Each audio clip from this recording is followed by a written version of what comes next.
of the public watching on public record. I will ask the Department of State staff to take note of the commissioners present. Sarah, please call the roll. Good morning, commissioners. Please say present when I call your name. Doug Clark. Present. Juanita Curry. Steve Lett. Present. Dustin Witches. Present. 3 committee members are present and there is a quorum. Thank you.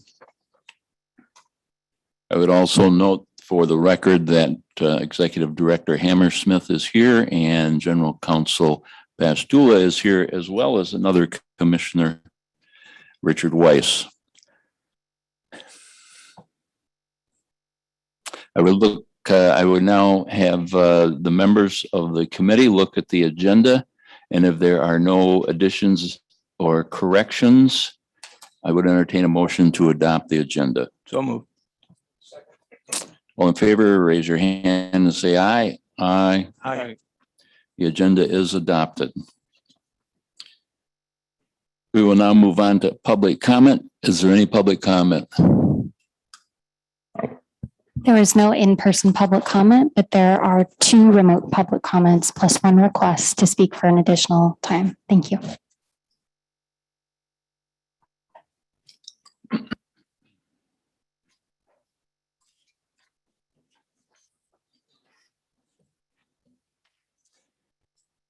We will move now then to remote public comment. Individuals who have signed up and indicate they would like to provide remote public comment to the commission will now be allowed to do so.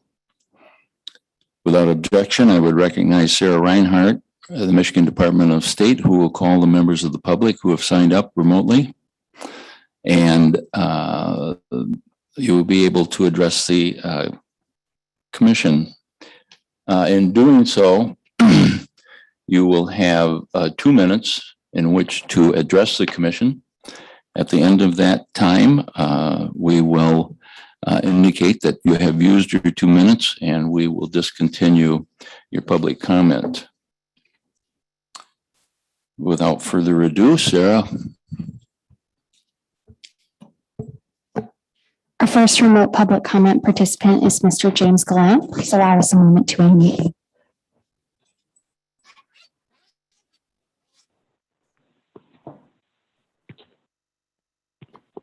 Can you hear me now?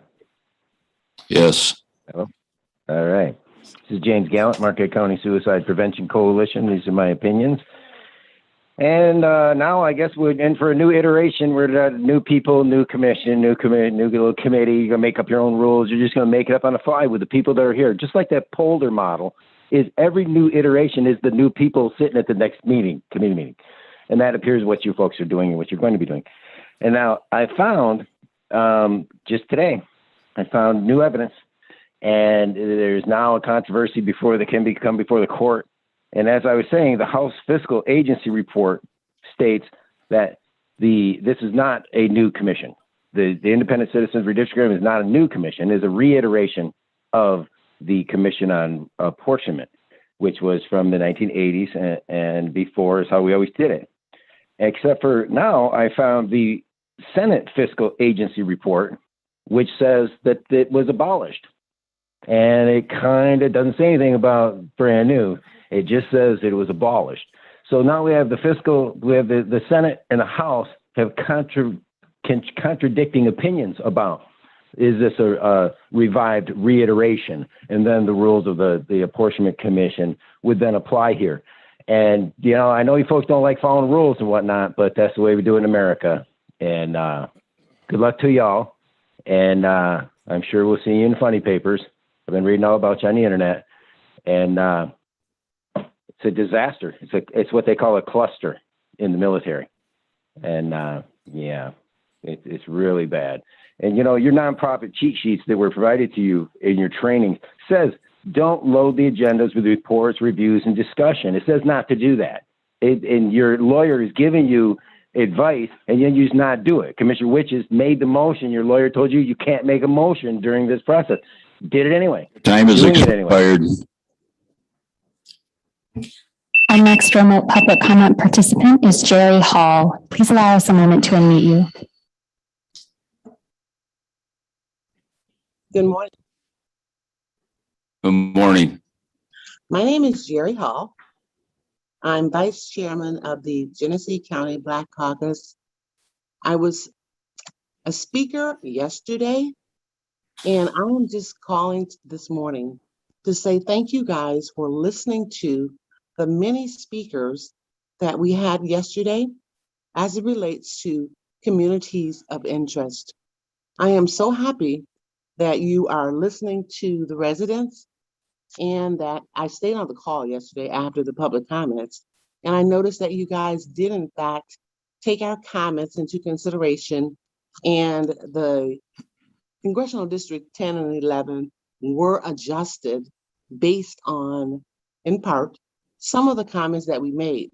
So today, I just want to say thank you guys for listening to the residents as you continue to draw the lines for the state of Michigan.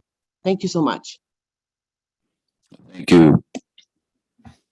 That concludes our first round of public comment. For the second round of public comment, our first remote speaker is Mr. James Gallant. Please allow us a moment to unmute you.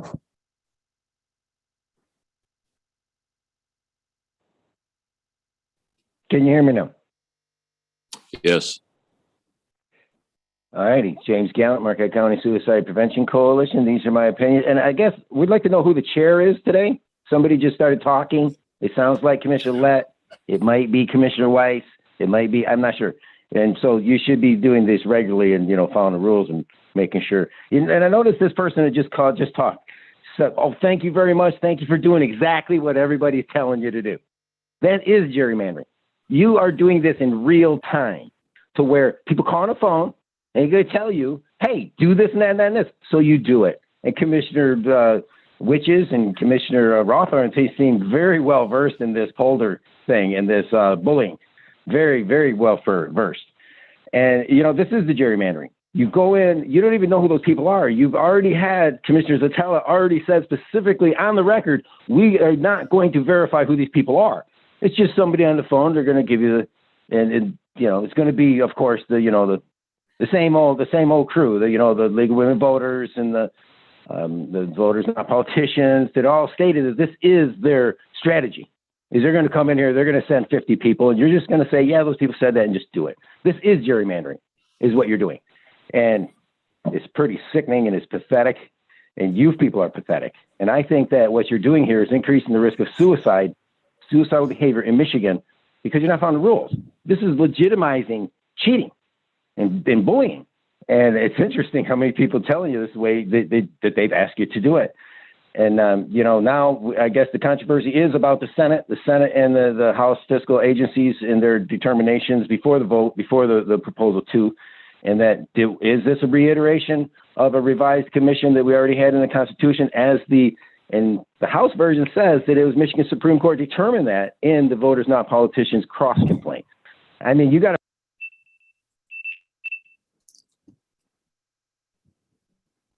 Your time's up. Concludes public comment.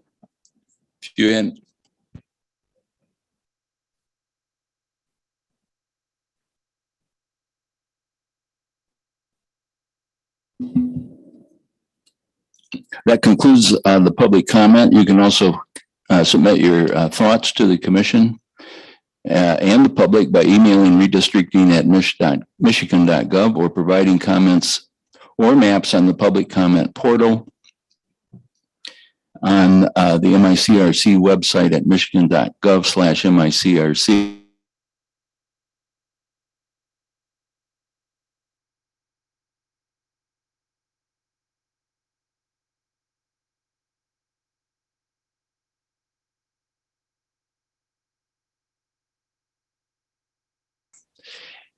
And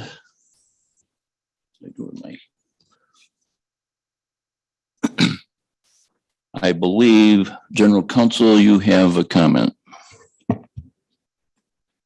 Thank you so much, Mr. Chair, and good morning to the committee and the viewing public. Yes, I would, for the purposes of transparency, I would like to disclose that I received a telephone call from James Lancaster on August 24th, inquiring, whether to apply or things of that nature. And I expressed to Mr. Lancaster what I would have expressed to any individual or firm representative that would have asked me the same question, which is submit your responsive materials to the RFP, and the committee and the full commission will be doing the deliberation. I also, in regard to the other bidder, the Fink law firm out of Bloomfield Hills, an extensive portion of their experience is representing the city of Detroit as outside counsel. So I also wanted to let the committee know that I have had no past dealings or interactions with that firm. I was not in the litigation section of the law department, and I was only up in the law department for, I believe, 6 years. The rest I was at a different agency within the city. So I wanted to again say that I did receive that point of contact on August 24th, and that I do not have any past experience working with the Fink firm. I'm happy to answer any questions on that in that regard, or on either of the submissions, and am prepared to provide summaries or whatever the committee would need. Thank you. Does anybody have any questions for General Counsel? Hearing none, I would also disclose at this time that Attorney Lancaster is someone who I have known personally and professionally for a number of years. I have not had any contact with Attorney Lancaster in a number of years, and the only real interaction we've had is with this commission and the applications he's made for General Counsel and for the local council. Doing that, I would like to move through the response that we received from Fink Bresac, the local council. We had 3, I'll call it indications of interest. One from Fink Bresac, the other from Honigman, and the other from James Lancaster.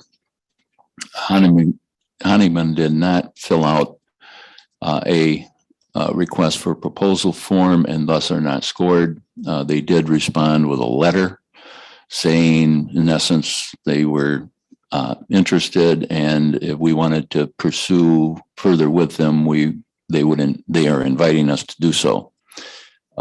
Since they didn't fill out the RFP and they weren't scored, they will not be considered.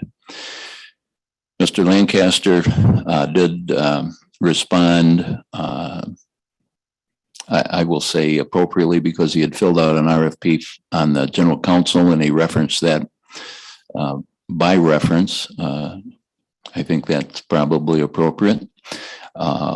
His score did not top 80. Therefore, he is not pursuant to the bidding structure qualified as far as the RFP and the scoring goes. It has no aspersions on his capabilities as an attorney, however.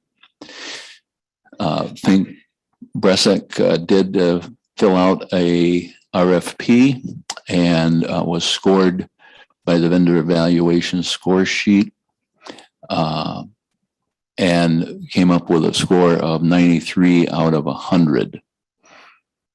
There were no areas in which they were lacking, I'll put it that way. Their scores were all excellent. Obviously, there's 7 lower than a perfect score. Don't know if anybody could get a perfect score. They did address the issues in their RFP, which was 30 pages long or thereabouts, appropriately. They indicate that they've had a number of representations in what I would typically classify as a municipal employment area. They've represented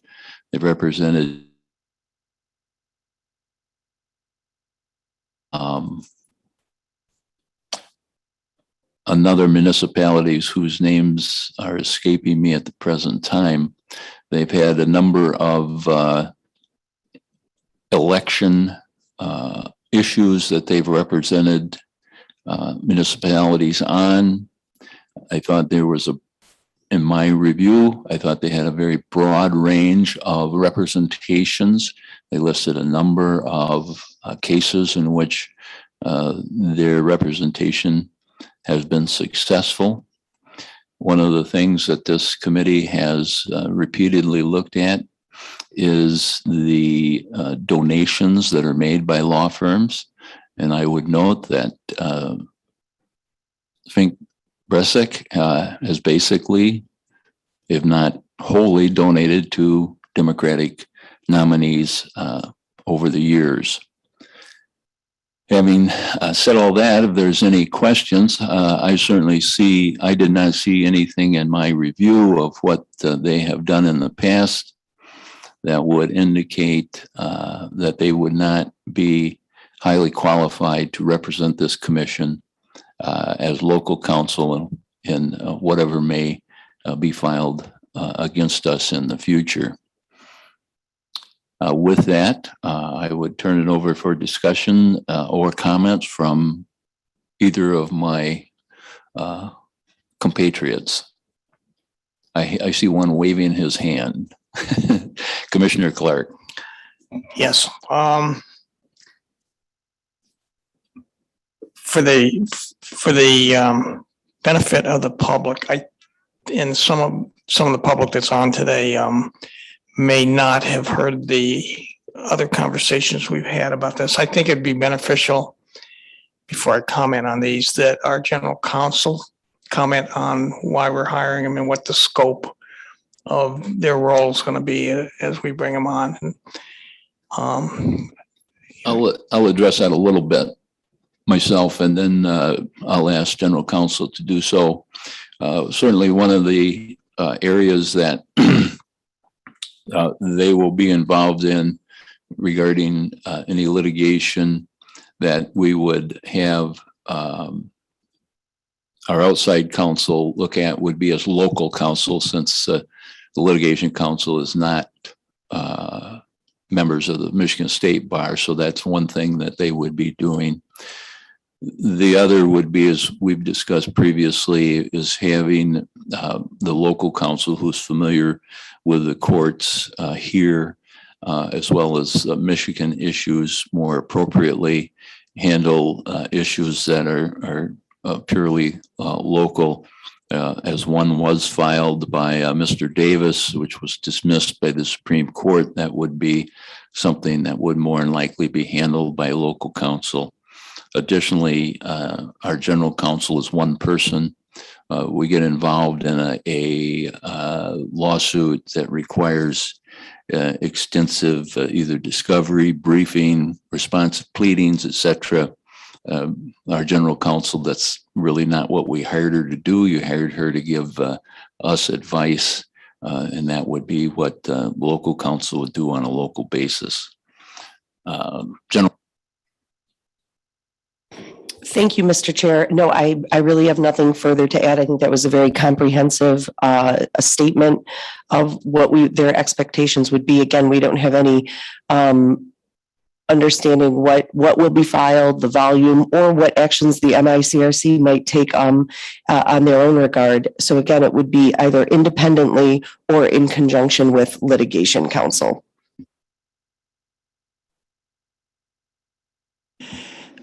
Thank you very much. Let me comment on the three companies that have responded to the RFP. I agree with what Steve has said relative to Hunnigan and James Lancaster, and it appears as though we have one law firm to make a decision on whether or not we are going to bring them forward to the full commission for approval. Given their experience and given their high scores on the RFP, I'm in favor of moving forward to the commission for a full vote. And I think they're well qualified, and I think I would encourage the other commissioners on this committee to give their opinions and hopefully have the same opinion as I do. So thank you, Steve. Thank you, Commissioner Clark. Commissioner Witches. I would also agree with that statement. Given the scores, given everything that was provided for us by Fink Bressac, I would also look favorably to move them forward to the full commission for a vote at this particular point. Thank you, Commissioner Wishes. Any further comment that you would prefer to add, General Counsel? Thank you very much, Mr. Chair. No, none at this time. It would be, I believe the recommendation from the evaluation is consistent with the committee's direction. You realize that as an attorney, you're supposed to talk for about 5 minutes. Commissioner Clark. I'd like to put a motion forward that we bring this law firm forward to the commission for a vote for approval for hire. Second. The motion's been made and seconded. All in favor, raise your hand and say aye. Aye. Aye. Opposed, nay? No? Okay, it passes. That concludes our business for today. I would entertain a motion to adjourn this. What?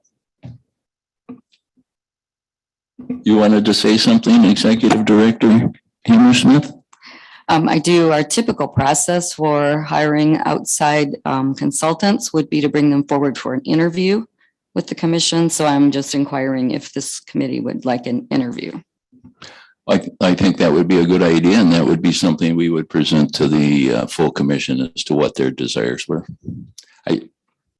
So yes, we would address that in full commission.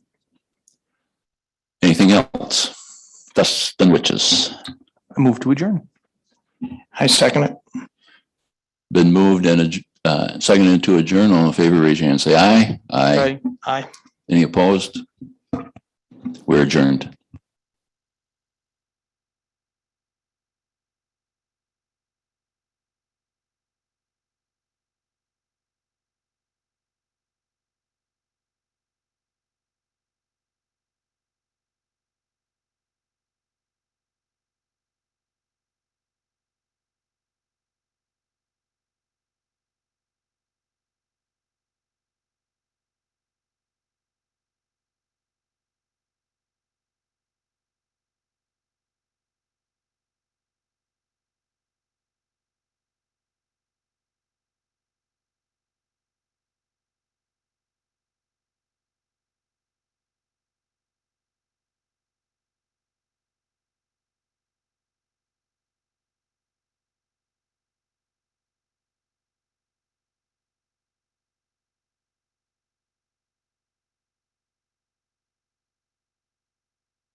9.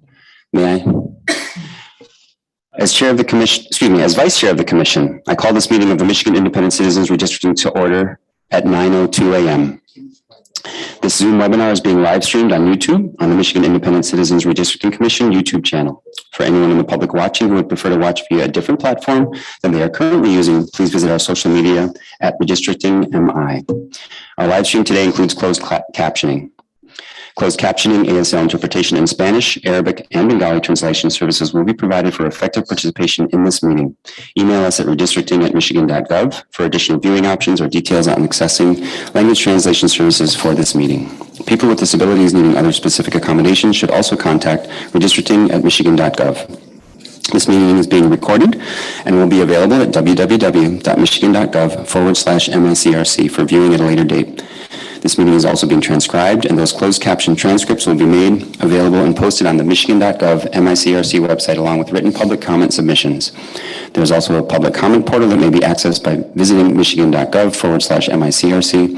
This portal can be utilized to post maps and comments, which can be viewed by both the commission and the public. The media who may have questions before, during, or after the meeting should direct those questions to Edward Woods III, Communications and Outreach Director for the Commission at woodse3@michigan.gov or 517-331-6309. For the purposes of the public watching and the public record, I will turn to the Department of State staff to take note of the commissioners present. Good morning, commissioners. Please say present when I call your name. If you are attending today's meeting remotely, please disclose your physical location as well. I'll start with Doug Clark. Present. Juanita Curry. Anthony Eid. Brittany Callum. Wanda Lang. Present, attending remotely from Reed City, Michigan. Steve Lett. Present. Cynthia Orton. Present. MC Rothorn. Present. Rebecca Zatella. Janice Follett. Present. Aaron Wagner. Present, attending remotely from Charlotte, Michigan. Richard Weiss. Present. Dustin Witches. Present. 9 commissioners are present and there is a quorum. Thank you, Ms. Reinhardt. As a reminder to the public watching, actually, let's do adoption of the agenda first.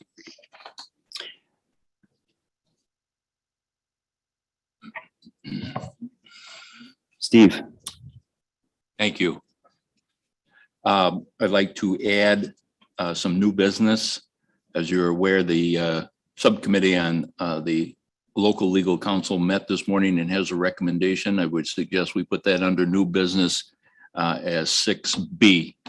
Excellent. Do you have a rough time estimate too that we want to help us with, to help me, I suppose, facilitate that? Meaning, do you think that that's like a 20-minute? Is that a half hour? Is that a? How about 5 minutes? 5 minutes? Okay, thank you. So under 6B, new business,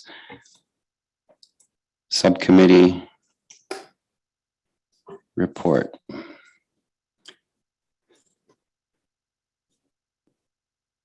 Any other additions to the agenda or changes?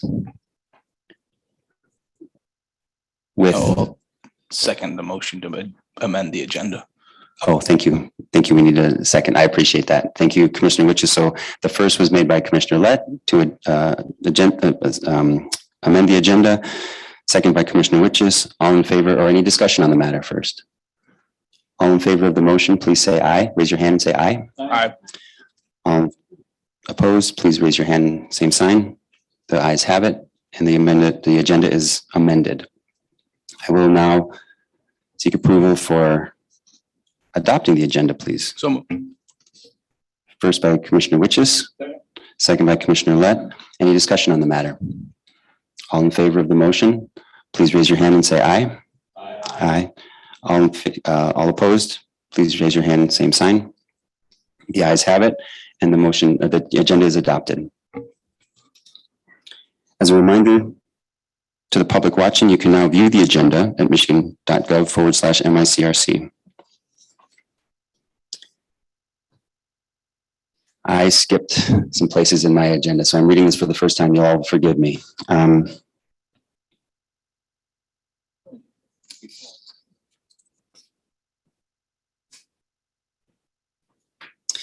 We are now moving to in-person public comment on our agenda.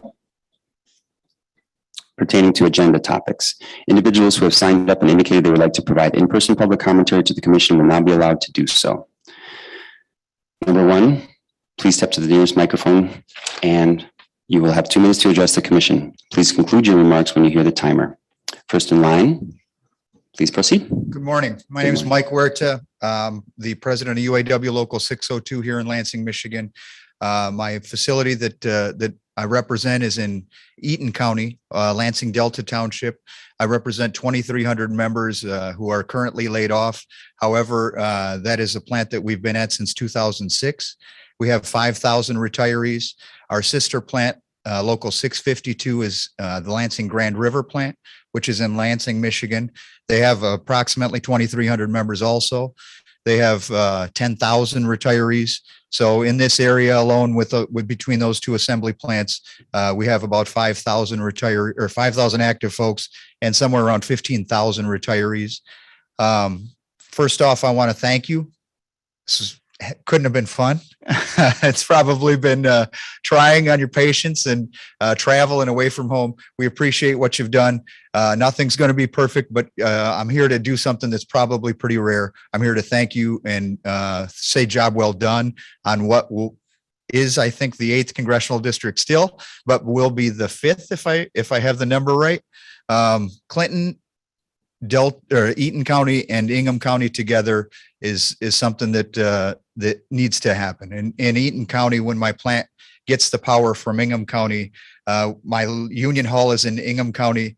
Again, the plant's in Eaton County. The supplier plants to the plant in Ingham County, the Grand River plant, are over in Eaton County. This area, and the airport is in Clinton County. So when we bring in the logistics to have these two massive work sites, it's troubling to have the issue of going back and forth between what was or is now currently the 7th congressional district and the 8th congressional district when we try to sort out problems dealing with our legislators. So this will now be under one umbrella, knock on wood. I hope you keep it. And I just, again, thank you for what you've done and what you continue to do.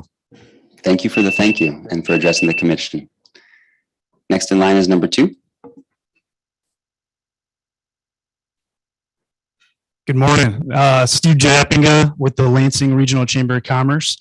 It's great to see a lot of the commissioners here. Again, thank you. It's good to see the 602 here. We have a very strong relationship with the UAW, General Motors, all of our trades. But I wanted to say thank you too for all your work. And I think in August, I know you guys have had a lot of meetings, but just appreciated the commission coming on to our virtual business roundtables, our Zoom roundtables. And I think it was fitting because if you look at our region, I know you guys got a tough job going on here, but our region in Lansing, the 3 counties, Clinton, Eden, and Ingham County, and then, a little bit of Shiawassee, Gratiot. I mean, you guys are looking at this right now, but we are one region. We do have 3, obviously, congressional members that serve us. You look at some of the state Senate seat reps. But I think on the federal level too, where, again, all those folks are doing a great job, but I think we deserve to have one voice, one region here. And just on behalf of the Lansing Chamber, I wanted to come in there and say thank you to everybody for coming in, but also, what the decisions you guys are going to make are big. And we do hope that you make the right decision. But again, thank you for your time, for listening. It's good to see Steve number 1 here. But would be happy to anything you guys need, just let us know. But thank you. Thank you, Steve number 2, and for addressing the commission. Good to see Steve number 2 here. You're welcome to join number 3. Yes, please. Hello. Hey, Steve number 1. My name is Talal Badra. I live down in Mason, and Steve has helped me out for many years since I was 16 years old and first got my driver's license. Yeah. So let's see here. Oh, I want to address more of the state Senate district, and I do appreciate the coverage that we have in a little section of Mason. I wish that there was more that's currently held by Senator Tom Barrett. I feel that especially the reason I moved out to Mason was start organic farm and ranch out there. And, it didn't work well with the officials from on the northern side of Ingham County who didn't understand why my sheep were skinny and not bloated out like a commercial lamb would be. Believe it or not, a commercially raised lamb is supposed to be as wide as it is long because they force feed it a lot of grain and everything. You ever heard the expression bloated goat? Right? And that's because it's bloated with gas.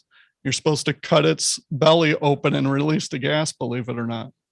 Well, in an organic ranching, you don't feed it a lot of grain and corn, and you feed it a lot of grass and hay, and they're not as fat and bloated.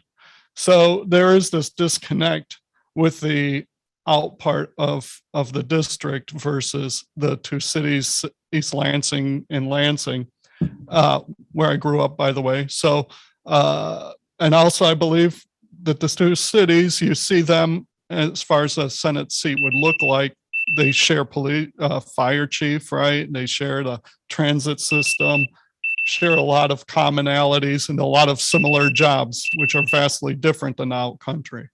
So that's my piece. Thank you very much for your time. Good to see you, Mr. Lett. Thank you for addressing the commission, Talal. Next in line is number 4.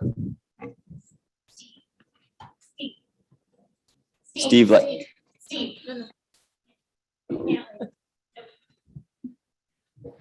Please wait, number 4. We're almost, Okay. we need quorum. All right. Thank you. Please address the commission, number 4. Can you hear me? We can. Okay, very good.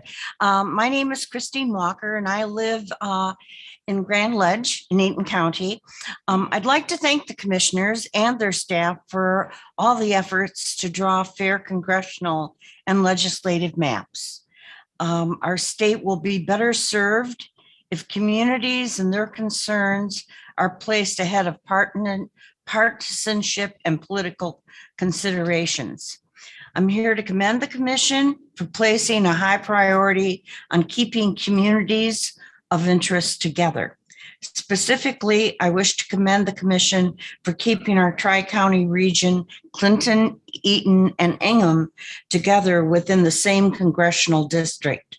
This makes excellent sense to me since the tri-counties are a formally recognized region for the purposes of land use, federal groundwaters, planning, in addition to educational services, mental health, health care, disability, and aging, among others. Thank you for recognizing Clinton, Eaton, and Ingham counties as a community of interest as you draft Michigan's congressional map. And I respectfully encourage you to continue that approach as your process proceeds. Thank you. Thank you for addressing the commission. Do we have number 5? We do. Please approach and address the commission when you're ready.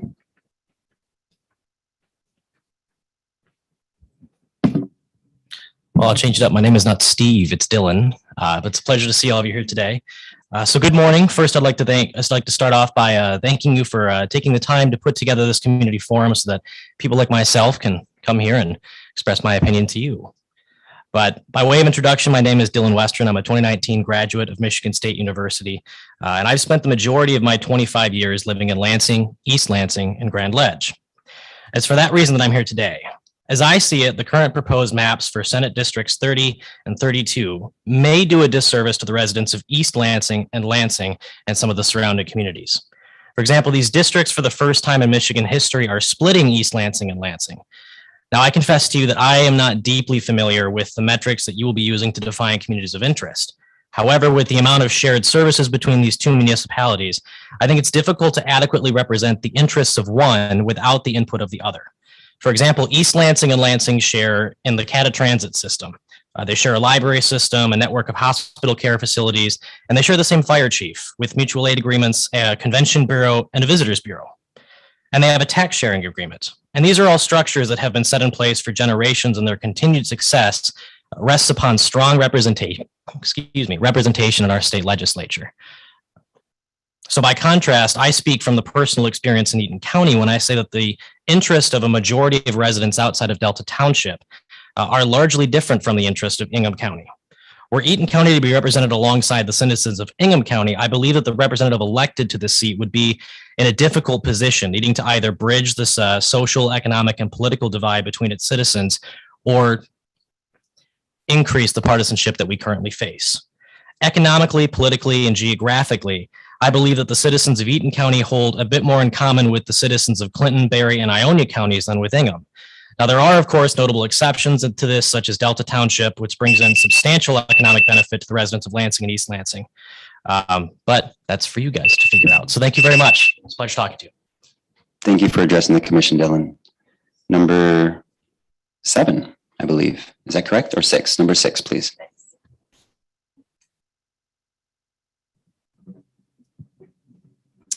Good morning, Commission. Good morning, Sarah. My name is Sarah Howard. It's a pleasure to address you again this morning. We've been talking for weeks that if you aren't intentional with mapping partisan fairness as a goal, you will end up with an unconstitutional partisan gerrymander.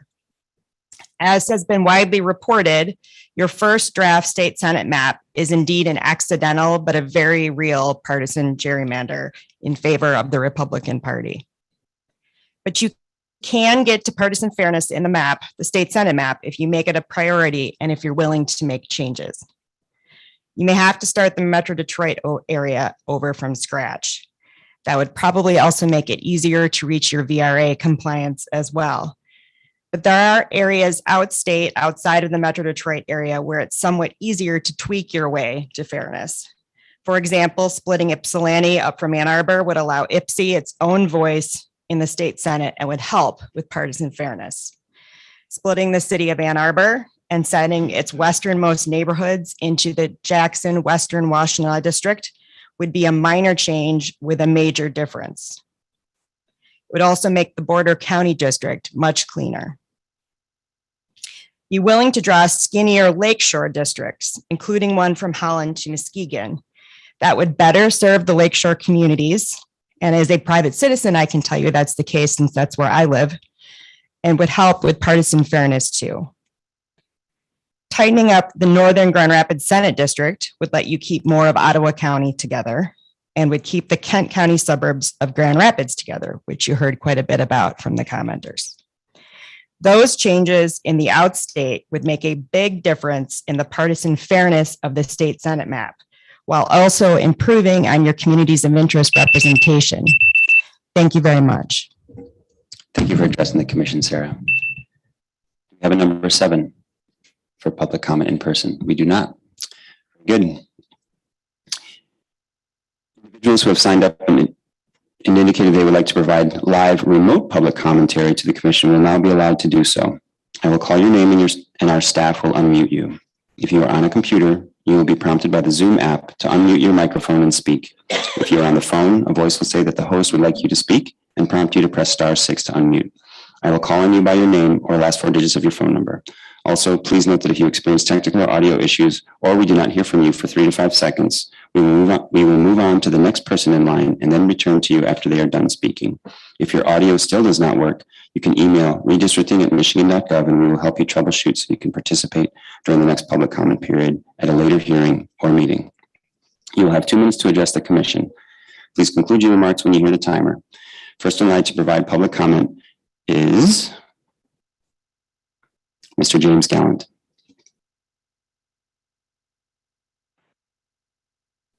Can you hear me, Madam Chair? I can, sir. I mean, there's the other chair. Okay. James Gallant, Marquette County Suicide Prevention Coalition. These are my opinions.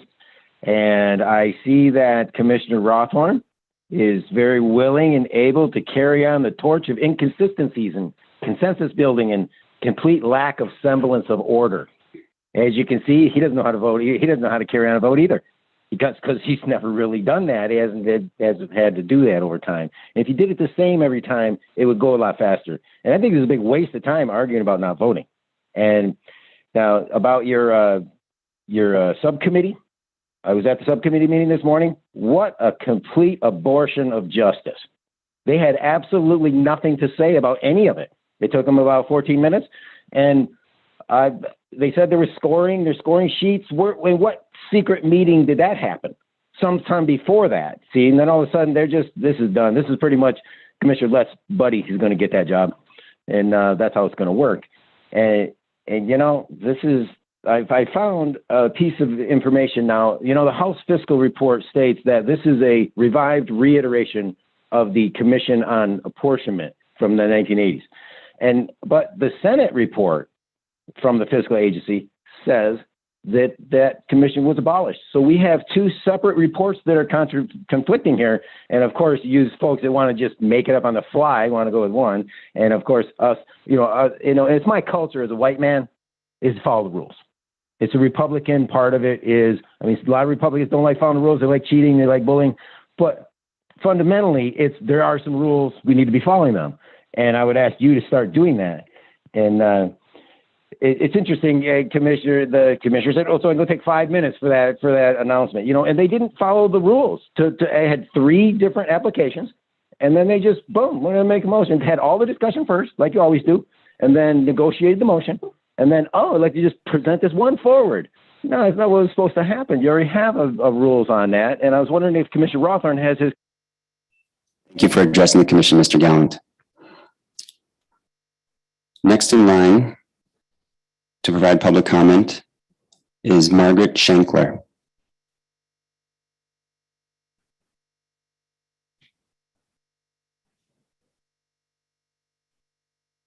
Can you hear me? Oops. We can. Okay. So my name is Margaret Schenkler and I live in Ann Arbor in Washtenaw County. And I'm speaking today primarily to address the state Senate district maps proposed for my area. I currently live in the what is now D18, and I love my senator to pieces. I feel he does an amazing job of representing the many different voices in our community. However, I wholeheartedly agree with the comments that Sarah Howard just made a few minutes ago. The proposed map leaves my district relatively intact, so you'd think I'd be happy. But because the goal of this process is to create non-gerrymandered maps, D18 and the proposed 27 are prime examples of what is known as packing. All of the Democrats in Washtenaw County are packed into one district, giving us a solid seat, but little competitiveness outside the district. To unpack the district, we must split Ann Arbor and Ypsilanti apart. And with the west and east side of Ann Arbor and Ypsi, I concur with Sarah's suggestions for how to make those competitive districts. I understand that you have not yet applied the partisan fairness filter to these maps. So I'm here today to encourage you to make partisan fairness a key factor in these maps so that we have more competitive districts where every vote counts. I think that was the primary intent of passing Proposition 2. And regarding the congressional maps, I have the same feeling that the partisan fairness filter has not been applied at all, and that when it does, we should see way more balanced districts than we do now, and that I understand the value of communities of interest, but they should not be kept together at the expense of partisan fairness. These are key concepts. Thank you. Thank you for addressing the commission. Next in line to provide public comment is number 3, Judy Hart.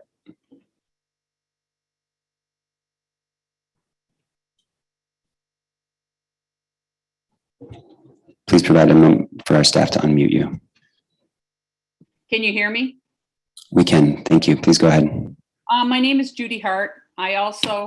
I can start my video. Sorry. I also am from Ann Arbor in Washtenaw County, and we voted as a state to stop gerrymandering of many regions in the state of Michigan. And when you manipulate election maps, it undermines our democracy. And I would like to support geographically balanced districts that reflect the political orientation of the population of that region. And please make partisan fairness a priority.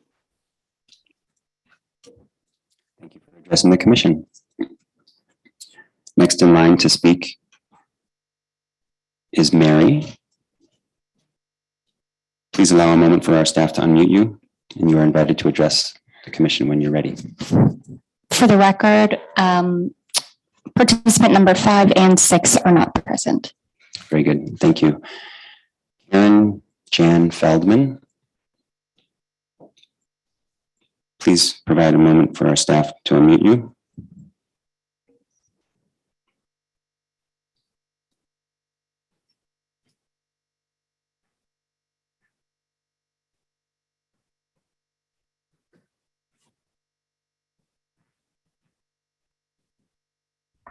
Good morning. Can you hear me? Morning. Yes, we can. Hello. Yes, we can hear you. Good morning. I apologize, my video. My name is Karen Jan Feldman. I am a longtime resident of Oakland County, and I want to thank the commission very much for the diligent work in an otherwise challenging time frame. I would like to, however, ask for a number of considerations. First, in reviewing the list of the maps that have been proposed so far, I cannot find a label for a comprehensive state house map. I've been through all of them and they're based on the dates, but I do not see one that identifies it as a comprehensive map for all of the state house districts. And would ask that the label be modified so that everyone can see what the comprehensive map would look like. Then I would also ask that as you come up to identify partisan fairness in the maps, that you take into consideration that the disproportionate loss of population was in the far north of Michigan, so that if a district must be lost, that it be represented by the far north of Michigan rather than southeast Michigan, as it apparently is currently. My concern at this point in time is that there is an impetus to get this done by a deadline, which presents the possibility of creating a bad map on time rather than a good map that would endure for 10 years. And I ask the commission to take into partisan fairness very, very seriously, so that the interests and the demographics of Michigan are truly represented. Thank you very much. Thank you for addressing the commission. Next in line is Bob Trezise. Please allow a moment for our staff to unmute you.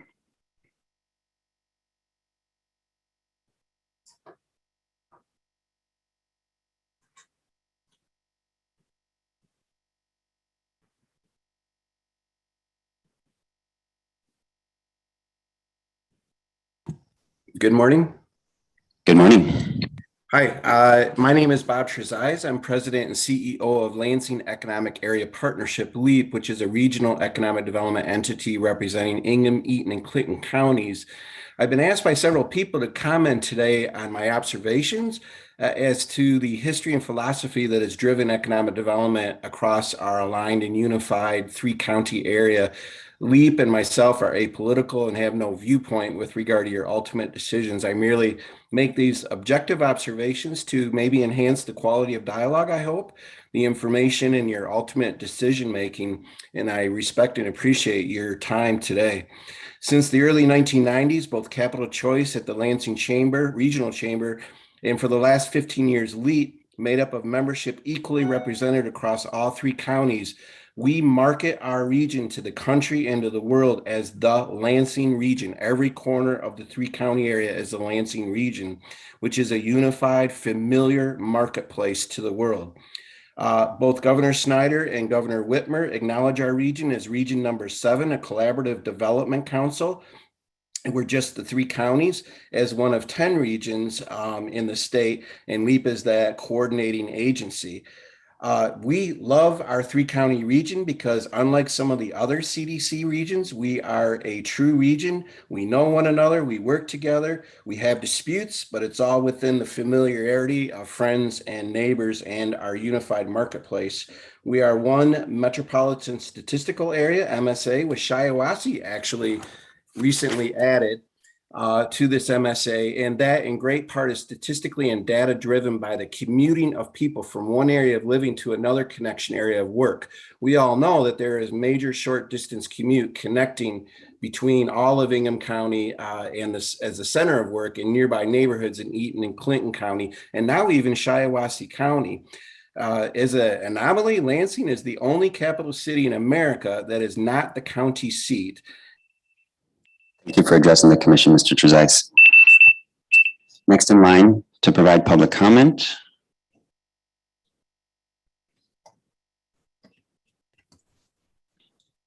Is Trenton Berry? Yes, please proceed.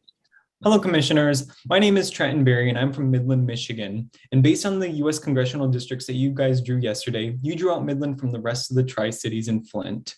You guys were concerned about diluting the minority population because someone said that adding Midland increased the white population. Midland is, by and large, a very white city. But if you look at the 2020 census data, it would show that what you guys created yesterday is diluting the minority vote even more. Based on the 2020 census, Midland City has a white population of 89.9%, and Midland County as a whole has a white population of 93.8%, while Tuscola and Aranet counties have a white population of 96.2% and 96% respectively. Bay County has a white population of 94.6%, which is higher than Midland County. From the same data, Midland City has an African-American population of 2.1%, which is above Tuscola's 1.3% and Aranet's 0.5%. Midland City also has an Asian population of 4%, which is above Tuscola and Aranet's 0.3%, which means the map that you guys created excluding Midland is diluting the minority vote even more. It'd be very much appreciated if you guys could redo a VRA analysis with and without Midland and see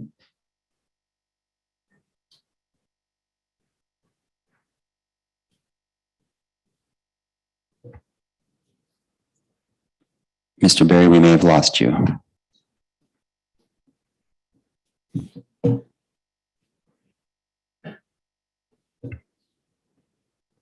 Mr. Berry, we cannot hear you if you are still speaking.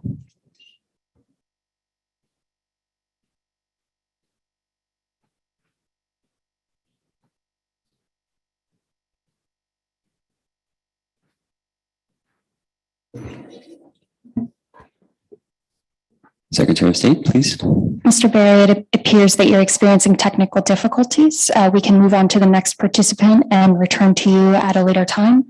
And if your technical difficulties continue to persist, please email us at redistricting@michigan.gov and we will help troubleshoot. Thank you.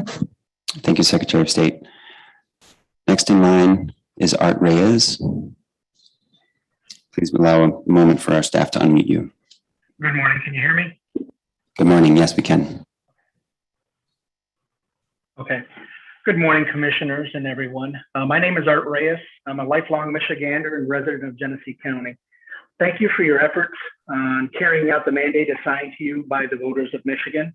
I appreciate seeing the newer versions of the maps yesterday. I appreciate seeing both the second and third versions of what is the current fifth, but will be the 11th. Keeps the communities of Swinton, Genesee County with Saginaw and Bay County. Whether Midland City is included or not, these new proposals are far better than the first one. And it does seem to pay proper respect to the communities of interest along that part of the I-75 corridor while addressing partisan fairness. I would further ask, though, that when we're redoing these congressional districts, and it's unfortunate that our census data has us losing a congressional seat, but I would ask that that congressional district that has to be lost correlate to where the population actually was lost. That is northern Michigan. And while it's a shame anytime that we lose population and therefore lose a voice in Congress, we should lose that voice from where the people have left. Thank you again for the work that you're doing. Please stay safe. Again for the work that you're doing. Please stay safe. Thank you for addressing the commission. Next in line is Lucretia Handy. Please allow a moment for our staff to unmute you. Good morning. I am Lucretia Handy. Can you hear me? I'm sorry. We can. I'm sorry. Go ahead. Thank you. Good morning, commissioners. I am Lucretia Handy, resident of Flint Township in Genesee County. The people have spoken and you all listened. So I just want to say thank you from the bottom of my heart for listening to the community in regards to keeping Flint, Saginaw, and Bay City together. Thank you. Thank you for that. Thank you. Is Dorian Thompson? Please allow a moment for our staff to unmute you. Can you hear me? Yes, we can. All right. Good morning. My name is Dorian Thompson. When I moved to Ottawa County to start my career as a student at Grand Valley State University, I was struck by the sense of community and pride of the residents of Ottawa County. I learned about Dutch culture, the beautiful lakeshore, and the hospitality of its residents. Ottawa County became home, and the residents became family to me. Currently in the board's plan, it aims to tear Ottawa County into 3 different congressional districts, which is a dangerous plan. Ottawa County is one of the most unique counties in the United States. With access to a major lake, it's a tourist attraction. It's an agricultural hub. It has a strong presence in the manufacturing industry. Now more than ever, they deserve to have one member of the United States House of Representatives who can voice their concerns and needs in a unified way. During the 1840s, the United States of America became home to a new community of people, Dutch Americans, and a large portion of them settled in Holland, Michigan, which is in Ottawa County. Right now, Ottawa County is home to roughly 10% of Dutch Americans living in the United States. Under the redistricting process, it is not only a precedent to keep communities with a shared interest together, it is imperative we do so. When you break a community, you break their ability to come together as one. You break their common goals on the federal level, and you break them at their core. With the current climate and needs of the county, now more than ever, it is not the time to destroy a special community with a shared interest on multiple fronts. I cannot stress enough how egregious it is that Kent County, with double the size of the population as Ottawa County, is currently kept together as whole, while Ottawa County is split up into 3. With that in mind, I also stress that Ottawa County has no shared interest as Kalamazoo County, and I urge the board to reconsider this plan because it sets a dangerous precedent. It is my hope the board remains committed to its promise of keeping communities together and not breaking them up. With the current challenges facing our nation and community, we need each other, and we need to be united as one. Thank you so much for your time and have a great day. Thank you for addressing the commission. John Meyer, or Mayor, please allow a moment for our staff to unmute you.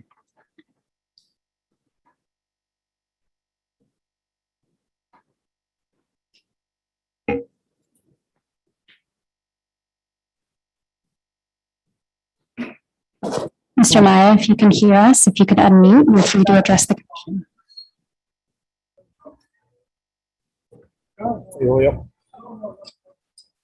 Hi there. Can you hear me? It's relatively garbled. I'd like to start by thanking the commission for giving me the opportunity to speak. I'm absolutely in favor of keeping Ottawa County as one and not dividing it into 3. It is imperative that we consider and that the redistricting team considers keeping everything in Ottawa County together. And I appreciate everybody's work on this. Thank you. Thank you for addressing the commission. Now that the first opportunity for both in-person and remote public comment has concluded, without objection, we will now hear from individuals seeking to provide a second 2-minute public comment. Hearing no objection, we will now proceed with individuals seeking to provide a second 2-minute public comment. I don't believe we have any in-person. Correct. So we will move to our second live remote public comment. Individuals who have signed up and indicated they would like to provide live remote public commentary to the commission will now be allowed to do so. We will use the same process as the first round. First in line to provide public comment is Mr. James Gallant. Can you hear me now? We can. Please proceed. Okay, James Gallant, Marquette County Suicide Prevention Coalition. These are my opinions. And this is just a fascinating thing to watch in real time, you know, because here on the telephone, I got the best view of the house here. It's like get to put the magic eye to it, you know, and get the 3D version of what's going on here. And, you know, earlier in the committee meeting, Commissioner Lett talked about his compatriots. Okay. I'd like him to explain that, because we do know that Commissioner Witches is not an equal compatriot here. He is a self-proclaimed citizen of the Netherlands. Okay. And he's not all-American, and he will not pledge allegiance to the United States of America and the flag and the republic, right? Like you said. And I believe that Commissioner Witches has assembled himself a little coalition government, just like they do in the Netherlands, you know, in outside the rules of procedure. That's those sidebar rules of procedure that you folks have all agreed upon. So, Commissioner Rawthorne, I'd ask you to please explain to the community all these rules that you have agreed to that don't show up in the minutes, but you kind of all are locked in. And I believe, just because of what the former speaker just said, I think we need to take a look at the local government units in Holland, Michigan, and how they run their little local governments over there. Is that the Polanders? They had a little Polander there, over there in Holland. And is this why it's so familiar to you folks? And is this what you're trying to do? And, you know, this is not a trauma-informed process. That's very important, because we have vulnerable adults here. And we have vulnerable adults in the form of people that, you know, have medical conditions and advanced age.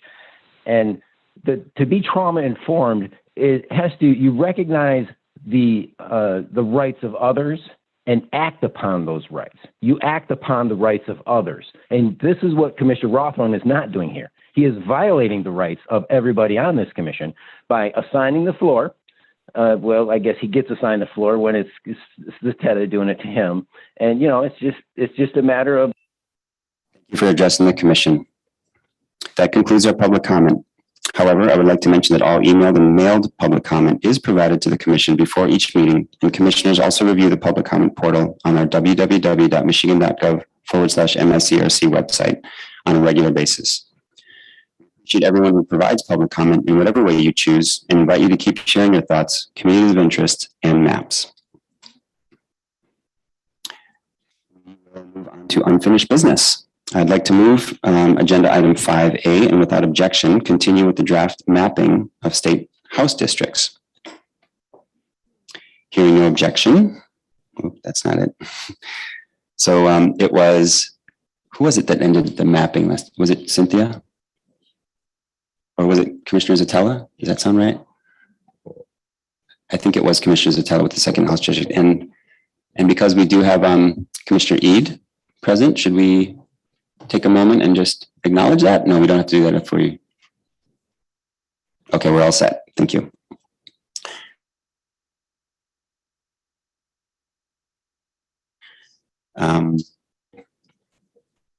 That means we move to Commissioner Bellette. How are you feeling?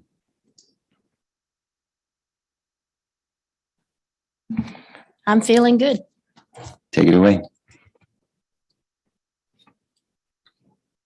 Just one point here. This is the direct copy of where we ended yesterday with districts 1 and 2 done in Detroit.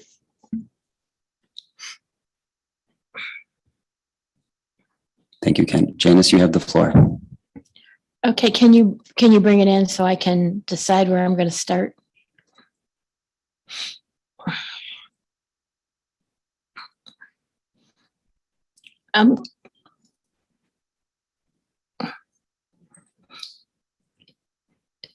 Can I have like what we had? There we go. Thank you. Can I see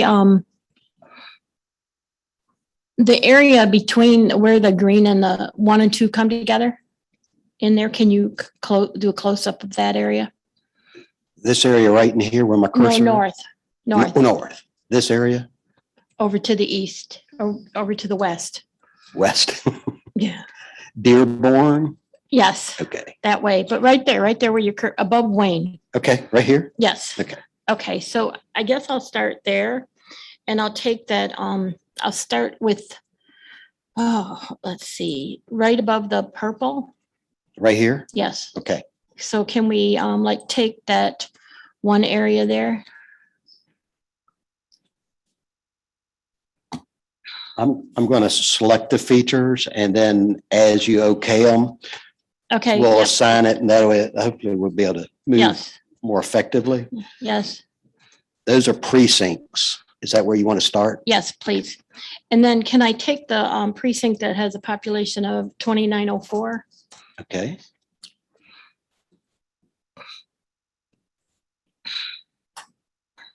This is moving a little bit slower than I expect, but that's selected now. And then I just want to go north. Go northward, Yes. something like that. Yes. And then let's see up north a little bit further. Yes, ma'am. And anything that we assign, we can always back up Okay. and move. I'm not trying to, so just to get started, we can select them, move along, and then come back and undo them if I get wrong areas. This area here, Yeah, let's go take that circular section at the Jeffries Freeway. and this precinct here goes across, this precinct goes across the Commissioner freeway. Orton. Commissioner Orton, please. I don't remember, is Dearborn and Dearborn Heights in that neighborhood overlay? I just wonder if that would help, or It's outside of the city, and I think the neighborhood overlay would still help because as you're moving north, I think you're going to get into Detroit neighborhoods. I just wonder if that might help. So, okay, so we're going to switch to neighborhoods. Okay, I can turn those on. Thank you, Commissioner Orton.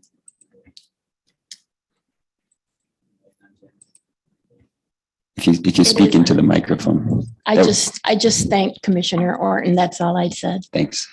Well, the population for Dearborn is way too high for one district, right?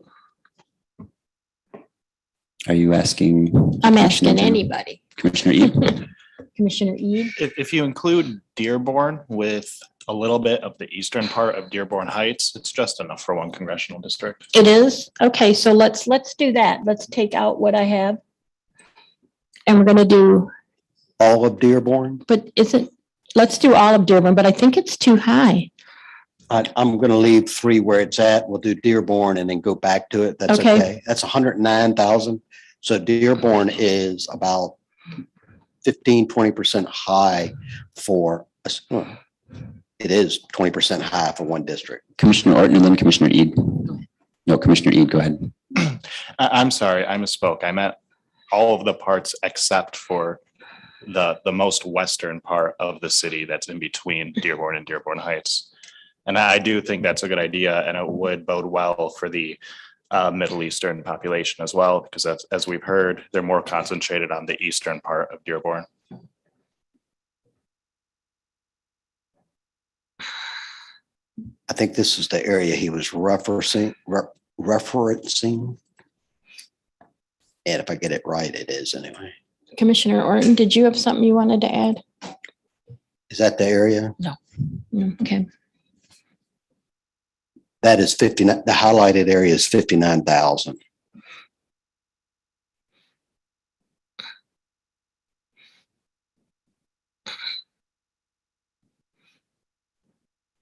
So Commissioner Ede, you said Dearborn and part of Dearborn Heights, but I don't see how that's going to work.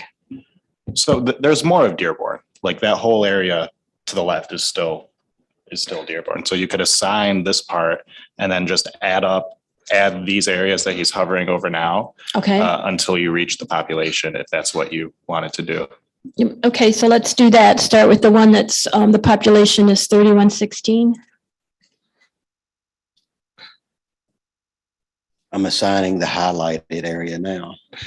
I haven't unassigned all of 3 that you had done previously. You want to take this, unassign this again? Yes. Okay, just a moment.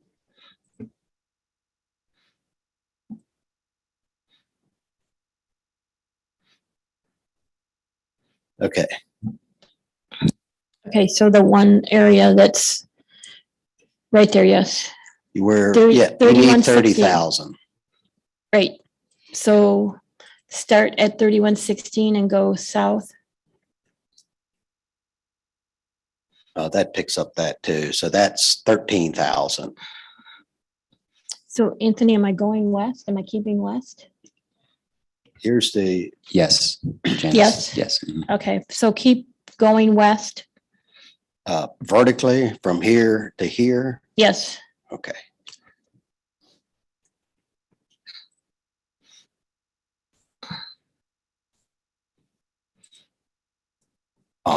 Okay, can you back out a little? Yeah, that'll be pretty close, actually. That's 29,789. This looks like you need 29,328. Okay, Shall I assign that area? yes.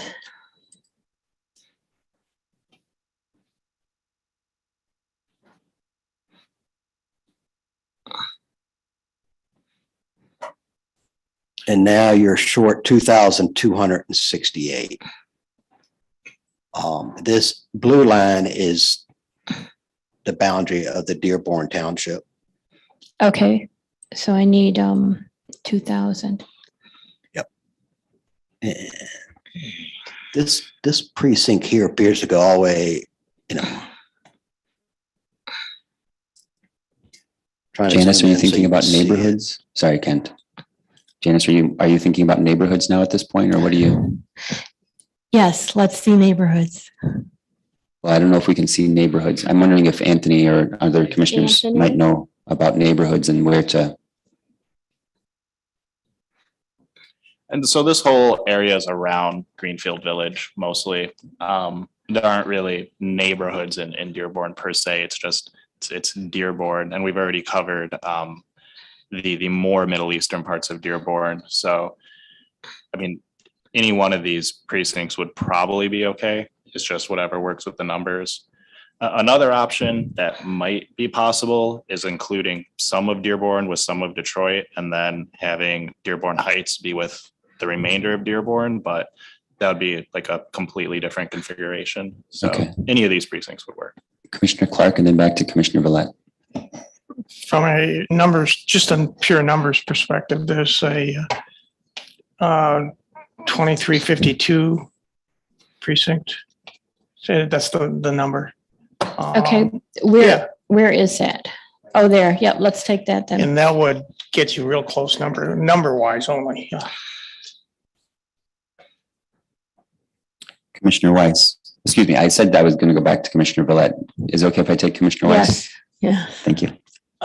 Going just by particular numbers, down in the lower left down there where it juts that district or township or whatever, right? Yeah, just a little bit left of your cursor up is exactly 2268, which is what you would have needed without using the other one you just added, which was 2352.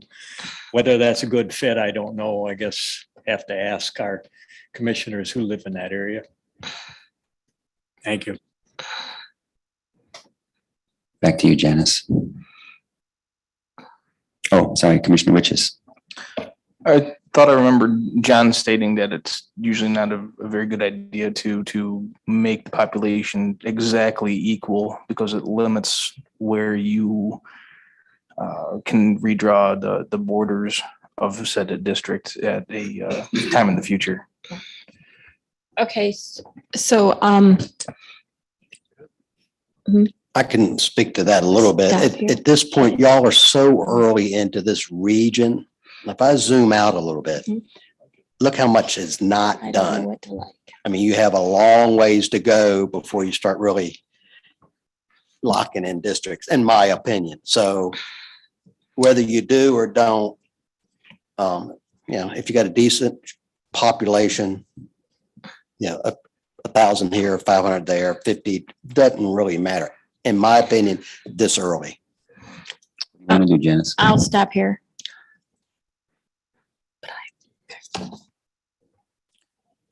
Secretary of State, do we need to ask questions? Commissioner Villette, I just have two questions. Could you describe what communities of interest were considered while drawing this district? Oh, sorry. There's a large population of Middle Eastern in Dearborn, so we were trying to keep those together. Thank you. And how did you take minority populations into account while drawing this district?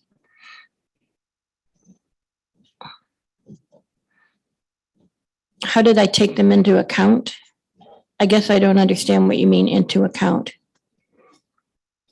How were they considered while drawing this district?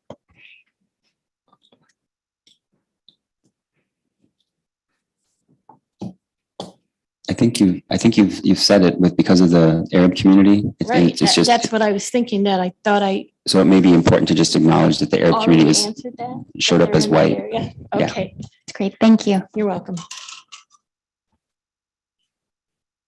All right. Thank you, Commissioner Villette. We're on to Commissioner Wagner. I believe you're with us. How are you feeling? Hello, I am with you, but I respectfully ask to pass because I'm not feeling well. Of course. Thanks for being with us. So we'll move on to Commissioner Weiss. How are you feeling? Pretty good, I think. And I hope you feel better, Commissioner Wagner. All right, I'm not sure where to go. Obviously, I'm not too familiar with the area, but I would like help with this. Anybody jump in? I'm going to go, I believe, to the right, starting in that area there just before Grosse Point and all that. And I guess we'll add them up and see where we get.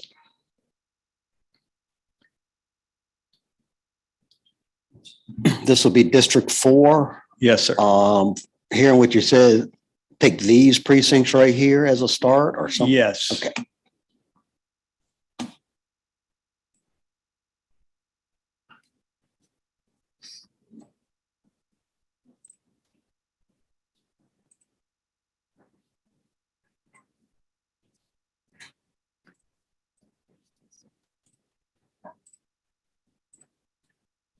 So this may call for census blocks right in here, or maybe not, but well, I was going to assign this if it's okay, and we'll get started. Sure. Go ahead. Into the weeds. Secretary of State has a comment or. For the record, Commissioner Satella has joined. Commissioner Satella, could you disclose where you're attending from today? Yes, attending remotely from Wayne County, Michigan. Thank you.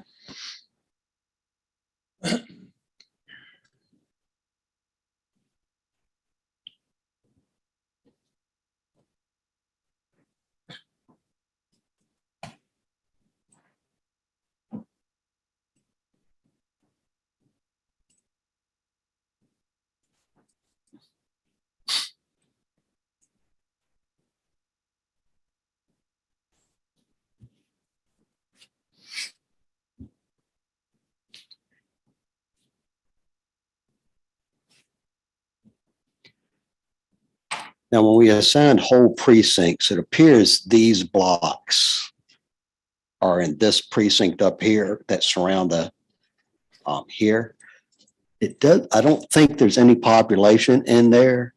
So at some point, we'll probably, just to make it look better, put these water blocks into one so the line is, closer up here. Can you do that quickly or will it? Well, we can do it later, but because right Sure. now it's just Okay. an appearance thing, or compactness measures may make it look All different. right. Go up a little bit more, please. All right. I think we'll go to the left and grab some of those in that These area. precincts here? Yes, sir. Okay.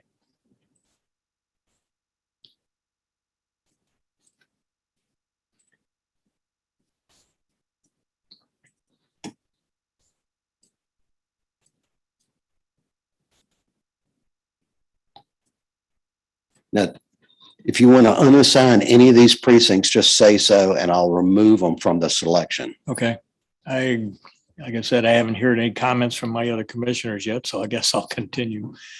Keep going. You're doing Thank great. you.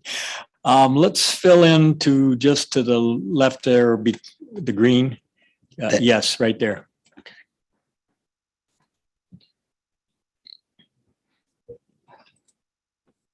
And Commissioner Weiss, because we do have Commissioner Zatella here, this is where, right, we were looking at, and I see Commissioner Clark has a hand.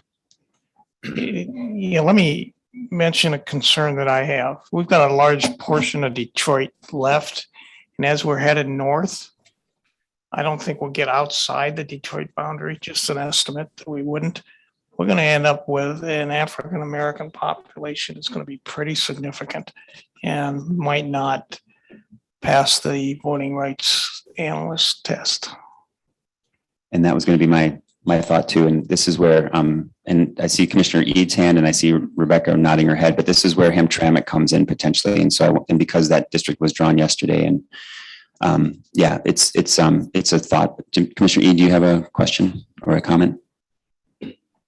Yeah, no, same thought as what you had. It could be where Hamtramck comes in. You could also make a skinnier district and go into Grosse Pointe Park or Grosse Pointe, as the population there is mostly white. Well, yeah, as you can see from, wow, that's a pretty big dichotomy with the dots there. So Commissioner Zatella and then Commissioner Clark. Yeah, so just for the record, because I am not present in the room, I am going to ask my vice chair to facilitate discussion, because once I'm in the meeting, then I'm chairing. So, and I'm not going to be here for very long, but I just wanted to pipe in because I was watching what was going on in Dearborn and I was a little worried.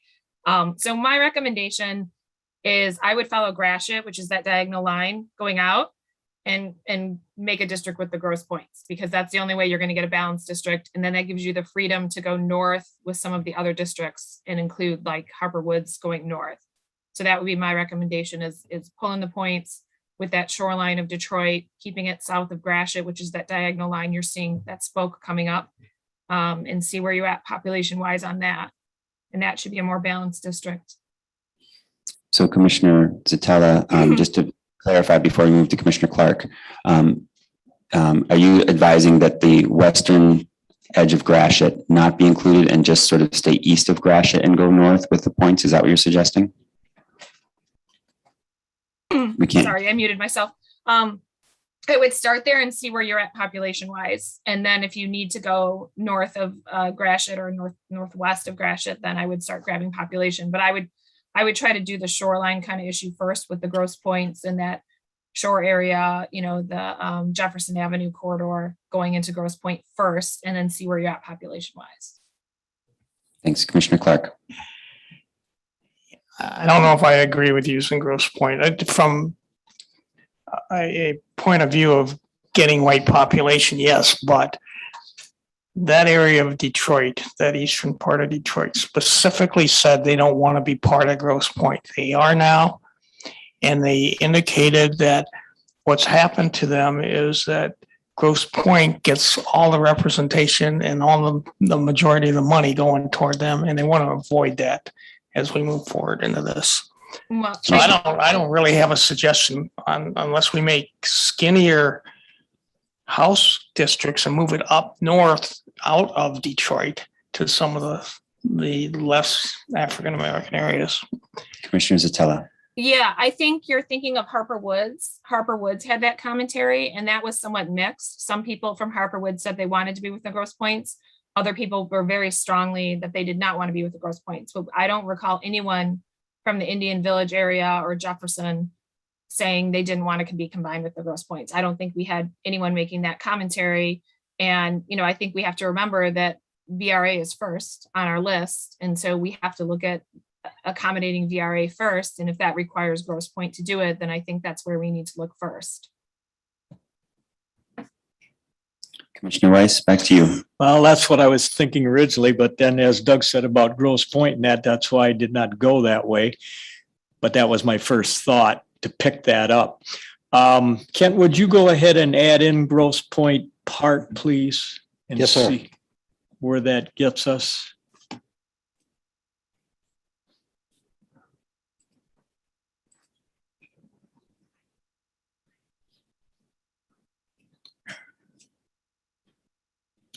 That gets your, well, it's not assigned it yet. That gets you to, you still need 28,000. How about taking in Grosse Pointe itself? That's 5,600. Yeah. All right, I need some suggestions here. The original suggestion was that you continue. Well, not yes, continue up and the west of Gratiot, that diagonal which is one of the spokes that we talk about. Yes. To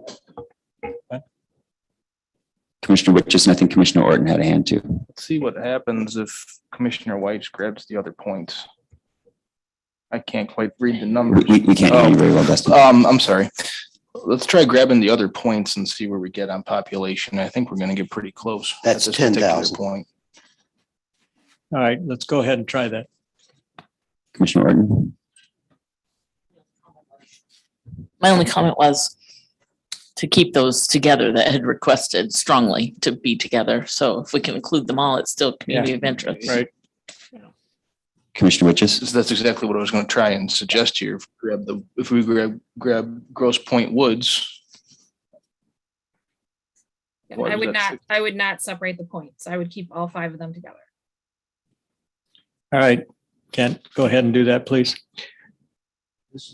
You have the village of Grosse Pointe appears to be coming down into here. Well, let's just That's do it. Shores. Yep, Shores. We'll just see what those numbers are. I'm sure you have an eraser, so.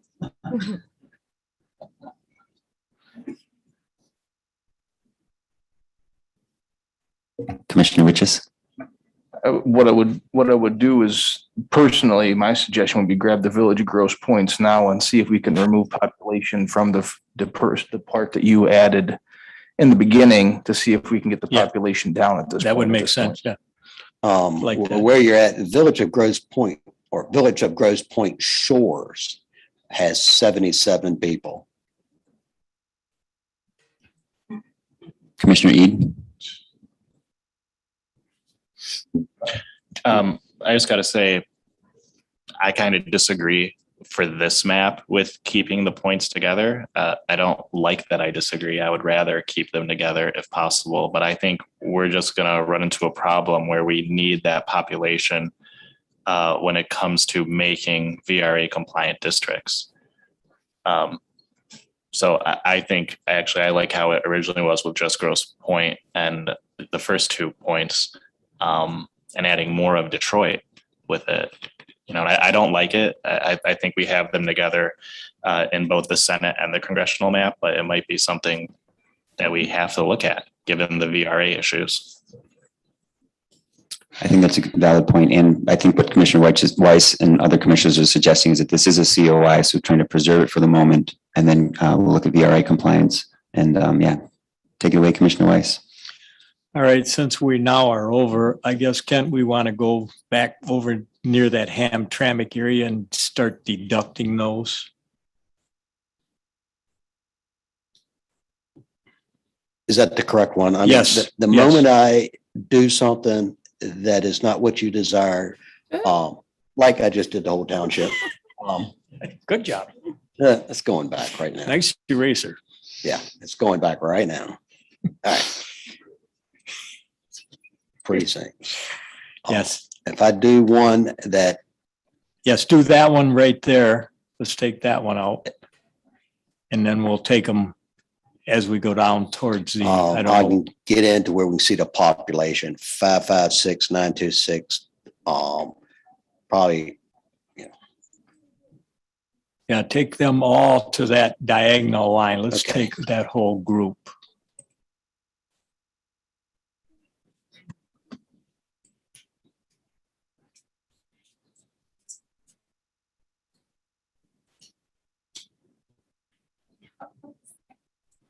you are now at 1% or 919 people. All right, if I take the 5116 as a number, it's 799. 799. Yes, if you would take that out, please. And now you're at 0.13 or 120 people. All right, I guess I will stick with that. Any comments, please? Commissioner Weiss, I was just going to offer that the overlay that is the Detroit neighborhoods might be useful just to try to keep neighborhoods together at this point. All right, can you do that, please, Ken?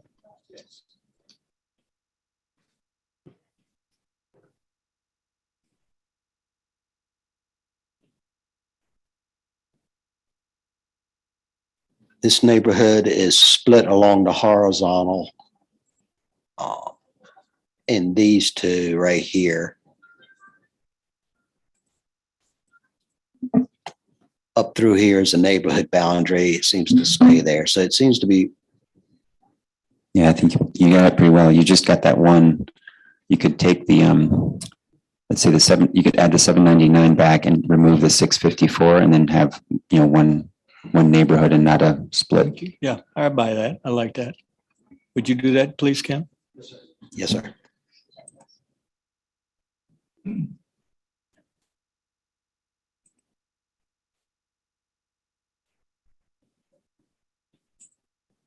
And Rebecca, I'm wondering that southwest, and on the screen anyways, the southwest corner of our screen here, that neighborhood that is split, do you have any indication or any idea if that's a sort of a neighborhood that might be better left together? Was it McDougal? McDougal Hunt. At this point, you are 265 people over. This neighborhood is split in two. This neighborhood is split in two. This neighborhood is split in two. District twos. Well, it doesn't look too bad. We do have one neighborhood split, but the rest of it is pretty decent. Yeah, Any I agree. What do you think? Mr. Ede? I would say just leave it subject to adjustments based on Brittany and Juanita's feedback, because this is really areas that they're more familiar with than I am. And we can always make little changes down the road. Thanks, Chair Zatella. Commissioner Ede? Yeah, I think the Black population's too low. 41%. We're in the heart of downtown Detroit. It doesn't make much sense to me. I'd like to see it more so around what District 2 is at, about 54%, still giving it an opportunity to elect their candidate of choice. But yeah, I'm wondering, what does Bruce think about this? Yes, can you answer for some of that, Bruce? Sure. Well, thank you. Well, there are a couple of thoughts that I have. One of the things that I think would be informative, why don't we go to the election results for this district, please?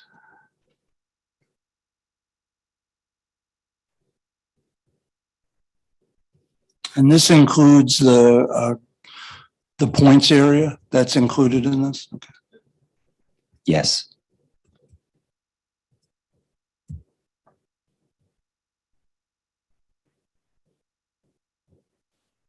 And to the right, please.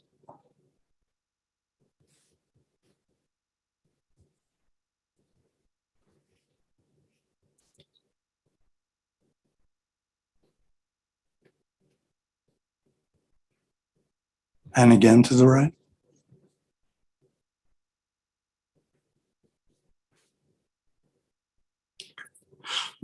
Thank you. Could you also hover over which of the points is the largest? Is it gross points? Just a moment, we'll get the numbers up there. Let me. Okay. So Sure, it's Park, yeah. you have precincts. Let me get back to townships. You have 10,000 people here. That looks like 10,000. Okay. So it would be the upper end of it, yes. Well, I was just curious, just for comparative purposes and also just have some information going forward. If you could hover over Grosse Pointe Farms and the Grosse Pointe with a 10,000 population, if we could see what those election results are, I think that would be helpful. At this point, that is Grosse Pointe Woods. Okay. It has 16,000 people in it. It's relatively large. Okay. This is 10,000, but Okay. Grosse Pointe Park's down here. The closest is 11,005. Okay, why don't we look at Grosse Pointe Farms? Then that's a good point. The park, I'm sorry, the closest one. That's Woods or the one down on the left. I'm not looking at population, just geographically. Grosse Pointe Park. Okay, this. Yeah, just let's look at what the election results are there, please. Okay. There again, this is the entire database, so we have to, maybe Kim can help us find the right election at the right moment. This would be the Republican in 20, Democrat in 20. Okay. Commissioner Orton. Kent, would it be easier if we just selected just that Grosse Pointe Park as a different district number so we could see the Sure, we can election make it results down district below? number 5 or something and then just move along from there. Good call.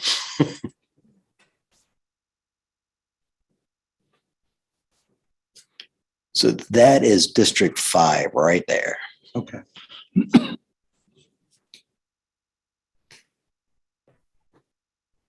Okay, and to the right, please.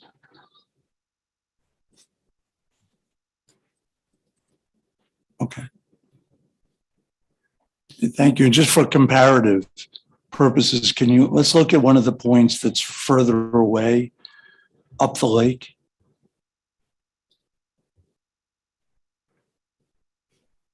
What about Grosse Pointe Woods? I'm just going to assign that to temporary District 6, so that number alone comes up.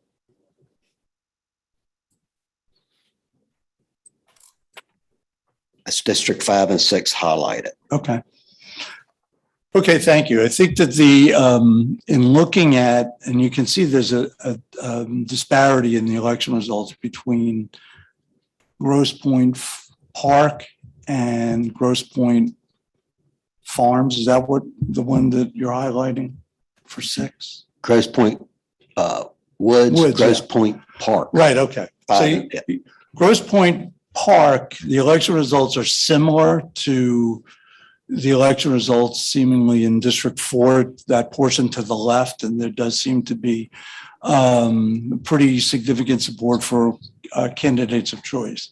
That's different in Grosse Pointe Woods. So I think that, and I understand the concerns and the thoughts that have been expressed, and I also agree that, it is pretty early in the process, but I think it's important in moving forward to keep in mind that I know that there have been comments about keeping the points together. However, the points do vote differently.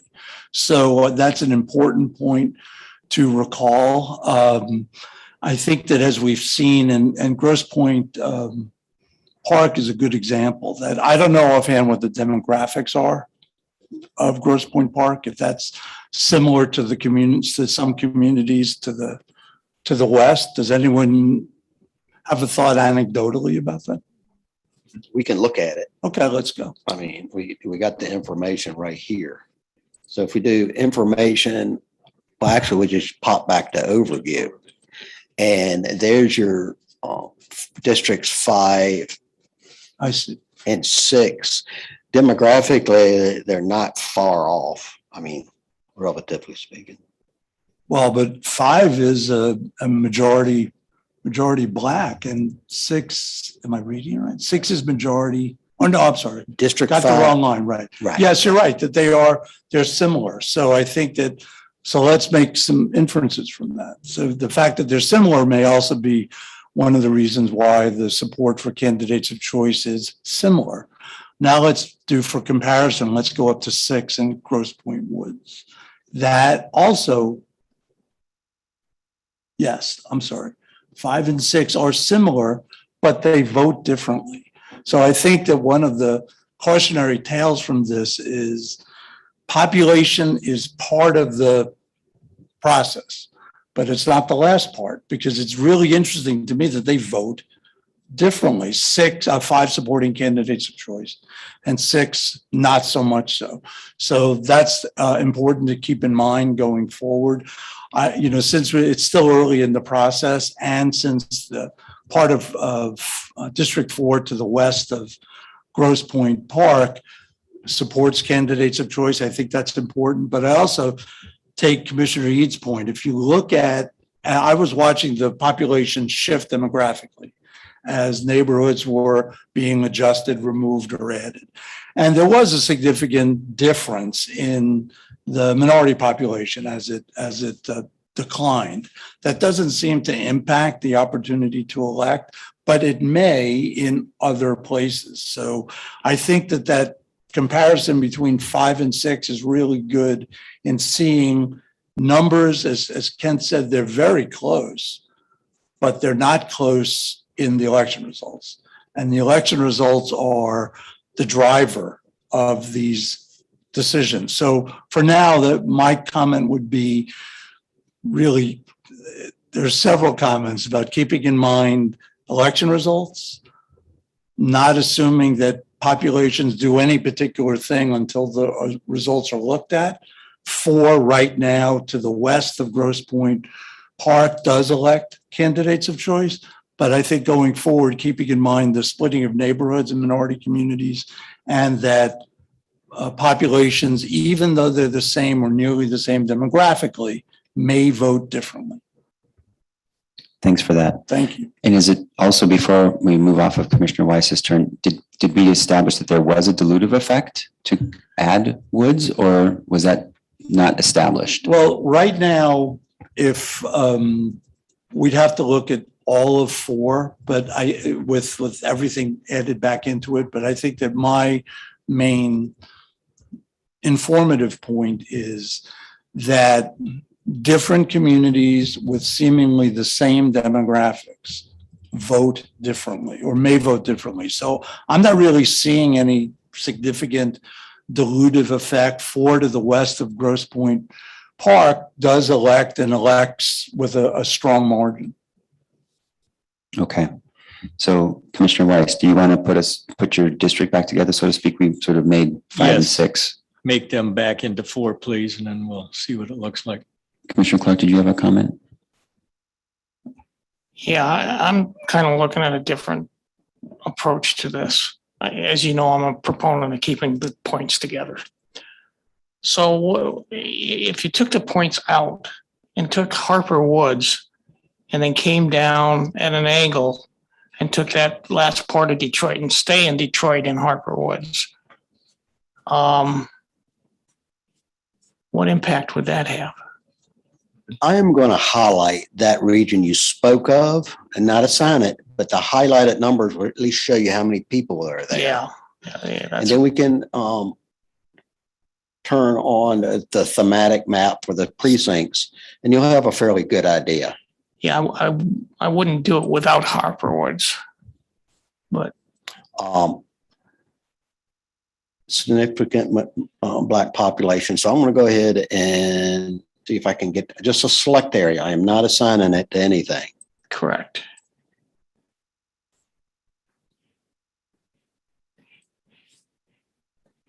Yeah, and I wouldn't even go that far west, to be honest with you, but. Okay. That area alone has 80,000 people, and I didn't even highlight all these. So let's remove some of these. And we can assume it's going to be a high Black population or a large, Correct. significant. Correct. Because of the Harper just the Woods woods should here. offset that some, but Well, Harper Woods is 15,000. very much majority minority, or not majority, but still highly. So that area in there is 60,000. Well, we would get that one. You don't have to take that. And you can, unassign more. It's, just to give you an idea. Yeah. And I'm not even looking at the number. I'm just kind of going by the shape or, I understand. just how stuff connects. So then we'll add in the couple little pieces that you might want to keep. So help us with your thought process here, Commissioner Clark. What are you trying to Well, I would explore even here? take off more of the little tail down at the end. Yeah. Right, but you're trying to keep the points not Trying in to this keep the district. points together Mhm. and getting the non-minority population out of Harper Woods. So this highlighted, this is Harper Woods. Correct. And we're running down here. I mean, we can unassign, we'll remove more. Yeah. So it's still Commissioner Weiss's turn. I just want to understand, is this sort of a suggestion for Richard, or what are you thinking? It's a different approach toward it to keep the points together. So that's 52,000. And I think we were talking about 16 and 10. Yeah. We'd unassign this, and that's 52. So just to be clear, Commissioner Clark, I mean, what Commissioner Weiss drew in District 4 does keep the points together. So that's why I'm challenged by what you're trying to do. It does, District 4 does keep all the points together. But it associates them into Detroit, which is what my understanding is what the comment was coming out of the Detroit people that they don't want to be associated in a district with Grosse Pointe. Because Okay. the money tends to flow to Grosse Pointe. Okay, Yeah. thank you. And Harper Woods is predominantly African-American going by this because each of these Okay. precincts, 63, 50, 71%. That may not work then. So Harper Woods is predominantly African-American. Could we just, again, for comparison, can you highlight that, assign it, and just so we see what the racial population is in that whole area that Commissioner Clark was interested in? Harper Woods is 66% African-American. And we can do the district, the artificial district. Yeah, area assignment. it just will be, I think, interesting to see and kind of reflect some of the thinking going forward, what the population is there in that area that you had highlighted previously. And Bruce, you're thinking of population as well as voting, as well as the election results. So we have to select it as a, not just select it, but also create, put it into a district, correct? Well, that's a great point, but I think that for now, I was just interested in seeing, that would be the next essential step. I'm just interested going to what Commissioner Clark said and what Commissioner Eve was talking about and Commissioner Weiss is just getting a sense of the challenge of having a district that is heavily majority minority. And then there's something that I'd like to add to that, but I just like everyone to see what the population here would be. Are you looking at just Harper Woods? Harper Woods and everything else that had been highlighted to the south.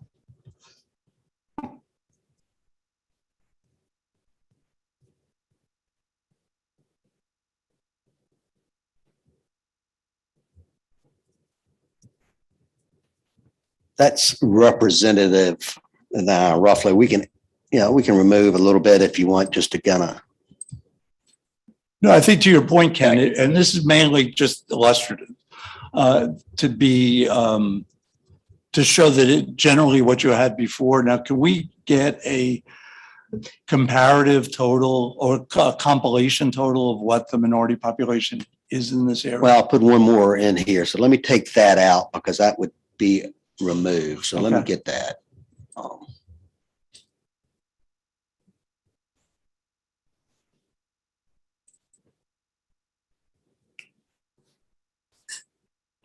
Okay, District 5 is that area. Okay. And we can go back to the demographics. And that area is 82% minority. Well, it's higher than that. It would be 85% minority or non-white, 82% non-Hispanic Black. Right, thank you. That was the point. I think that let's assume that there was a thought to create a district like this with a similar minority population. So there would be a majority minority district, heavily majority minority. The election results, I'm confident, would show that it supports heavily candidates of choice. Then the task would be, what would be the justification for that?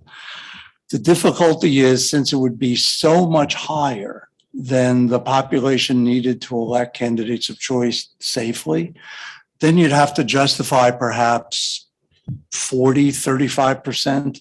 Why did you add that? And again, this is just illustrative. It's not meant to suggest doing something or not doing something, but I think it really reflects what you all have been talking about with the challenges of districting in Detroit while not having minority populations that are well in excess of what's needed to elect. So I think to that point, yes, it is a juggling act. And I'm not suggesting taking any particular communities out of any particular district, but I think that would be very difficult to justify because it's just so high. It's one thing having a 49% or 52% district, but something that's high would be difficult to justify. So that's why I just wanted to show that as a really good real-time example of one of the challenges, but also one of the thoughts to keep in mind as you continue in the Detroit area. Thanks, Bruce. Commissioner Clark and then Commissioner Eid. Oh, Yeah, I want to mention, given your analysis, I don't think that's workable. Yeah, and so we have to look at the alternative. Yeah, that's why when you were drafting, what I shouldn't even say drafting, when you were compiling these areas, it occurred to me that it would be really good just to see that and get an idea of how that would be, but then also how you would be able to justify it. And as I said, in my opinion, I don't really think that there could be a legally compliant justification. So I thought that would be just a great example to illustrate. Well, that may support the position of putting the points in that Detroit district. Well, I think that's something to, of course, evaluate going forward. As Ken was talking about before, there's still a lot of areas, the district in the Detroit area, but keeping in mind that having a majority minority population or a minority population that is so in excess of the opportunity to elect percentage would be difficult to justify. Commissioner Eid. Oh. Just a point of order, I guess, whatever you want to call it. Point of note, I'm put 4 back to where Commissioner Weiss requested it. So the deleting of 5, reassigning was merely to get it back to where he started. Thank you, Ken. Commissioner Lett. One thing that we need to keep in mind, I guess 2 things. Number one, we got 200,000 more people in population, and we got one less, congressional district. So we're spreading, it doesn't apply to the House districts, but we still have 200,000 more people spread over somewhere in this state. I'm assuming a lot of them are down in the Southeast district. So that's kind of shading what we are capable of doing.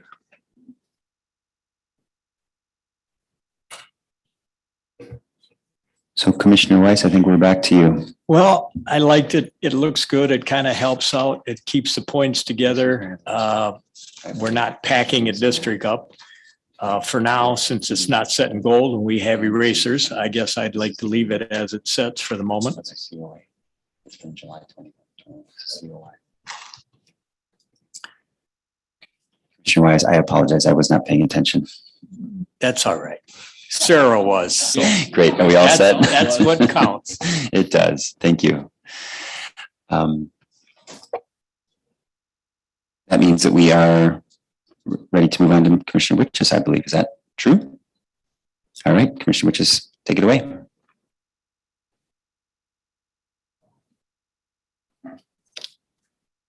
Oh, geez. Okay, I'm going to go south.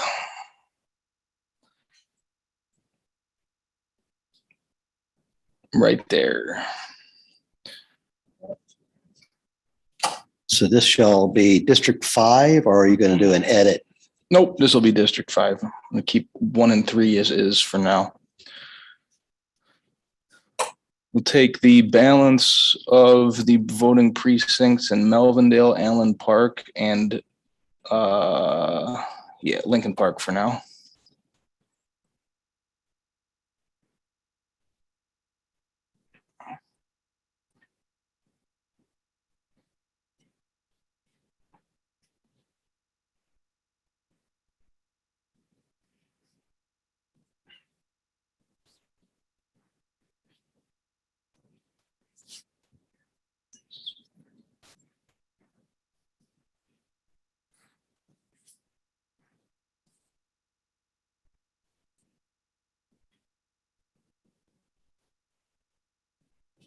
I got a little ahead of you. I'm sorry. No, you're you want to fine. leave that in there? Nope, perfect. Okay. Go all the way to where where District 1 kind of juts down. But without the 1,917 population right now. Without that one? For now. And we'll take the 2687 that's on right there. Yep. All right, I'm going to sign that just so we have an outline.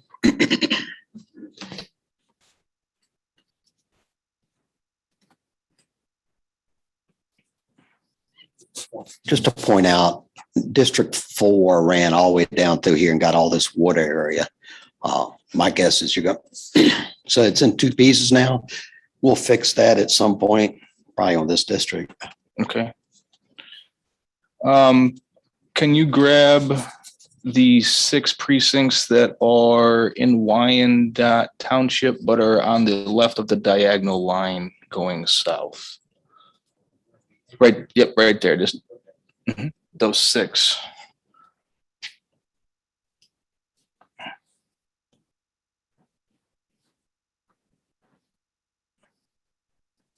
Okay, more? Yep, can we add those?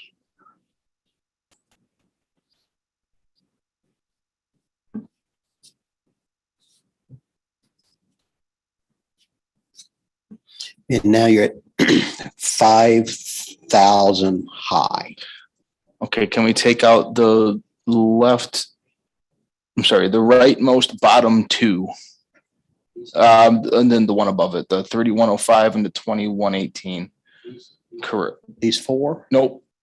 The these 2. Correct. Sorry.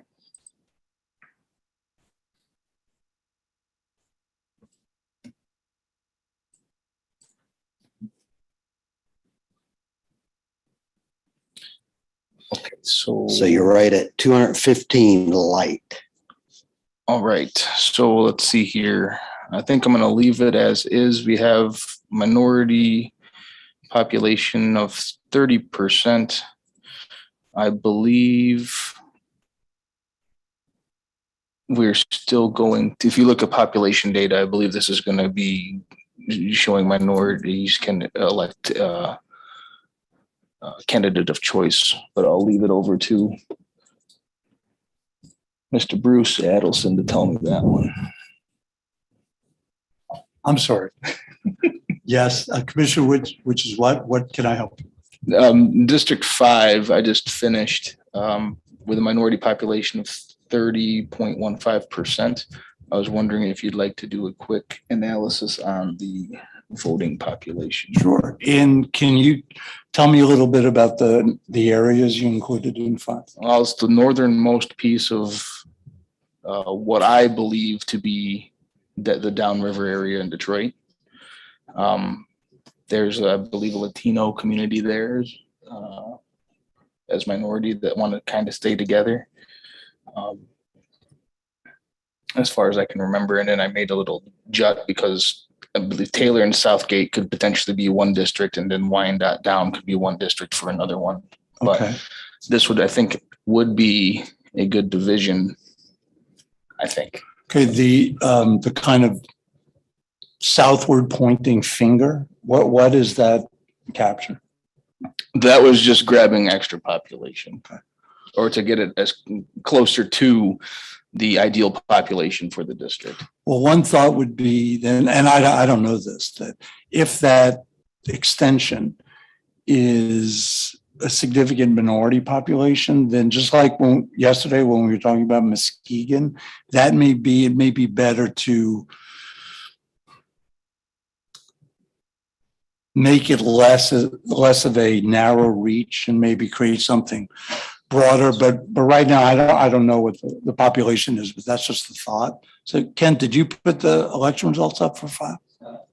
Yes, sir. That's District 5 highlighted. Okay.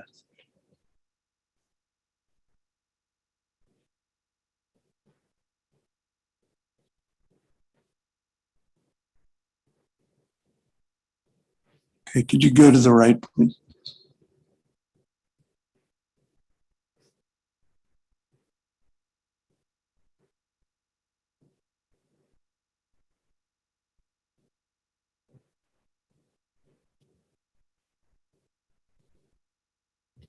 And again to the right, please.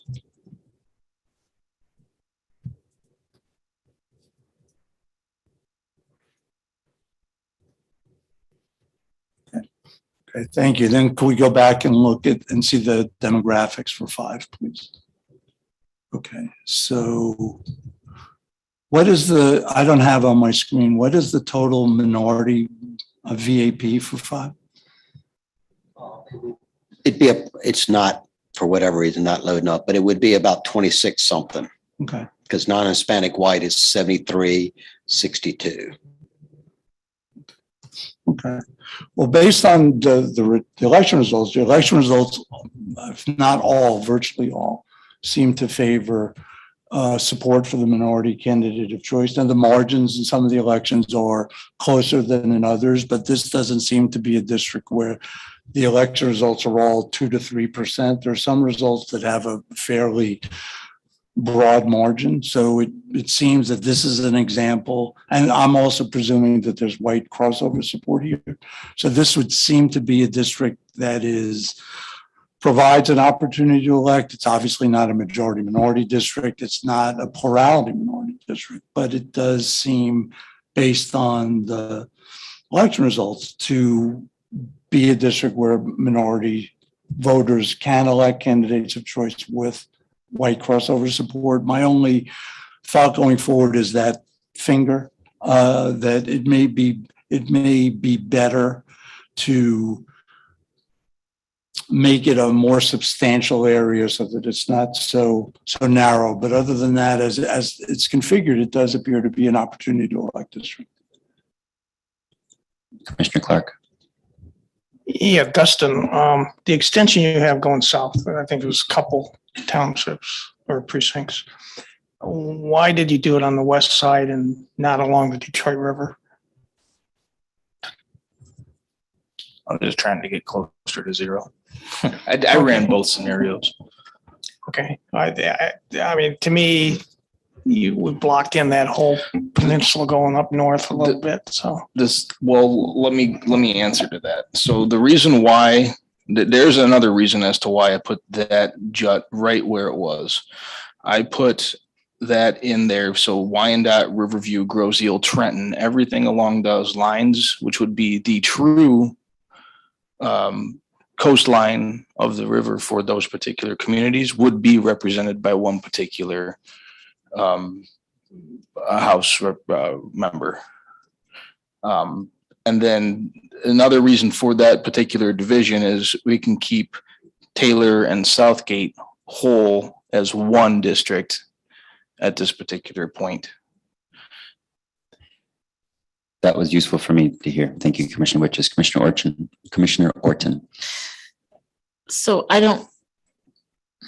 this doesn't, as far as I can tell, I can't see the shapes exactly of each of these places, but it looks like we're taking part of Wyandotte, but not all of it. So I'm thinking we could just take a different part.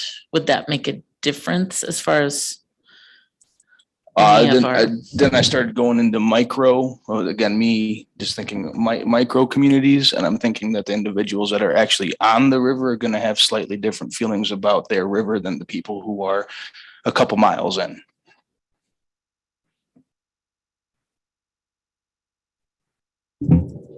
Bruce, please. This is more of a general comment that I'm going to propose somewhat of a mindset change. I appreciate and really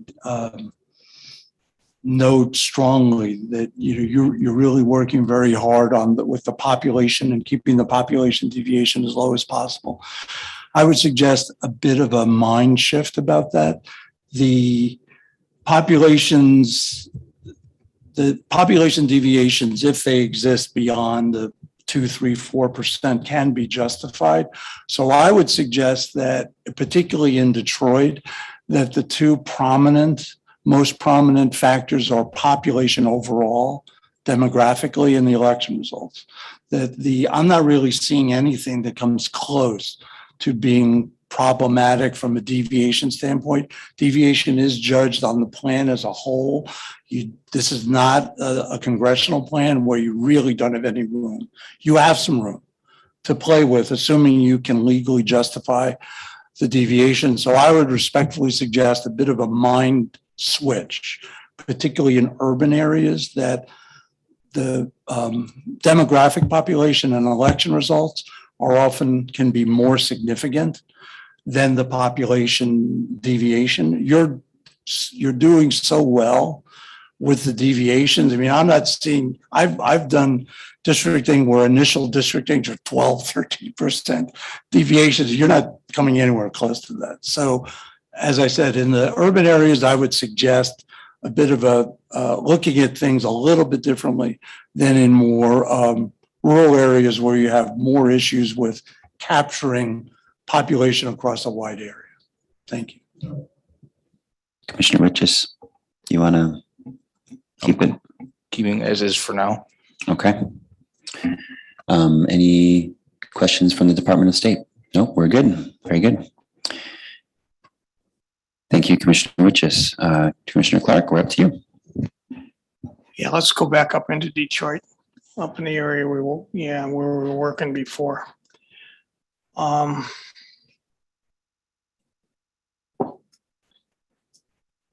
Yeah, I think I want to take from District 4 and go inward. So let's take, you see that, do you see the diagonal line? Yeah, that one there. Let's get everything in Detroit into this next district and see where we're at. So this will be District 6, or are you modifying 4? No, it's District 6. Okay. All this area in here to start? Correct. Okay. Not Harper Woods. Yes, sir.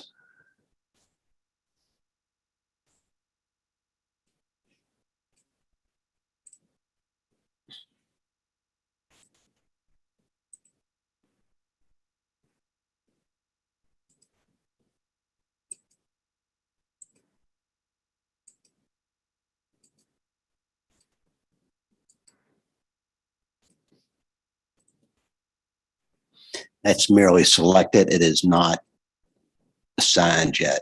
Okay, let's assign it then. And I want to see the population there too.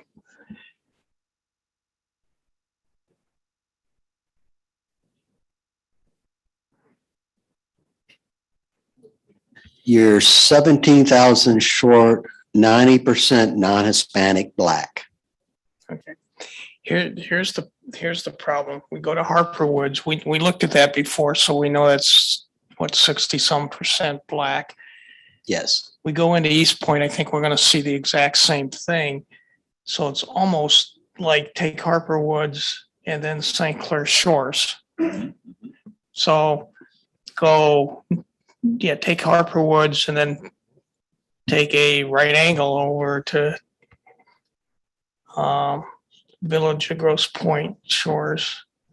I think you may have a contiguity piece there that may be important, but Commissioner Eade has a comment too. Yeah, I don't want to go up to St. Clair Shores. Okay, you're 1,500 people short. Okay, let's go Village of Grosse Pointe Shores and see what we get. Well, it can't get to where's Grosse Pointe Shores? Well, we have to go over that way. Okay, that's 77 people there. Oh, yeah, we don't want to. So this is 58, I don't know. Go north on Harper. It's just north of Harper Woods and take that township. Commissioner Eade, did you have a comment? Not a township or a precinct? A precinct, I'm sorry. Which one? This one or this? Correct. That's that one. And I did the township, so I'll undo it. I did exactly what I said I way wouldn't too many do. people. I see Cynthia, your hand. But I want to make sure that Commissioner Eade, did you have a comment or no? Well, yeah, I think for comparison, what you might want to do is have what you're drawing now and then compare it to what you're drawing, but with those two Grosse Pointe districts to the right, those two Grosse Pointe townships to the right included in it, and see what that does to the numbers. You'd have to take out a little bit of like the southern portion of this District 6, but it would drop the minority population, I think, to an acceptable level. So you're saying integrate those two Grosse Pointes that are in 4 right now.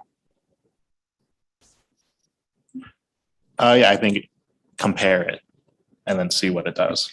That's, if I remember right, this is 16,000. Correct. So you're 1,500 short now. So if you put this in, you need to back out 15,000 out of 6. Commissioner Orton may have a solution for you, Commissioner Clark. Well, I was just thinking, I think maybe you turned off the theme bubbles to make it easier to see, but maybe that would help us know which direction to go. Yeah. Let me get it back. We have to go to voting precincts to get it makes it a little bit harder. But that's 3,000 people there. That's 1,800, 2,600, 1,900, 2,500, 73% Black, 77, 63, 63. So that's 33 to 73, almost proportionally. See, the way it's drawn right now, we're 91% minority, which is significant. And to that point, and I agree that you're right. And I think what's also important to, as an illustration, this is where one of the districts that Dr. Handley highlighted in her analysis that had like 90% Black population. So I know that I spoke with some of you about that point before, and how do you know where? I know Commissioner Rothorn, you and I talked about that a lot, that knowing where these districts are, the districts that Dr. Handley highlighted, this is where at least a couple of them are. So I think that kind of illustrates what her point about, and what I was saying earlier. What would be the justification for having a minority population, as Commissioner Clark said, that's so high and so far above the ability to elect percentage or range? That's something she pointed out when we were in Ann Arbor, and that's an important consideration going forward, since this is the area where at least I believe a couple of the House districts, as they currently are under the 2010 plan, exist.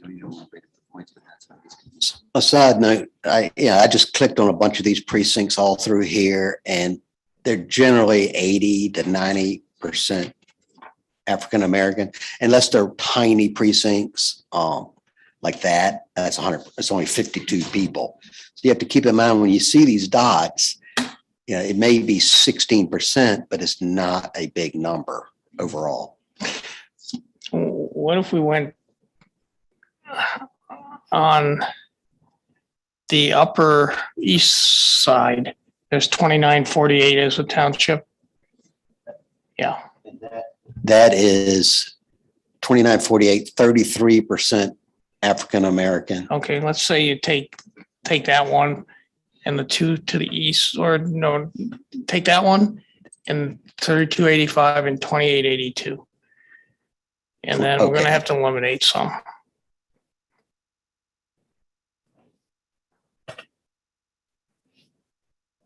Make sure I get it right. These two I've had and up in 3285 below. So that'll give you 9,000. So you got to deduct rough. Yeah, it'll be in the ballpark. So so I got to give. Well, that gives me 90,000. That gets you, considerably over it, but oh no, let's look at the percentage. Yeah, I want to look at the percent. 8% over. You drop the non-Hispanic Black to 79.5%. Commissioner Lang has a thought here. I haven't deleted some down below. I don't think I need to for the. Let's let Commissioner Lang in. I'm sorry. I'm just curious why you wouldn't go, how you have number 6 all grouped together right now, why you wouldn't kind of split that and go to the west where there's still dots, but where he's saying they might not be as big a population of African Americans. So you're still getting African Americans in there, but it might lower your overall percentage, like where it's showing the Coleman A. Young International Airport. Is there a particular reason why you're not considering going that way and kind of breaking up this big swath of 6 to a less, I guess, African American populated area? Well, yeah, it also depends what the population is there, because the airport takes up a lot of that real estate. Well, just for a quick look, let's just click on let's them do that. and I think it's worth it. We'll start down at I don't know. I mean, if you go across here, you're going to impact how you draw districts in the whole area. But anyway, here's just quickly, 75%, 75%, 96, and I'm not going to hit them all, but a sampling of them. Yeah, so the percentages are still high. Yeah, I mean, Yeah. they're in the 90s and upper 90s even. Yeah. They're smaller precincts, so you'll have to take more, but you'd still end up with high numbers. So the only way I see of getting the percentage down more is eliminate some down toward, in Detroit, down toward the bottom, and then moving up toward St. Clair Shores. So, I mean, that, excuse me, that's possible. And I think that when you were doing the Senate districts, I think that there were similar conversations and discussions. So, I mean, that could be a way to address this as well. would you recommend doing that compared to what we have at this point? Well, I think to Commissioner Lang's point and what we've talked about generally, I think exploring alternatives to see which ones work best for you. I think that's always a great idea. Yeah. Oh, I do too. So let's take, well, let's add first so we know how much to subtract out. So go on up and take the 2971, 3027, and the 77. Let's take those. Yeah.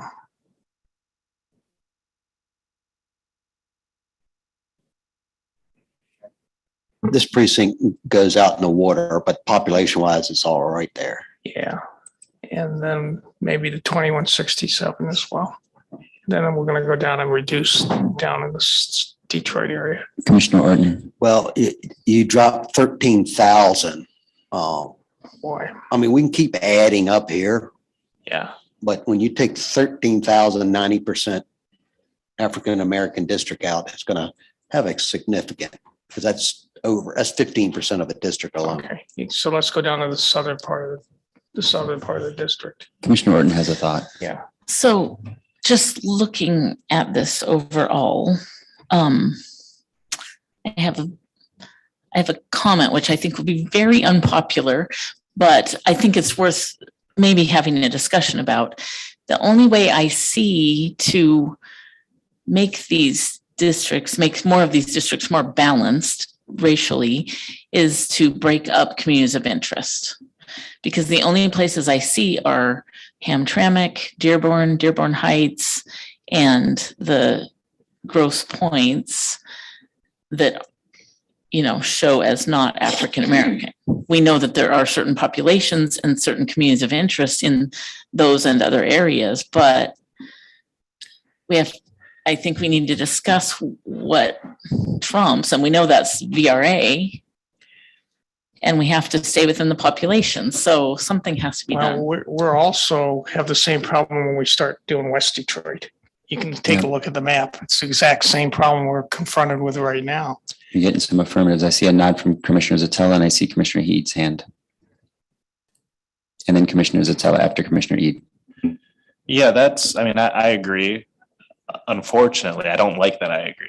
But that's kind of like how I started this conversation by saying we might have to break up Grosse Pointe because that's where the demographics are. The only place I wouldn't agree with is Dearborn because that has a different significant minority population that should also be protected. But as far as the other areas, I mean, I think that's the only way I see it working. Yeah. Commissioner Zatella, or then Commissioner Orton, do you have a comment before Commissioner Zatella? Go ahead, Commissioner Zatella, and then Commissioner Orton. Okay, yeah, I was going to say the same thing and this is kind of what I've mentioned before about the kind of first tier suburbs that are around Detroit, that we're going to have to pull into them in order to balance out Detroit. It's just going to be the way it's going to have to be, is that we're going to have to come out into Livonia, we're going to have to come out into Redford a little bit, into Farmington Hills, Royal Oak, all of those areas to balance the districts. I just don't see any other way around it.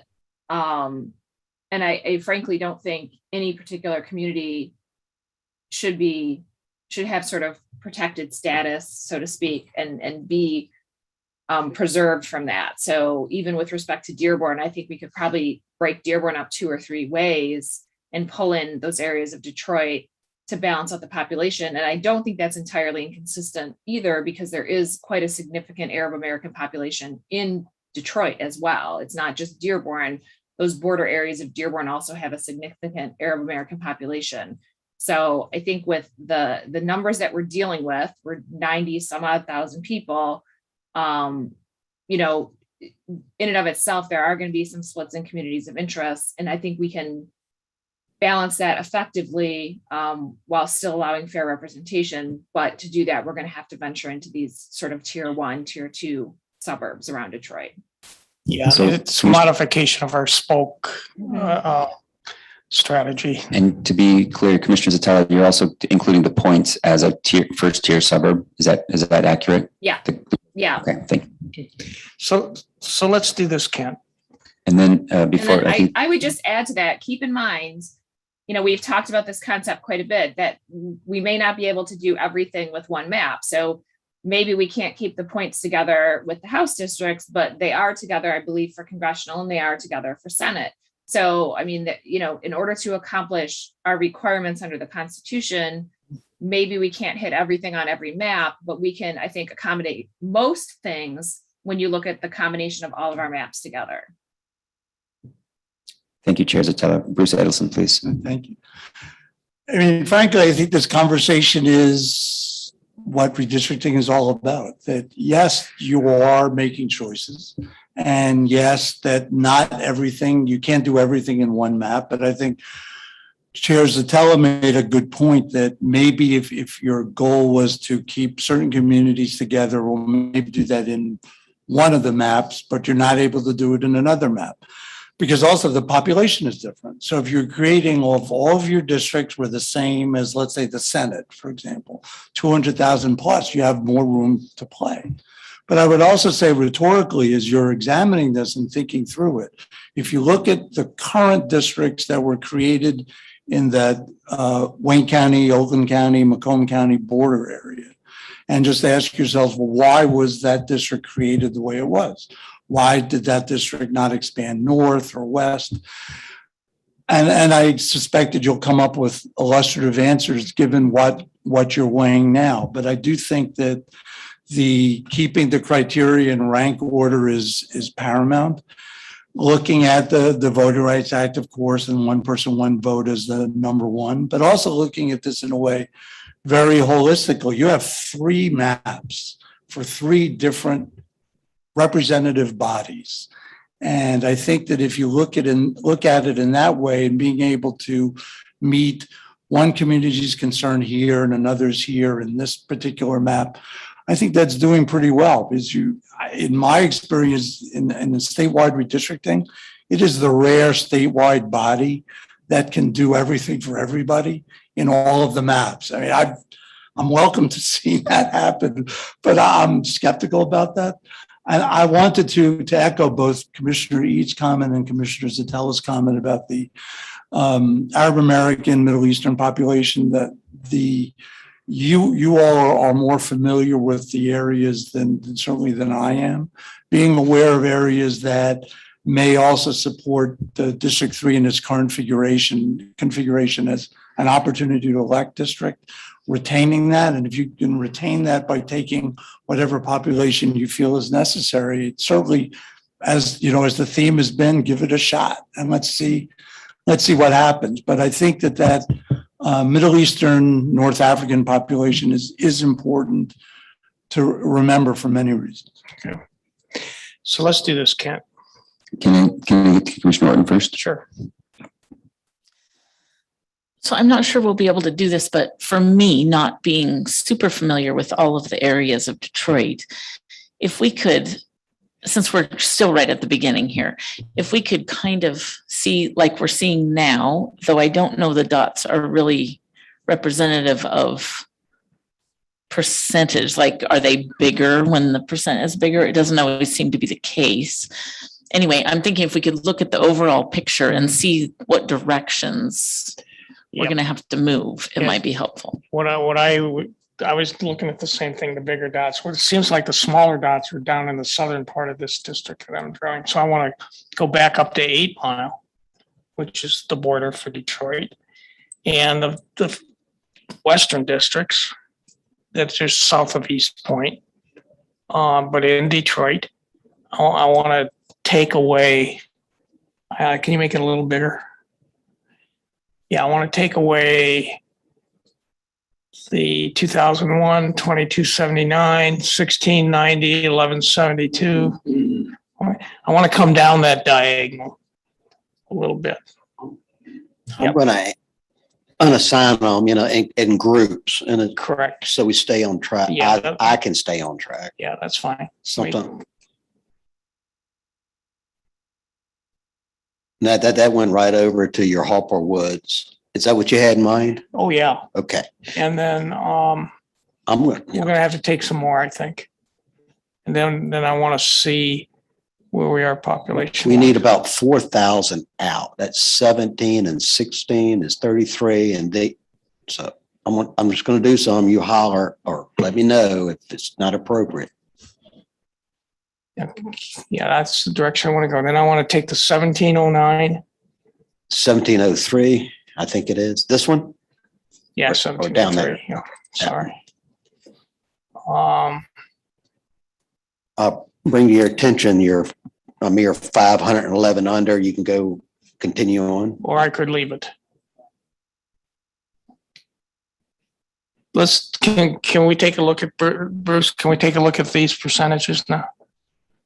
So the percentage has changed. So the voting age population, the African American BVAP, Black voting age population, has declined.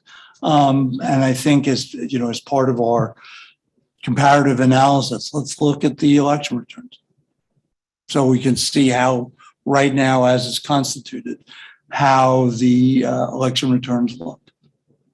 This time we're starting on the right and going to the left. So you're trying to confuse me? Yes. Thank you very much. Please let the record note that.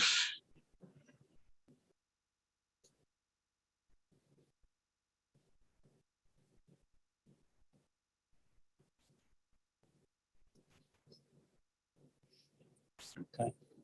Could you go to the left, please?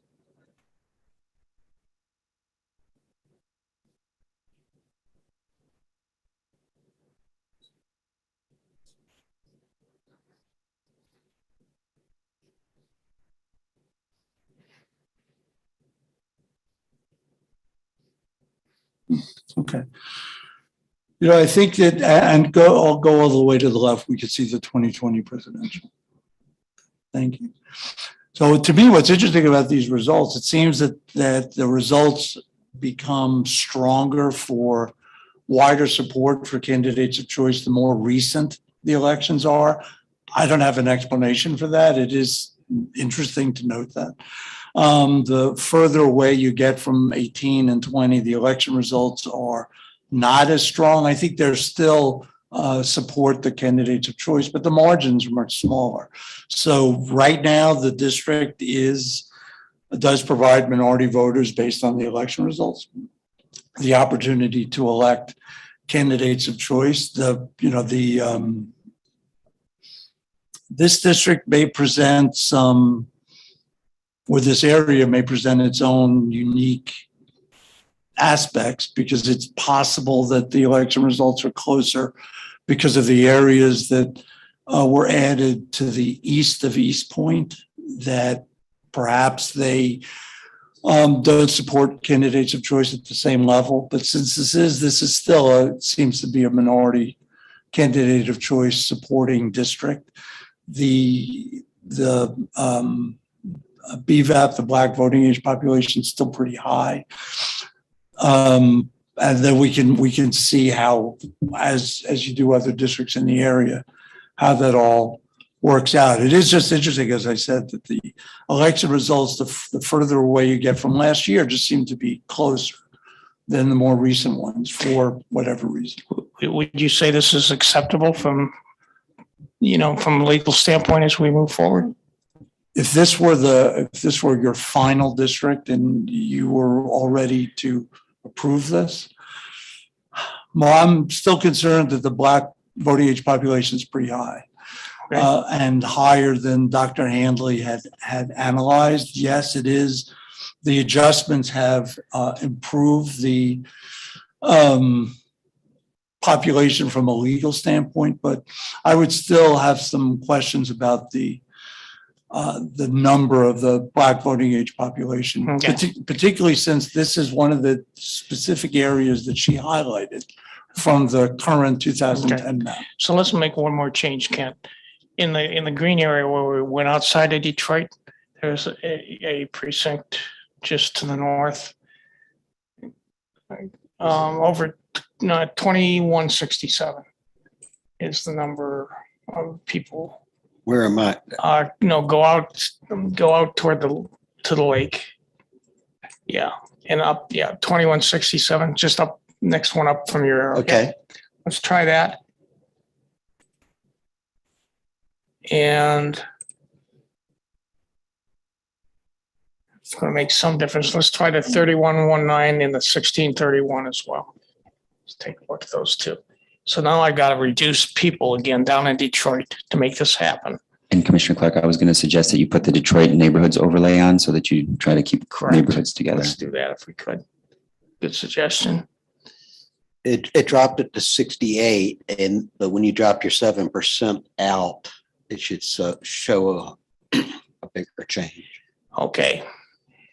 Now what I want to do. How many do I have to go? Reduce. 6,400 BID. Okay. Boy. So let's go over where we stopped before. Go up a little. Yeah, because this is where the heavier ones are. Okay, I want to get the 2779, 1311, and 1652. Let's get those.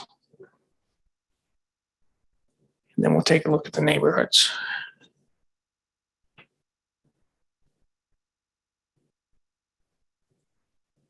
And get the one above 2779, not the 1759. That's in Harper Woods. Oh.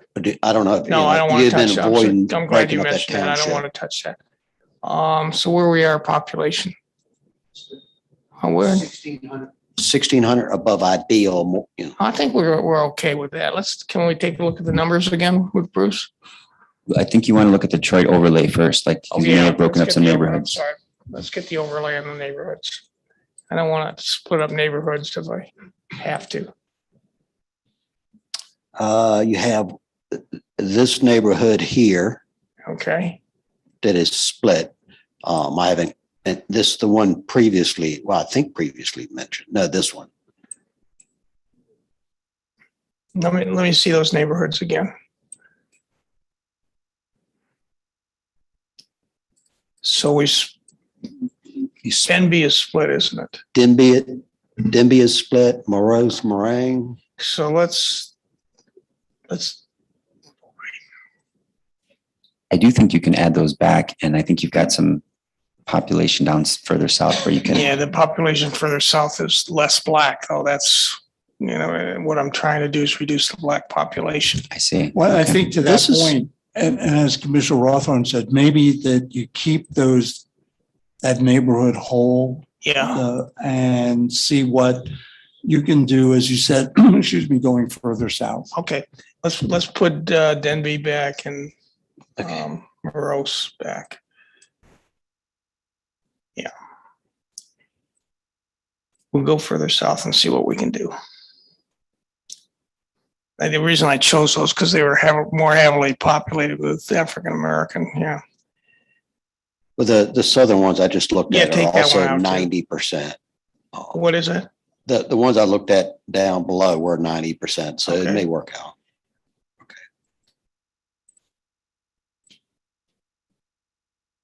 Okay, let's go down south a little bit. So let's get the Eden Gardens. Okay.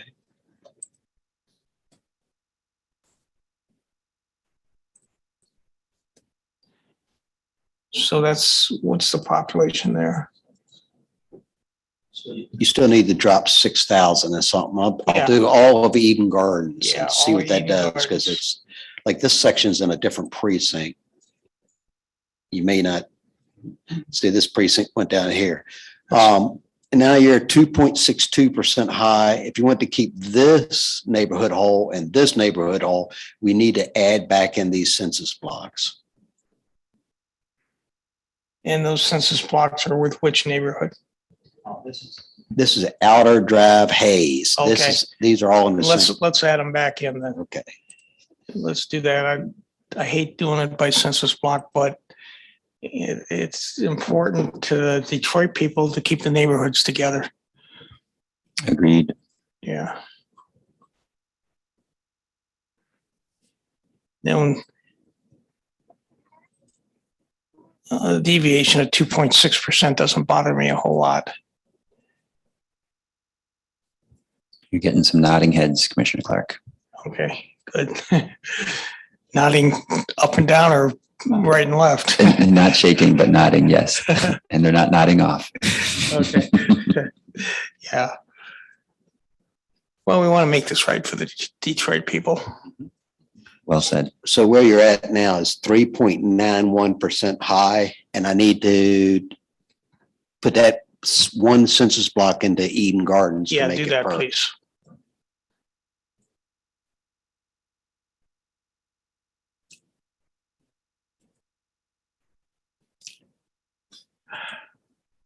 So you're now at 3.91% high, under 4%. Non-Hispanic, Black, voting age population is now Okay. 64. I'm good at that. Let's see what. If you want to, that little airport subdivision, that little corner, you could take that out and then you'd keep that, allow that airport subdivision neighborhood to be whole. You see what I mean? And it's not a lot of population, I don't think. And I think you're high at this point. So if you take it I'm out. not following you. This is the corner, yep, where he's. Oh, it's where it says airport sub. Yeah, airport sub. Mhm. And what neighborhood is that? It says airport sub. Oh, it's the airport sub neighborhood. Yeah. Okay, let's take that and see what happens.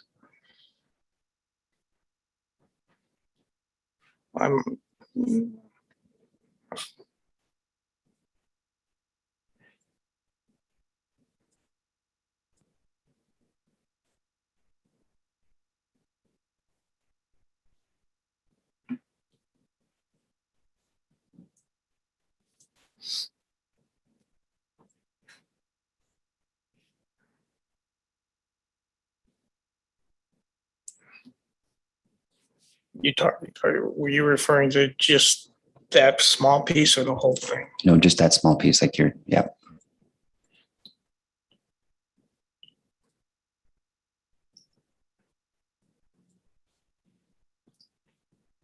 Seems to be a smaller Black population.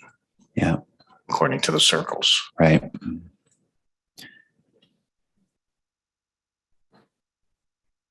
I think that covered it. I don't think I missed. Oh, I did miss one. Let me get that. Oh, yeah, I know it's going to be over. So you're still 3.59%, and you cleaned up the. Okay. So these dots are on the population of a census block percentages. That's why they're going to be small, because they're small numbers. Okay, so we're still 3,200 above, but that's okay, I think. Excuse me. Yeah, certainly for now. Yeah. Absolutely. And I think that when you get to the point of evaluating deviation on on an entire plan scale, you'll get a better sense of that. But clearly a 3.5 deviation is not by itself problematic. So it's certainly not for purposes of what's happening now. Yeah, I think what we're looking at is less than 5%. So I feel good about that. Okay, I think I'd like to keep this. And I'd like to thank people for their help and recommendations on this. It's a common problem we're going to see going through the rest of Detroit, from what I can see. We're going to have to go outside the city. Yeah, so, okay, I'm good with it. And you get a thumbs up from the Secretary of You're State. good? Thank Okay. you. Yeah, I mean, basically what we've done is we've had to, we had a 90-some% black district, and we had to change that. That was really out of spec of what we're looking at from the BRA. So we went out into the suburbs outside Detroit to get that down, and then we eliminated some of the population that we had in the original district. So and it was really basically a whole African-American issue, a concentrated African-American issue. Thanks to the, Didn't deal with any of the other minorities. thanks to the explanation, Commissioner Clark. I think we're all set.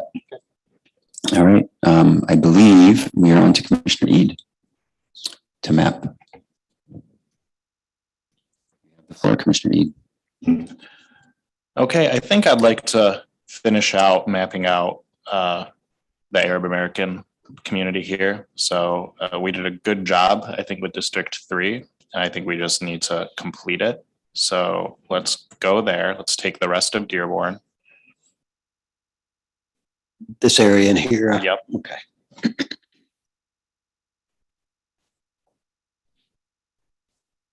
So it is going to be the whole township. Is that the idea? I'm going to highlight that.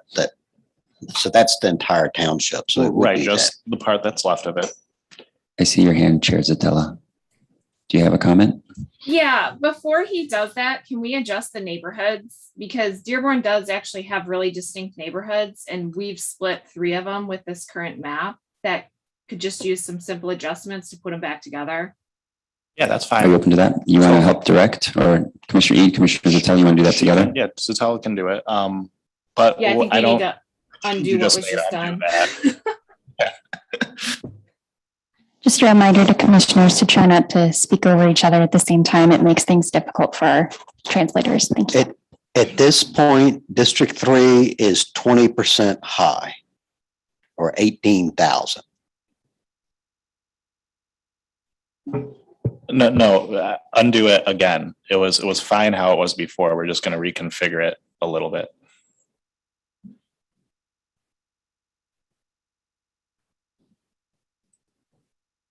I'm getting back. I inadvertently assigned it 7 because I thought that's where we were going with it. That is District 3 as we came in. So District 3 is dead on the numbers. So you want me to highlight just this area? So Commissioner Zatella is going to edit this a little bit to get the neighborhoods that are split back together. Yeah, so just where you just had your cursor, Kent, that south of Michigan Avenue area, that's Crowley Park neighborhood. We want to keep that together. So go back down to where you were. Yep, those 2 precincts. Put them Those 2 back- precincts. Yeah, put them into 3. Okay.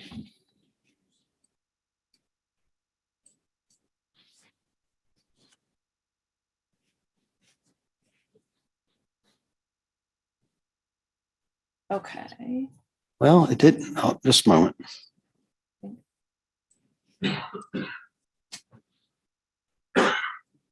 Okay, now we are, I mean, it's almost ideal. 0.0. Oh, my bad. I was gonna say, 4.88% high. there's a lot of population there. So hold on. Now I would go up to the upper edge, the upper northwest edge. That's Gulf Crest, Gulf View neighborhood, and take that off and see where that puts us at. So that precinct right there. Yep. Unassign it. Yep. Unassign it.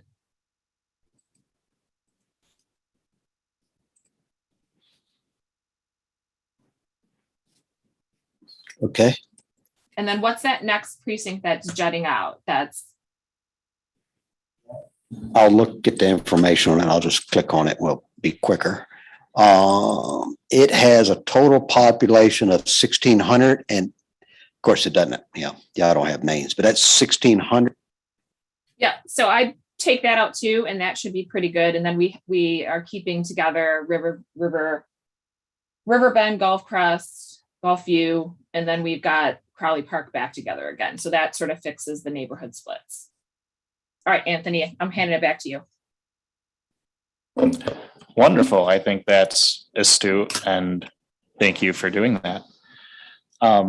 All right, so now let's take the rest of Dearborn. So making a new district. District 7. Yep. Okay. I'm just going to highlight them and then we'll assign them at your discretion.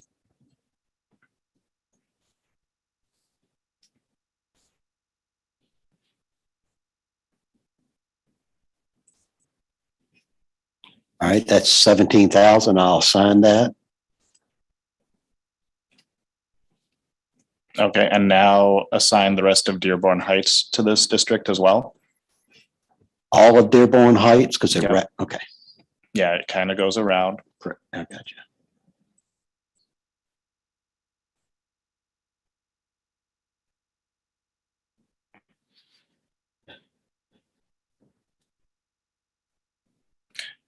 Okay, we need a little bit more. Now, what we have now is very close to what the community has submitted to us as being their communities, as being their population. I don't really see this as a community of interest. I see it more as a voting rights issue for a minority population. And I think that what we have now works. We just need to add a little bit more. And we heard I think a week ago, that Inkster probably shouldn't be here with this district. So, we got to go somewhere though. So I would like to ask Commissioner Zatella, would it be better to include a little bit of Garden City, a little bit of Taylor, a little bit of Redford? Where do you think to go from here to get that extra 10,000 people? So I would go either way. So you could grab into a little bit of Garden City that's very similar to the western edge of Dearborn Heights, or you could grab that upper part of Taylor, which is very similar to southern Dearborn Heights. Either way would work. Commissioner Orton has a hand too. So while I don't know these populations, can we see the dots again? I think Garden City doesn't show any dots. I think we should avoid that because we need to, well, I don't know, maybe we're getting out of the city now, but I'm just thinking we need to balance that out as much as possible with the African-American population as well. And to that, I have this memory of sort of the western side of Detroit, right? The eastern side, like just north and west of District 7 and west of District 3, right? That population, is that also Arab? Could that be a justification to sort of keep that Arab community there? Is there an Arab community there? No? Okay. Yeah, Not that part of the edge, no. Okay. Commissioner Clark. Yeah, I support what Cynthia said, because the Arab American population is basically considered in the census data as white. And so I think we need to, and that's what it's going to show in the statistics Bruce is going to look at. So I think we need to move to the east and get the more heavily populated Black areas. That would be Warrendale then, I think. And I think that to that point, I think we talked about this a little bit with the Senate districts, because Middle Eastern descent is not listed as a race by the census. That's not dispositive in the sense that that's not a community that needs to be protected. But that also means that going off American Community Survey data, for example, the community of interest submissions we talked about, your own personal knowledge, I think, makes that being able to do that more important, because the census data by itself won't show the same thing that we've seen in other areas of Detroit. But that's also why looking at the election results are so important, because I remember when you did the Senate districts, we looked at a particular district that seemed to have 85% non-Hispanic white and a relatively small Black population, but it very heavily supported communities of candidates of choice. And we inferred from that aligns with what we thought would be an area of significant Arab American population, which to my understanding may also typically support or often support minority candidates of choice. So by doing this, you're relying on more than census data, because the census data really does not explain where the Arab American population is.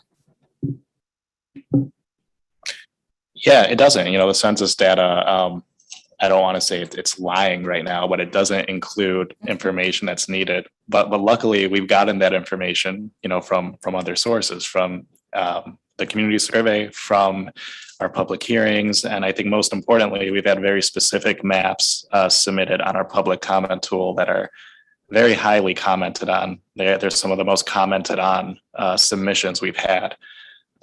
Those have this being combined, this District 7 being combined a little bit more with Garden City because of the similarities with it in Dearborn Heights. However, if y'all want to go into Warrendale and get those maybe bottom 3 precincts to diversify it a little, I'd be okay with that too. I don't think it's going to make a major difference, but I mean, yeah, it's about 10,000 people, those bottom 3 precincts. But I'm also concerned about vote dilution. I apologize. I don't want to disenfranchise those communities there either. If indeed there isn't a crossover vote for, if they can't elect a candidate of choice as an African-American community, right? As small as that piece is, it also feels important to recognize that may not be a good choice. I'd rather stick with Garden City, frankly, and allow them to have a candidate, be represented, have a shot at a candidate of their choice. If you feel like that's not going to, District 7 isn't going to help them elect that candidate of choice.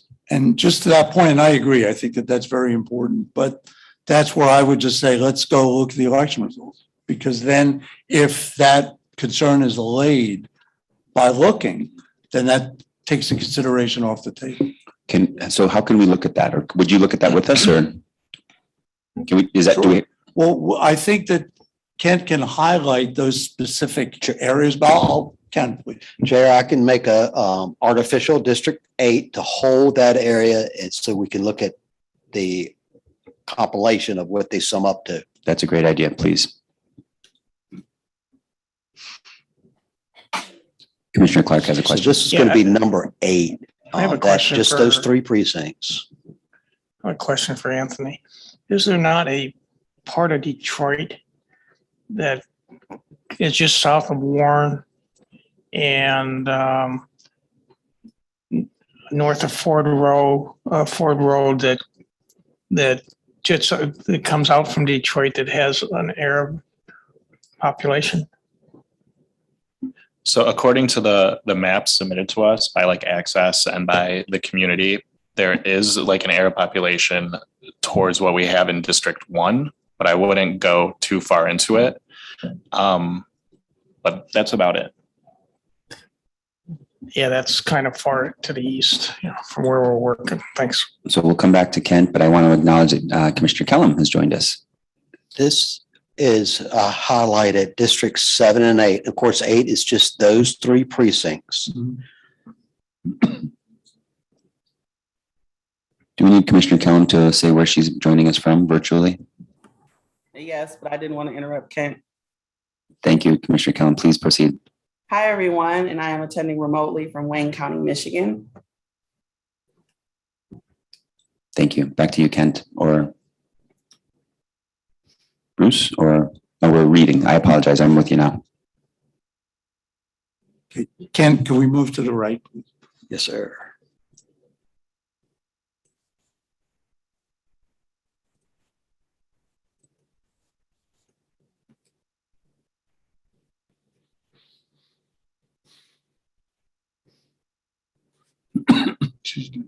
Okay, well, I think that if just looking at what's on the screen now, I think is a really good comparative illustration between 7 and 8. So 8 strongly supports those 3 blocks, strongly support candidates of choice. District 7, as configured, also supports candidates of choice. So the margins are not as large as what 8 is showing. However, they both do support candidates of choice. So I think that there are some, as I said, so the 7, the margins are closer. But could you go to the right again, please, so we just look at the whole span of the results? Thank you. Yeah, I think across the board, the candidates of choice win. Some of the margins are closer than others, but I'm not seeing any election where the candidate of choice loses. So on first blush, it does not appear that if you add the three areas that are now in 8 into 7, that creates a dilutive effect. However, what would also be helpful, if I could suggest, let's put the areas from 8 into 7 and then see what the overall results are. Commissioner Orton and then Commissioner Eden. So if I'm reading it right, that last election for number 8 that is different than the others. I just wanted to point that out for the record.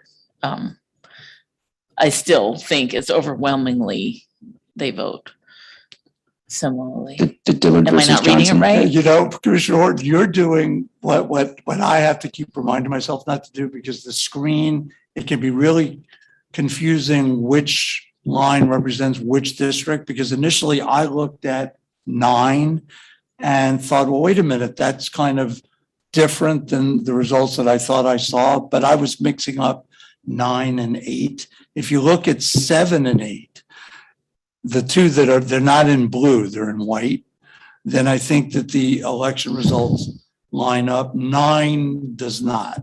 But I think it is 9 and 10 that are actually districts 7 and 8. Am I wrong? Yes, districts 7 and 8 are lines 9 and 10. The highlighted districts are 7 and 8. So, okay. For example, that's District 7, that's Right. District 8. That's District 7, District 8. Let's go all the way to the end, because I think that was where Commissioner Horton saw that anomaly. One election looked different from all Yes. the others, but it was just one. So this would be District 7. Your microphone's not on yet, Ken. District 7, District 8. 7, 8, 7, 8, 7, 8. So I agree. I mean, yes, and that Johnson Dillard election is different. Was that the one that you had spotted? Please. I see one other as well. I think Snyder won. Oh, the Snyder shower, yes. Yeah. Okay. So, but overwhelmingly, I think we can see that they do align generally. So I don't know where you draw the line, but. No, I think that I thank you. That's a great point, and I will adjust looking at the lines and looking at the districts. So yes, I think to your point, there are a couple of elections where the candidate not favored by the minority community prevailed. I think that there are only 2 of those. To me, one of the more important illustrative points is that the margins are bigger in those 3 areas, those artificial areas of 8, that the support there is stronger than by margin than in 7. But 7 does, in the majority of elections, does elect candidates of choice. So, excuse me, thank you. And then I would suggest what I mentioned earlier, put 8 into 7 so we can see what the overall results are. because District 8 right now makes up almost 10% of the entire House district. So when you add those in, it's going to impact District 7. And the 8 of those 3 blocks that you selected. Well, I think that just putting aside population for a moment, and just seeing how that changes, if it does, the election results, just to be illustrative. Commissioner Ede, you have the floor. And District 7 can hold that population. Right. Okay, let's add it in and see what we get, see if it changes anything. I don't know if we have this data on hand, but I was also thinking something that might be useful would be the 2020 primary election data on the Democratic side, because there was an Arab American candidate. And it'd be interesting to see how these areas voted, if they voted for that candidate or not, compared to the primary winner. What race was that? Arab American, No, the race, the office. governor. Oh, okay. This Kim Brace, unfortunately, the primary contest results are not readily available from the state. So they're generally not included in what we have right now. Thank you for that clarification. Commissioner Ede, you have the floor again. So this is combined now, and we're okay on population. Do we want to check the election results to see if it made a major impact or not? And I would just offer that you did split the neighborhood, and I know that may not be the most important piece, but it is useful to recognize that there is a smaller neighborhood that you could take potentially and also see. Yeah, just wanted to point that out before we go too far.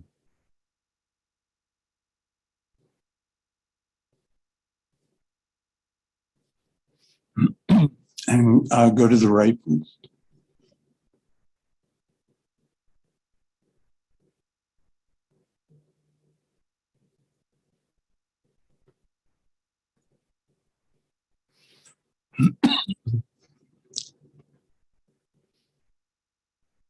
And to the right, please.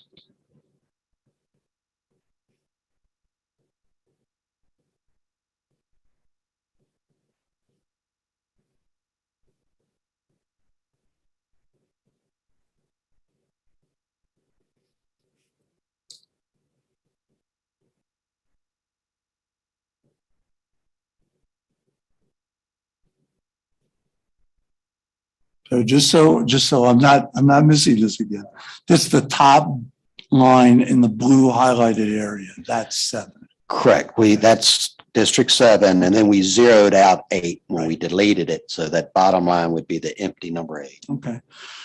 Well, that Johnson-Dillard election continues to be interesting because that seems to be the only election that I've seen where the candidate of choice is not supported. Some, as we talked about before, some of the margins are relatively close, but the minority candidates of choice win in the majority of the elections. So from that standpoint, this does appear to be a good opportunity to elect district. Thank you. Commissioner Lett. On the Johnson-Dillard, Johnson was the incumbent in that election. That was her second term. She had done a lot of good things for the Secretary of State's office and was relatively popular regardless of her party. So that would go a long way in explaining what was going on with that particular election. Thank you. That's very helpful. Thank you. And I would agree with that assessment from Commissioner Lapp. Any other? Yeah, Commissioner Ede, please. Okay, well then, I think I'm good with this. What do you think, Commissioner Zatello? I think Commissioner Zatello may have had to leave. Okay, well, I'm good with this. I think it supports, getting rid of the disenfranchisement of a minority community, which, as we've heard, is not only what we should be striving for, but it's also what that community wants to see, and supported by numerous submissions on our public comment tool. This is for Secretary of State's office, specifically comments P4293, P4609, W3992, and C1510.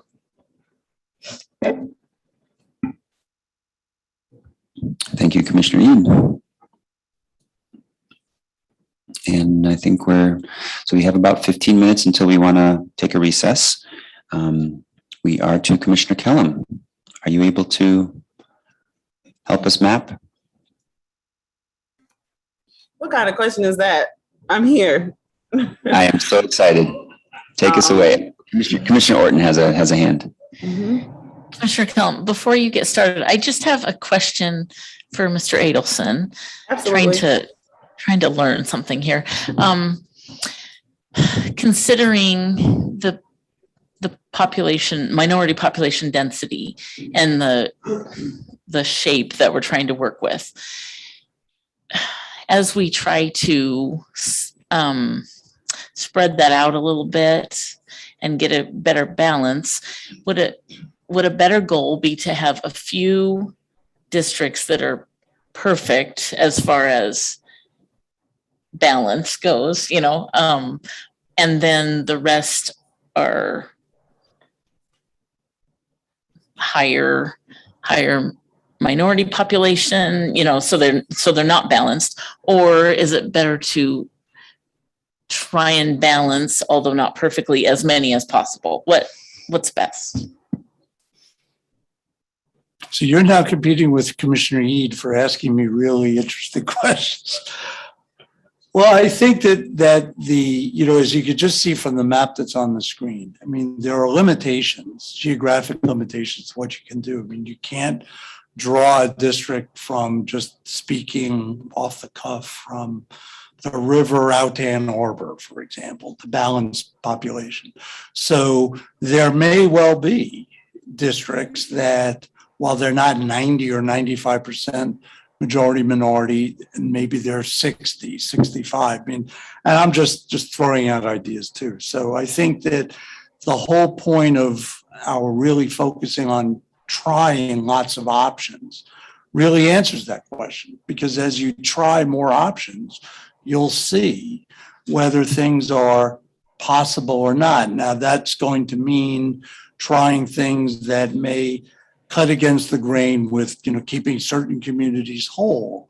But that's also part of not only showing all reasonable efforts to do that, but that's what's so important about creating a record, that if someone says, well, they didn't do that, well, no, that's not true. Here are 10 examples of how that was done. So it could be that way. And I don't want to presume in going forward the limitations of all of your creativity, but it could well be. And so I think that that's something that we can encounter that if we need to, but there are realities of geography, as you know.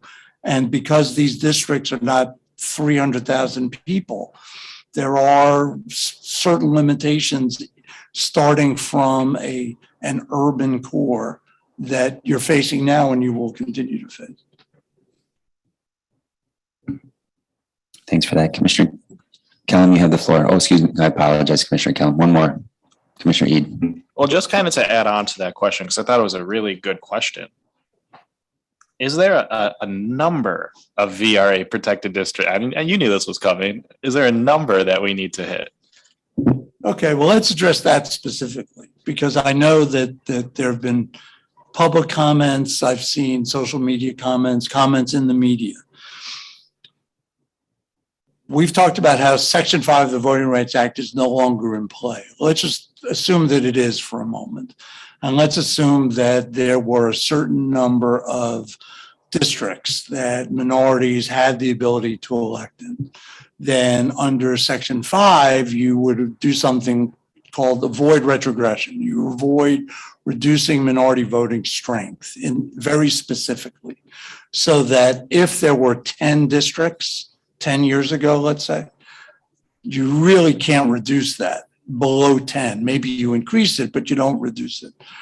Section 5, as we know, doesn't apply anymore. So that strict numerical, you had 10, you have to have 10, that's really not the same as it was 10 years before. So I think that what the commission is doing is, in addressing what Dr. Handley analyzed, looking at the current districts from 2010, you are diversifying the population, unpacking the districts, expanding the district, while also at the same time, going back to the Lakeshore District in the Senate, you're creating districts that appear to be opportunity to elect districts that may not have existed before, that may not on first examination appear to be, but the election results all show that they are.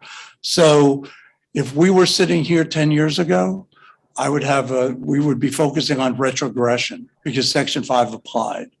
Retrogression and Section 5 don't apply anymore.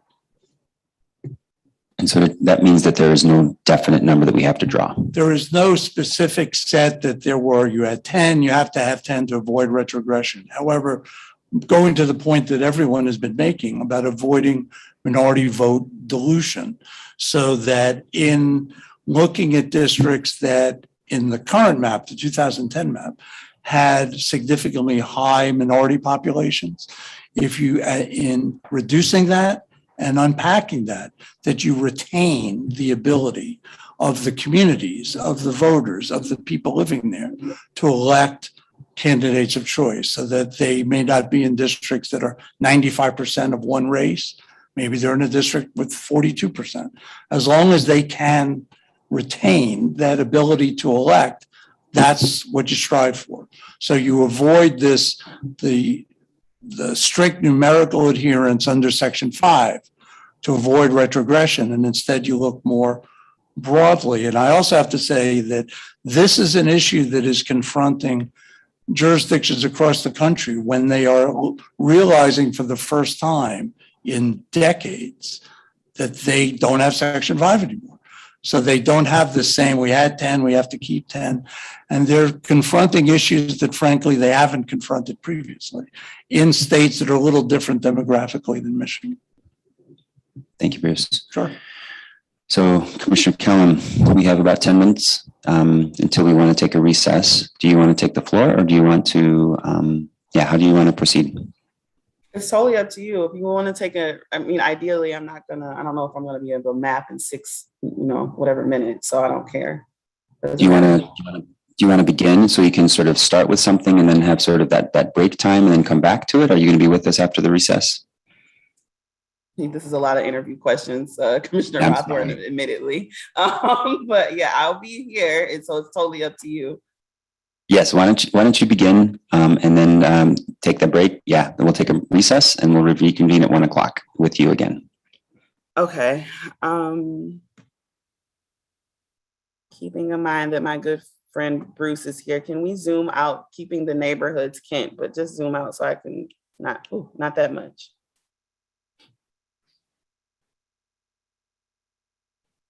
Zoom in a little bit more, please. We're like back to the same thing. Okay. What I'd like to do is start around, what is that? The green, is that District 2? This is District 2. Okay. That's 2, yes. Okay. So I'm thinking of drawing a district that mixes in that kind of Northwest Detroit area again with some of the suburbs to continue this mix to get the VRA right. So we'll see how this goes. Okay, Kent, can you select, can we do Campo, Banglatown, Highland Park? Okay. I'm reading the neighborhoods. So Highland Park, that little. I'm going to start with Highland Park just to get us a base. Mm-hmm. Mr. Kellum, we did not sort of in District 2, we didn't keep the neighborhoods whole. So you feel free to adjust as you continue, draw your district if you want to keep the neighborhood. I'm less interested in keeping up. So I want to keep some neighborhoods whole, but I'm more interested in creating opportunity and fairness. So however that happens is what I think is best for Detroiters, because I think largely, anyways, I'm just going to proceed. Okay, so Highland Park is selected. You can do Dexter, Linwood, Russell Woods. Okay, let me get all this area. Mm-hmm. And the area to the right as well. I'm going to select the areas, and if I select an area you do not want to use, speak up before. Of course, I'm not going to let you over select.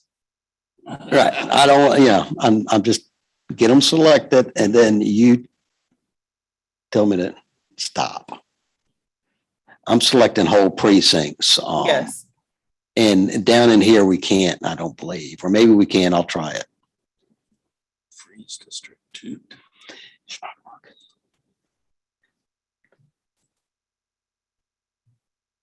Okay, that, assign that whole area, entire area? Yes, please. I'm gonna try to create a shoot upwards. But I'm gonna, Gonna go this way where my cursor is pointed? yes, and I do want you to include what's to the right of Highland Park, which is Campo and Bangla Town. That's Russell Woods. Yes, you can select that. And then go back, what would that be? Northeast, I guess.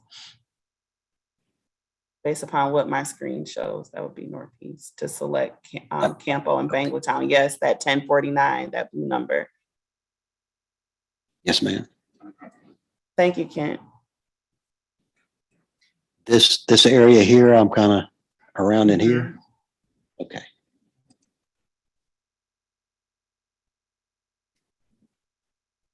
And Those are whole precincts. yeah. Okay. Select. I can assign them and then cut them, trim them back if you want, however you want to do it. Yeah, because that little jagged edge looks strange to me, but we're also very zoomed in right now. Yeah. Let me go out a little bit and before we do anything out. Okay. You still have 64,000 to assign. Mm-hmm. Should I trim that off or? Yes, please. Okay.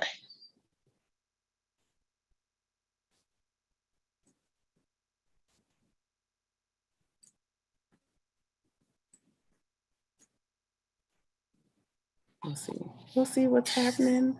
So I want you to select from Greenfield Park and Cadillac Heights going north.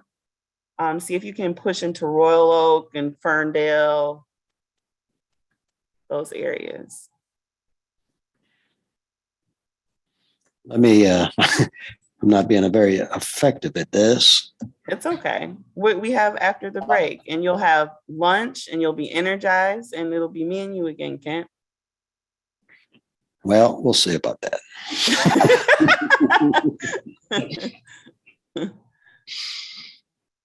Okay, you were saying this area here, we're going to go this way, or we're going to start over here and go this? So zoom out a little bit. Zoom out a little bit, please, Kent. I might be going in the wrong direction, so I want to make sure. Ooh. Yeah, okay. So select the University District, Palmer Park, Bricksdale Farms, Greenfield Park, Cadillac Heights, Green Acres, all the way up until Ferndale and Hazel Park. So everything that's on that slant to the, yep. Mm-hmm. No, let me get that straight. The block. Precincts. Can't we have one more minute? I quit. Yeah. We're just going to highlight this and go from there. Cadillac High. Mm-hmm. That little piece, another little piece in here.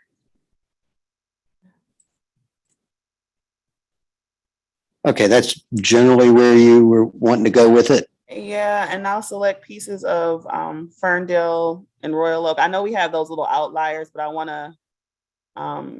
Right now, the population is quite Black, which I was aware of. So we're going to try to pull in Ferndale and Hazel Park and see what happens. Okay, we can start doing that at the yep. At a higher level.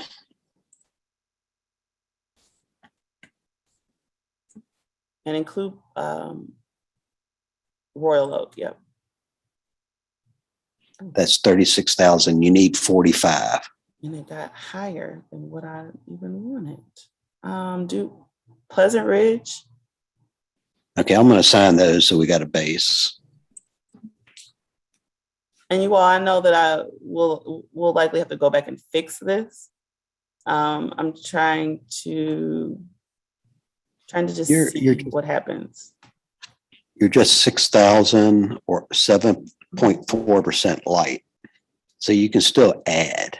So yeah, so add all that little light area, that Martin Park, Pilgrim Village, Dexter, Finkel, the area to the I'm sorry, I'm probably going too quickly. Mhm.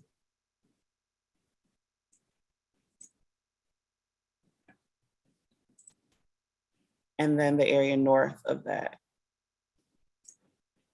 Yes, sir.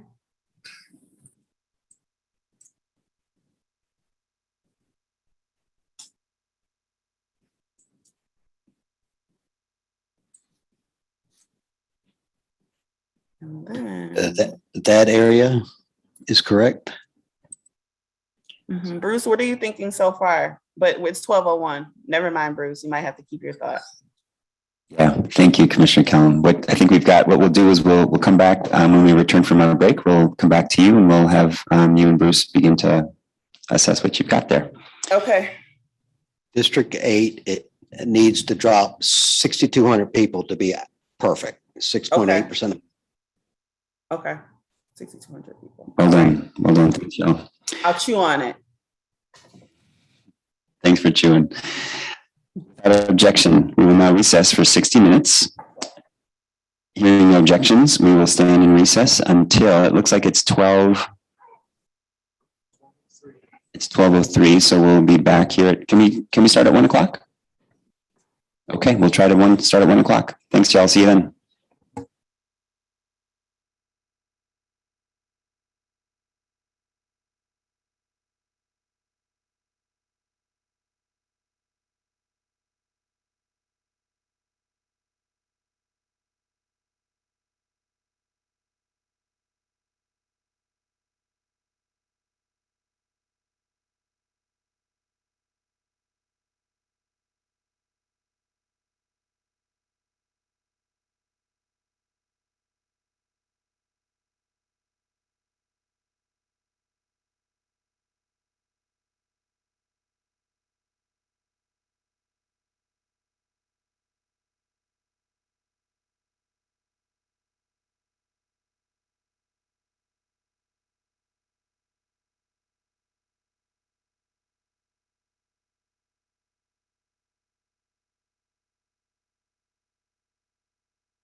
As Vice Chair of the Commission, I call this meeting of the Michigan Independent Citizens Redistricting Commission back to order at 1:00 p.m.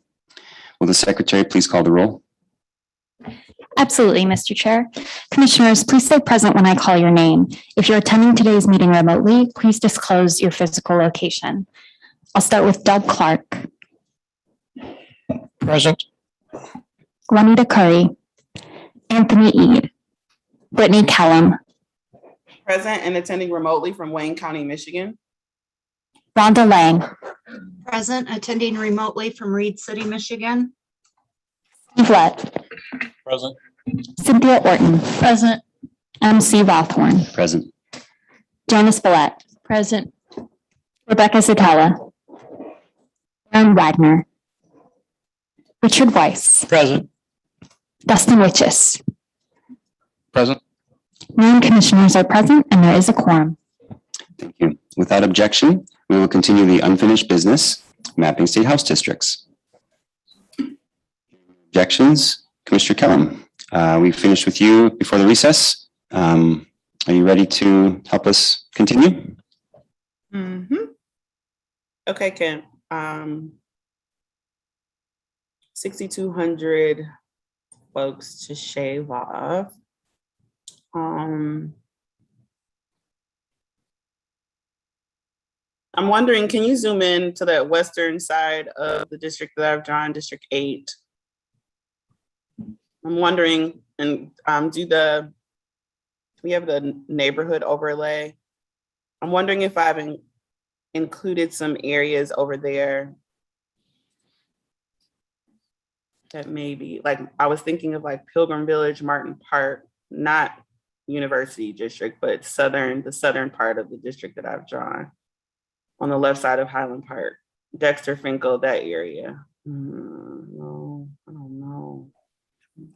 This is a split neighborhood according to right through there. It's going to L shape or C shape.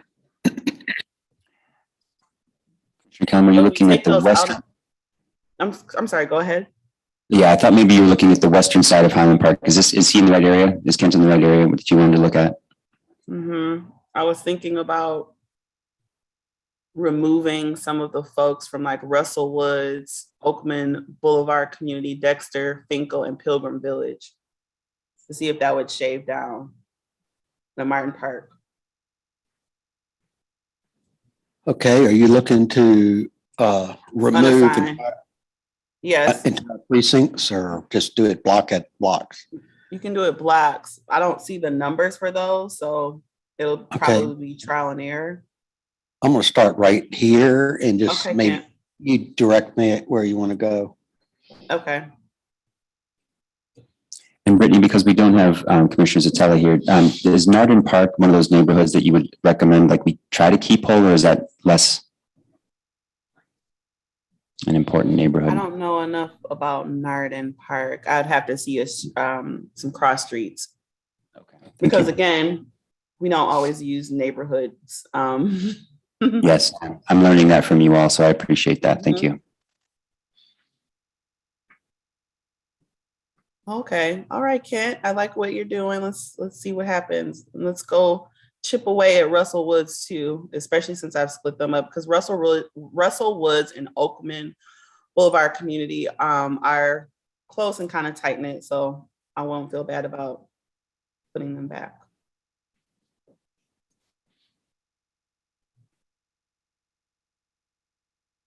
And go along Dexter Avenue, keep going north and remove the blocks. I think that's Davison.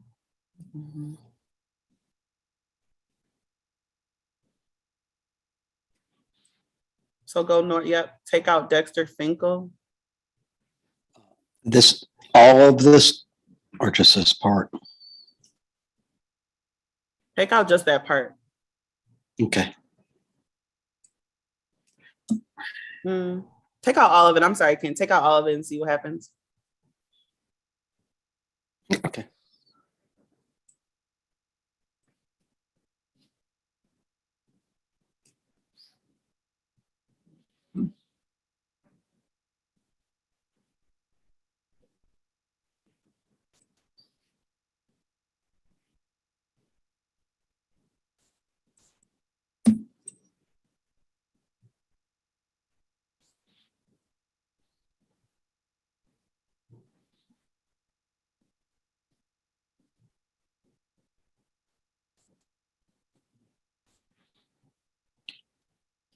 Shall I continue on further eastward? Now we've got that weird part though. Yeah, I think that's made a one mistake. census block. We can put that back in. Is that what you're saying? Take out that jagged piece. All right, all this, okay, yep. Mm-hmm. Census blocks in this area, like this is Yes. one census block, so we'll see. Okay, I wanted to take out Dexter Finkel, but I think we're gonna, if I'm looking, we're only at 440. We need take out 425. That's Okay. available from Signature Kellum, yes. Can you take out that area to the left and the area to the right so that whole area is just unassigned? This whole area here, Mm-hmm. or this area of this Both. community? I was talking about that whole area and then that Dexter Finkel portion. Yes, ma'am.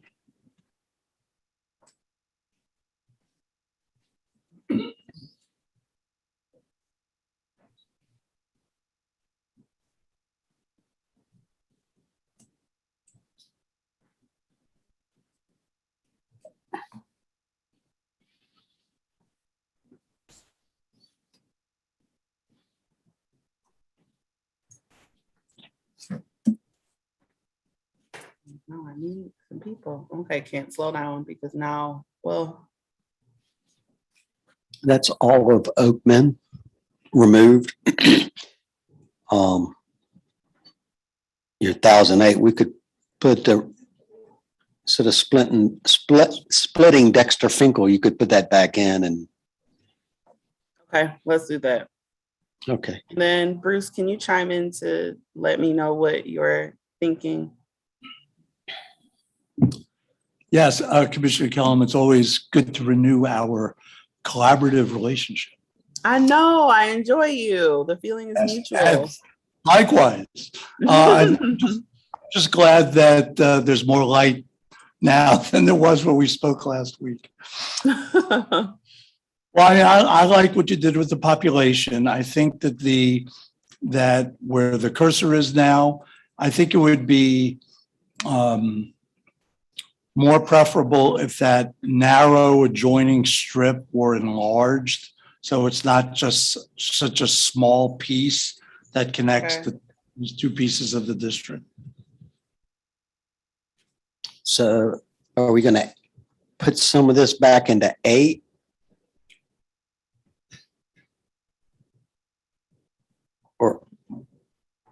Or continue, I'm listening. No, I'm saying, are you going to take more out of 8, or are you going to put where my cursor is back into 8? It has to go back into 8. So start at this part. Yes, please.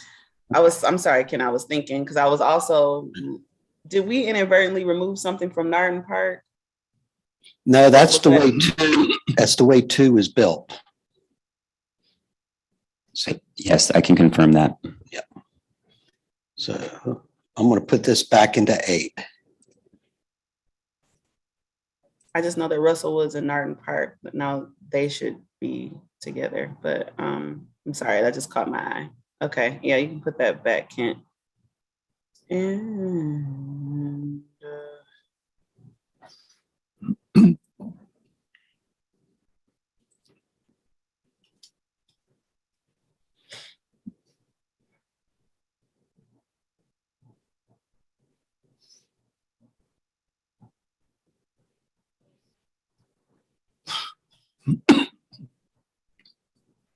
I believe this right in here, it was the way District 2 was built.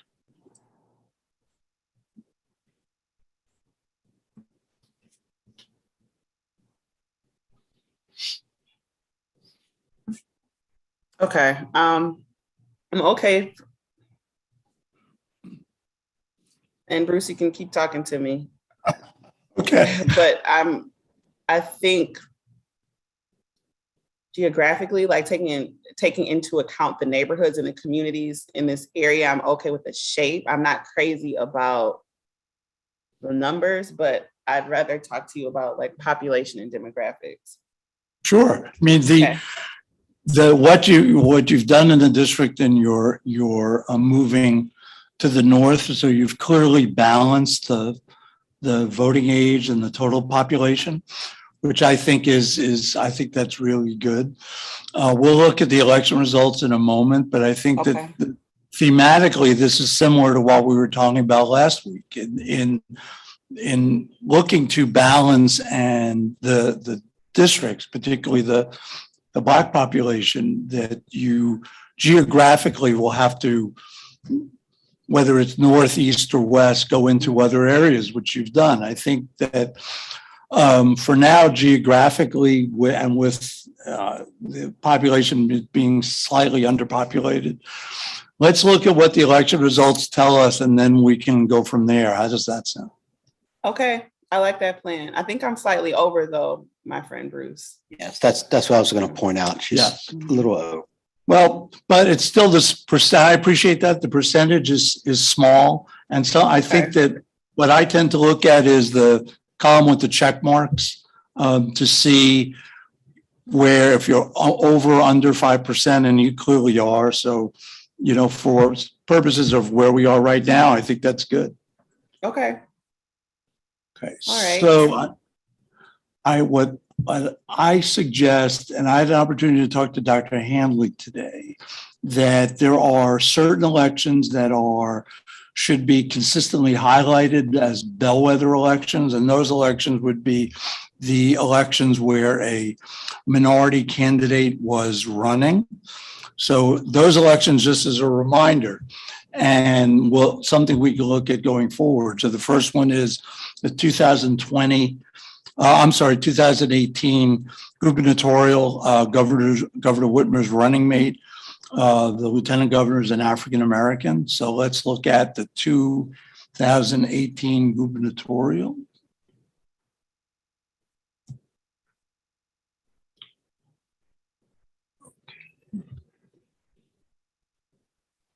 Okay, yes.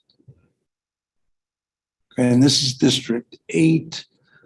I have District 8 highlighted with Thank my you. cursor pointing. Okay, so 8 for gubernatorial, clear advantage for the candidate of choice. It's about a six times advantage. So that's good in that this district as configured elects this candidate of choice. Then let's look at the 2012 U.S. president. Bruce, I always learn so much when you do this. Like, just keep talking it out. I have to keep hearing you. Thank you very much, Commissioner Kellum. So 2012 presidential, again, an 8-to-1 advantage between the candidate of choice and his opponent. Let's look at the 2012 U.S. presidential. Oh, I'm sorry, we just did that. 2020 U.S. presidential. And the reason that this is a bellwether election is that the Democratic candidate for vice president was a minority candidate. So when minority candidates run, those are particularly important to look at in analyzing elections. So here again, a minority candidate of choice prevails, about a little less than a 6-to-1 advantage. Now let's look at the 2014 Secretary of State.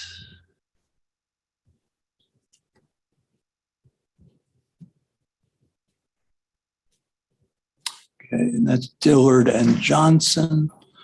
Okay, and again, Dillard is the candidate of choice, is also, I believe, African American. So again, in this district, it's about a 4-to-1 advantage. And Ken, we'll just go. Let's look on the screen, and then we'll just move to the left, and then we'll just read through all the elections. Let me look at this tab here to see what's under it. I haven't. Yeah, let's do it. I did not. So this is the presidential the Senate, the governor, and secretary of state all at one time. Yeah, and I think I that, think this is where you want to. yes, Okay. I'm sorry. Yes, that's right. I think that this is what Dr. Hanley and I were talking about. This will be the first tab that I would suggest we go to because there are minority candidates running in all the elections. So that is in the terminology, those are bellwether elections. We'll look at that and then we'll go to the rest of the elections. So first. So to name the tab, it's the focused. Focused. Okay, focused. Yes, I emailed Mr. Brace about finding a way to highlight specifically and ideally perhaps put all of that in one tab with the 4 bellwether elections at the front on the left highlighted. But for what we have now, let's look at the focused first, and then we go to the rest of them. So let's go back to the full minority races, please. And so we could just, we'll just look at the remainder. This isn't the, this is the full minority races tab. This is the focused. So the focused has more than the 4 bellwether elections? The focused has 2 presidential, 2 Senate, governor, and secretary of state. Okay. That's what I was given. This is a Republican. Right, he had an candidate that African-American had candidate for Senate. Yeah. But there were more elections. This is the focused. Right. This is what that was given. Sure. Well, but there were more elections earlier today. That's under the full minority races. I'll click there now. All right, so let's do that. And then. And I'll to go all the way to the Go left. to the left, yeah. And this is what you've been looking at most of the Yes. day. Okay, so let's just go down the list to see how everything aligns. Okay. To the left, please. That's as far left. I'm as sorry, going to the right. To the right. Okay. Okay, thank you. Okay, and hold on. So these are lining up similarly. Minority candidates of choice are winning. The margin is pretty substantial. To the right, please. Okay. So Commissioner Kellum, I would say that in all the elections that we're looking at, including the bellwether elections, the minority candidates of choice win, and they win by sizable margins. So this is a minority opportunity to elect, ability to elect district. I think that there will be, just as there are seemingly with virtually all the districts, I'm sure there may be some additional adjustments. Mhm. But I think that your philosophy of going north and encompassing additional areas while being mindful of the Black overall population and Black voting age population, I think that's a good strategy. And right now, as I said, this district is an ability to elect district minority candidates of choice win all the elections that we have compiled. Okay. Thank you. I Welcome. appreciate that. Commissioner Clark has a comment. Yeah, I've got something that came to mind as Commissioner Kellum did this. We've got an area between 8 and 5 that's unassigned at this point. That's in Detroit. And if that population is 100,000, we're going to have to split it in 2 districts, one being close to 91,000 and one being very small. So I would like to do like a quick analysis to see how many people in that area, and hopefully it'll provide us opportunity to move north as well. Yeah, that's a great point. Let's see who's there and what that reveals. So I'm gonna make a temporary district 9 just to hold the population while we do this.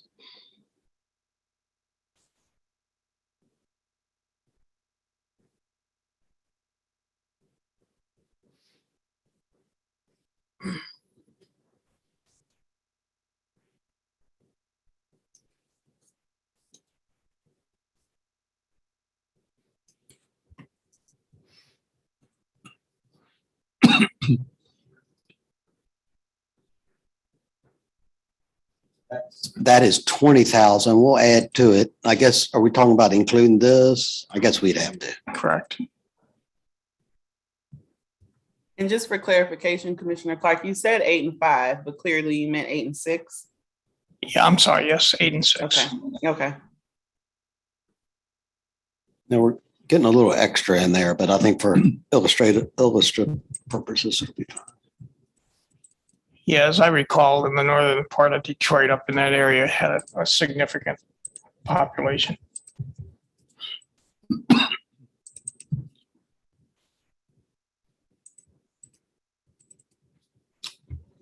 Now we got a little extra population in there, but that's 85, and we'll remove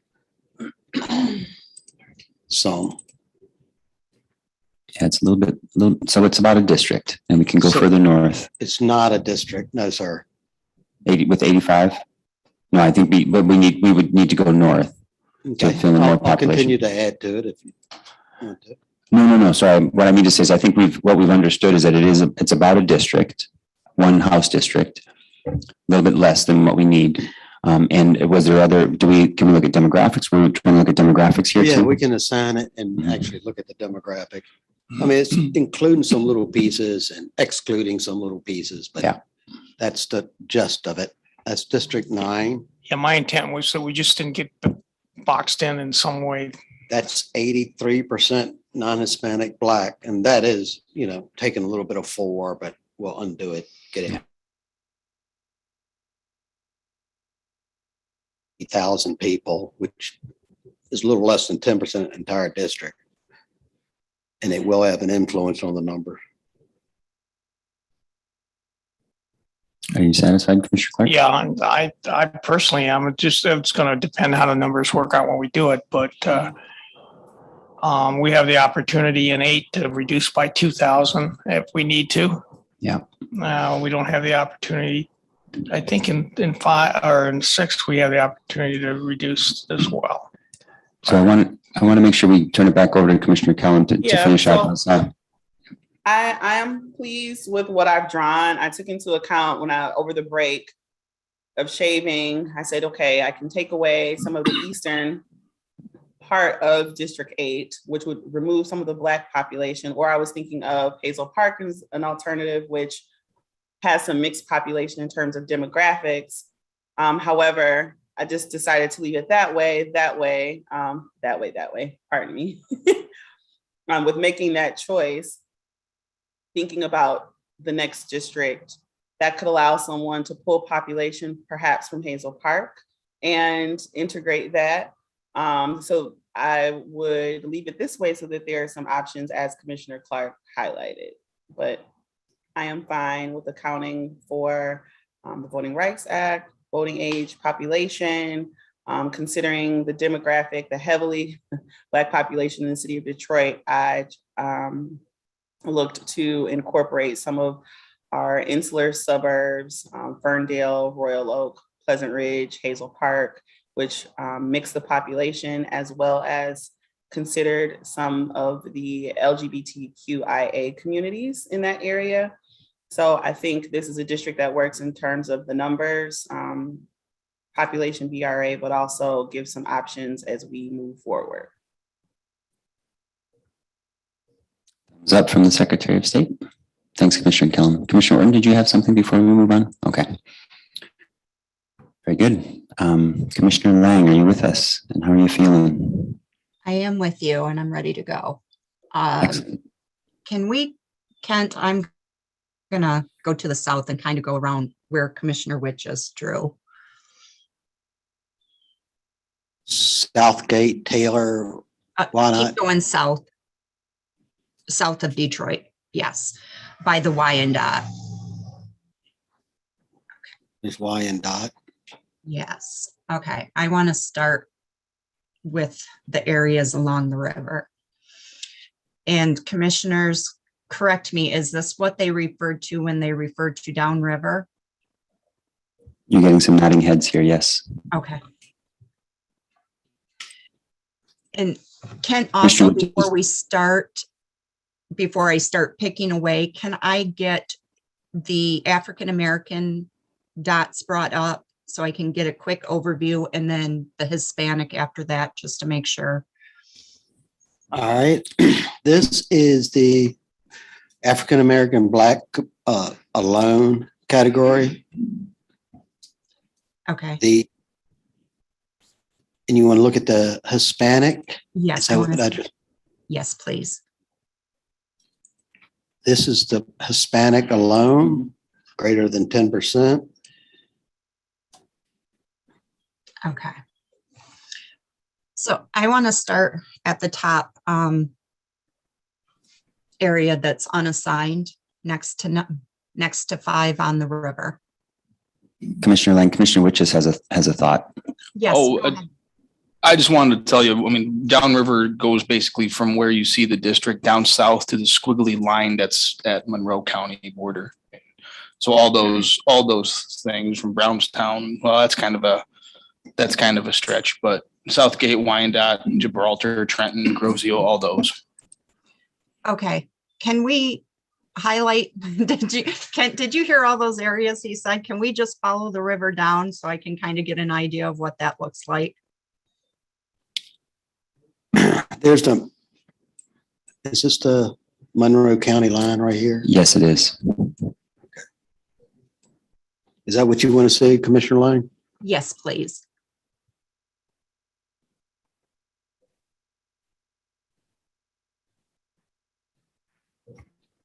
I think you may have missed the instruction to actually highlight it. Were you asking him to highlight it, Commissioner Lang? Yes, I was, please. All the way down to Rockwood. To the county line, please. Okay, down right there. Tell me if this is right.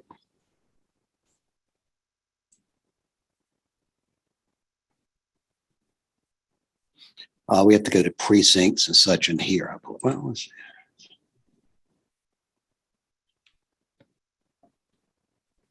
And the remainder of that is precincts.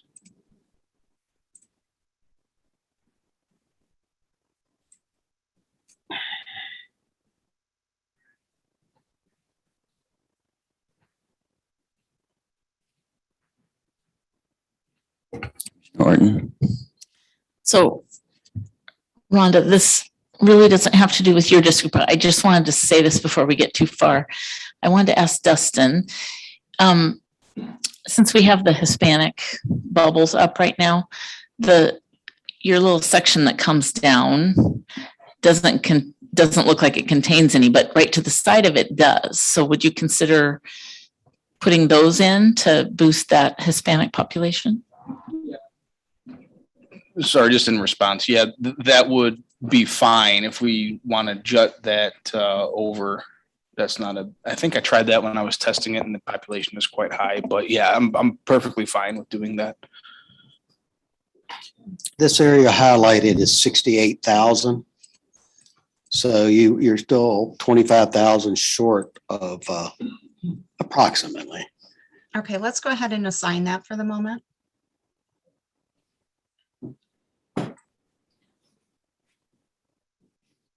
To clean up, this District 4 or surrounding this, we have to go to the block level. But there's no population there, so it won't impact what you're looking at, other than look better. Okay. So you are 24% low, 22,669 low. Okay. Dustin, are you going to be cleaning up that little section there in Southgate at the moment? Or can you give me recommendation on, do I look at the south districts more than the northern when adding to this? Well, I suppose what we should or could do is take that little, I don't know what to call it. Like the little finger coming down? Yeah, that. If we can take those potential 2 southernmost blue districts of 5 and put them directly to the left. So right underneath where it says Lincoln Park, there's 2 square districts that are unassigned. Yep, the move right there. Then the one below that, We can assign those to 5 and then remove the other 2. There you go. And remove those 2 and see what that does. Would you remove them or add them to 9? Well, 5 we would add to those 2 we would add to 9 and then shift it over to 5. These two districts here add up to approximately 4,300. These two add up to closer to 5,000, not quite. 700. That's fine. We'll do that for now. Commissioner Lang, do you want to put these two in 9 and these Yes, two in? please.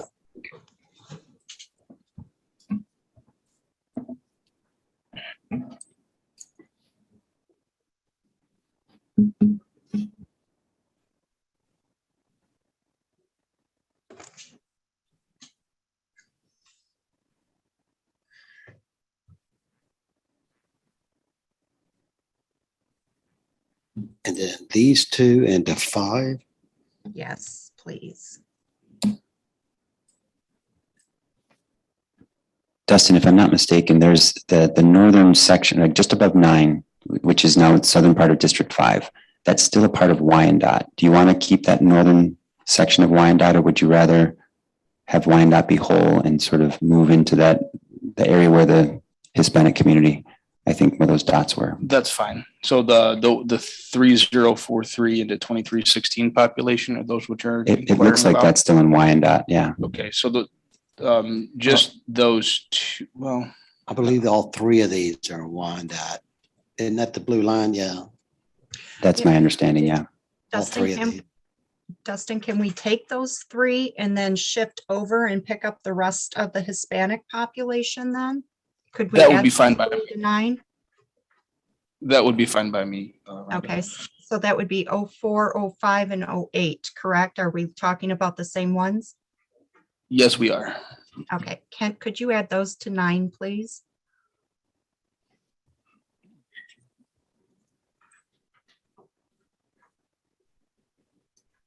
And also, if I may briefly, I think that your point about keeping the Hispanic community whole is good. I think that that's important. And then as the adjustments that Commissioner Witches and Commissioner Lang are making, I think are significant in that they're changing the demographics, but also you're keeping this Hispanic community whole in 5, I believe.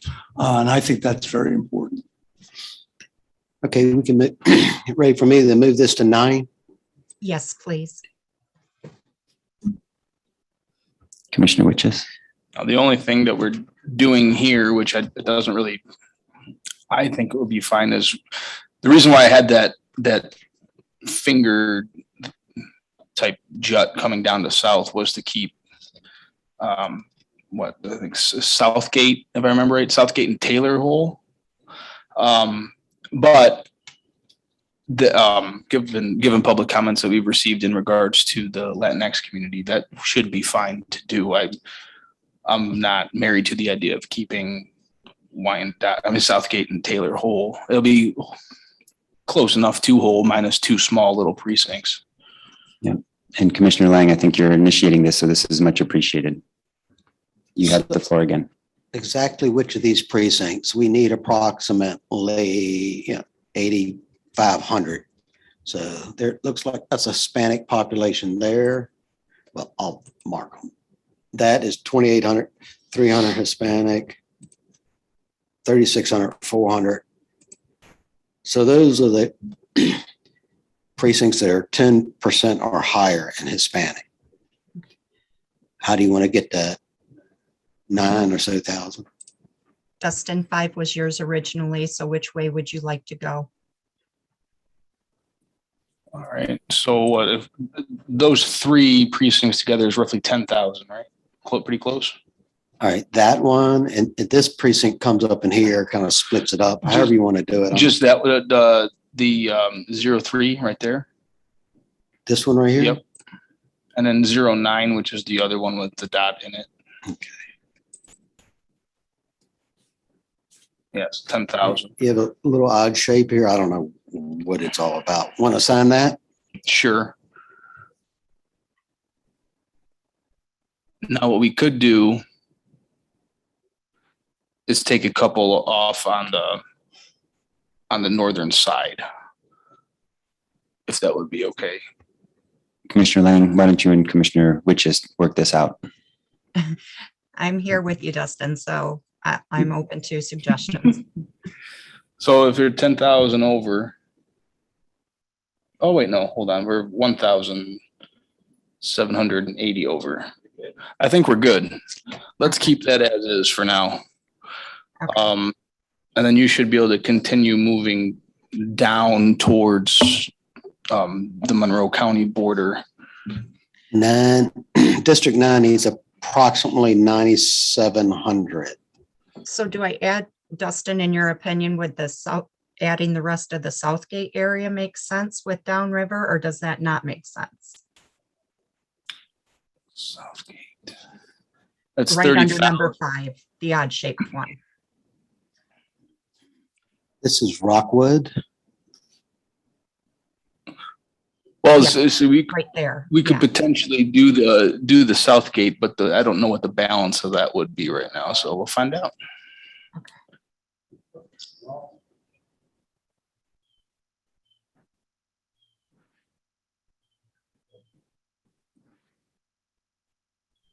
That area, Southgate, is 13,000, and well, you wouldn't get that piece up there, so it doesn't matter.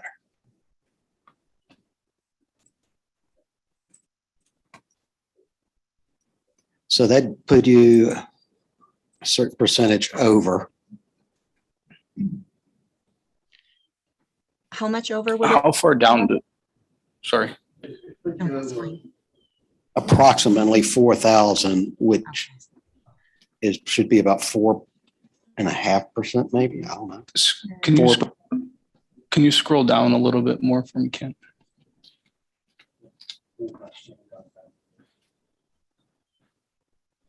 Because at 006 and 007, we could potentially remove those two precincts, which are on the west side of District 9 on the south. And then keep the Southgate? Is that what Yeah, you're proposing? and then we can have a secondary subset of downriver, which would be the more inland precincts. Okay. My thoughts. So I'm open to thoughts because you know this area better than I do. So Kent, when that comes back up, let's take out those 2 areas he just suggested to the south. Would that be right about? All right, it still hasn't come back. Let me,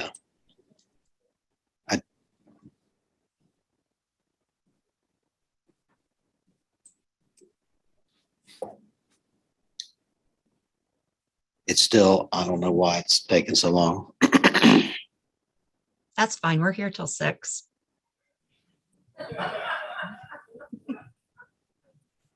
I'm well aware of that. He said, I'm well aware of that.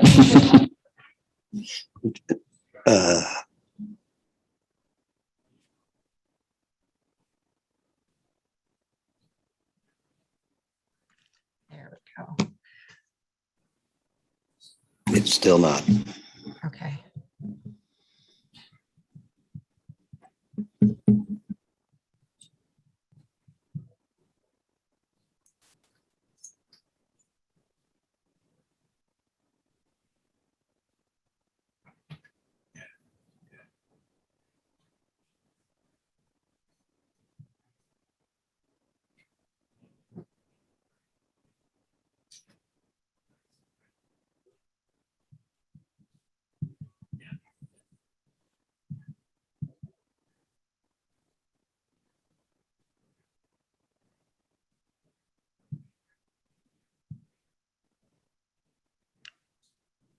I saw that coming.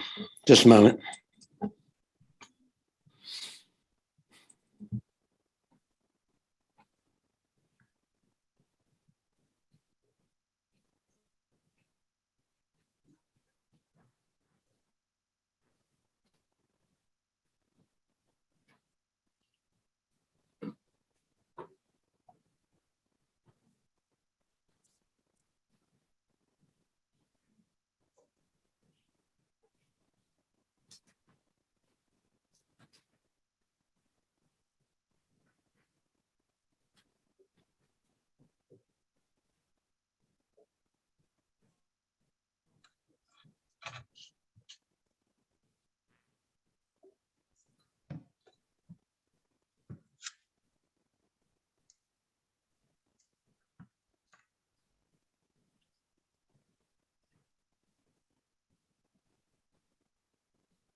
Okay, I think we're back to where we need to be. I believe that's where it was. No, this is not where it was adjusted. It was this is back to the finger. No, the finger was right there, Oh, was it? was here. Oh, good. Put these in 5. It feels like it's 9. missing something though. Is still. it? Yeah. It's missing this right here. Yeah, I think, yes. Okay. That's when it started acting crazy.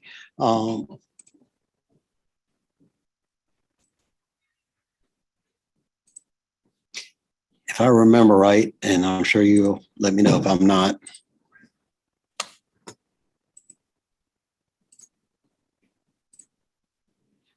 That was the 3 precincts we had put into 5. Am I correct on that? Can you I see bring some up head the nodding. Hispanic dots and that? I'm will pretty help sure. me I mean, for sure say. oh yeah, we can do that. That's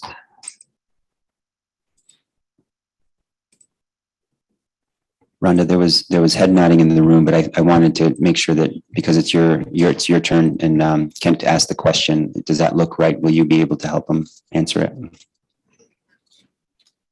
I will. I think wasn't 04. That's where one of the Hispanic dots are. Wasn't that included with 5? I don't think they're Hispanic dots right now. Well, let me check again because no, it's not. It is. Definitely is. Okay. And that's at the town. Can you turn on your mic, please, Kent? Yeah, I'm sure this is what we had. Okay. And I think it changed the thematic layer again. Okay, no.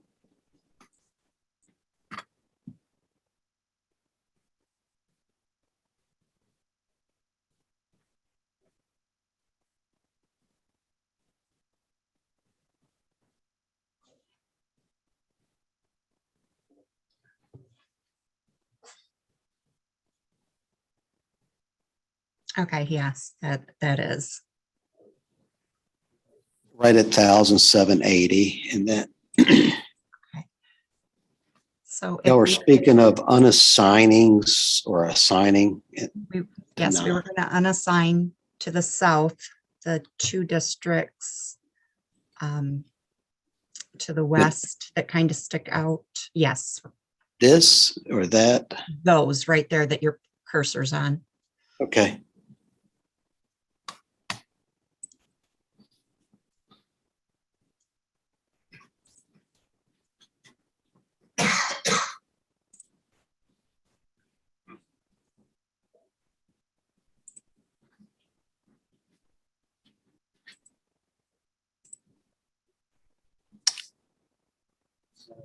So we're 19,000. This is a township boundary line is the reason why I stopped.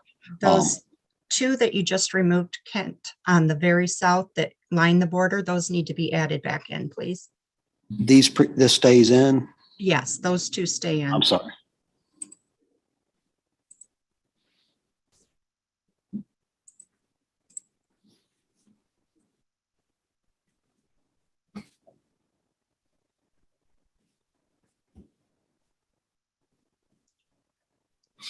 All right, let me get this straight. Just a moment.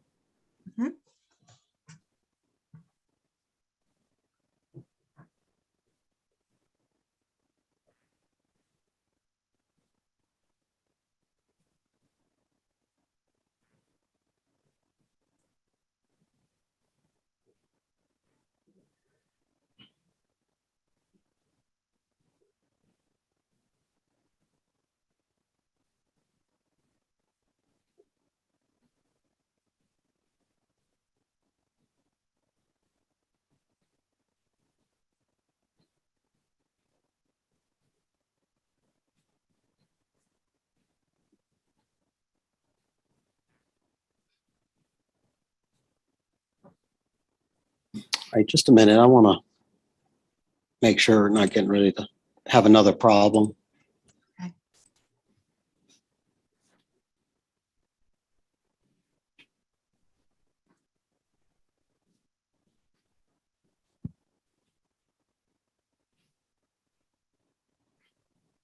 Okay, now we're, is that correct, Commissioner Lang? That is correct. And the idea was you're going to now come up into here? Correct. Okay. And I'm going to select them and you can see what needs to be done. Okay.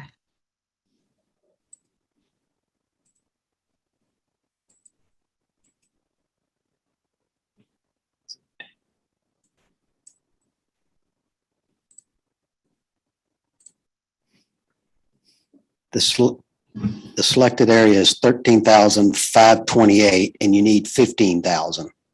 Okay, go ahead and assign those, please.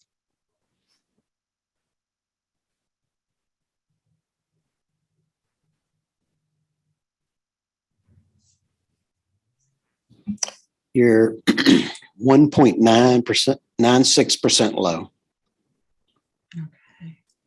That's pretty good.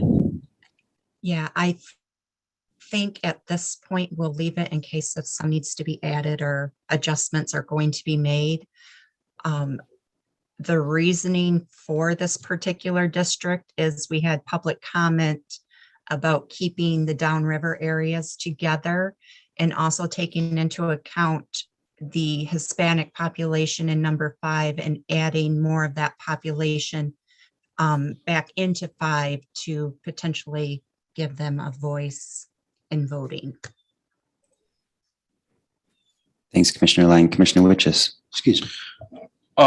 One thing that between the two districts that kind of irk me here is the one little sliver of Southgate to the north that's discontiguous from 9 now and 5. I would want to potentially see if that could fit into 5.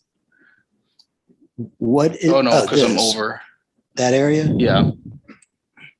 Okay. Do we want to highlight the census blocks and see how many people are in that area? Please. Well, I think that actually, isn't that a precinct? That is a precinct, so I'll just select a precinct. It's 1,800 people. Okay. So that'll throw you right around 4%, I'm thinking.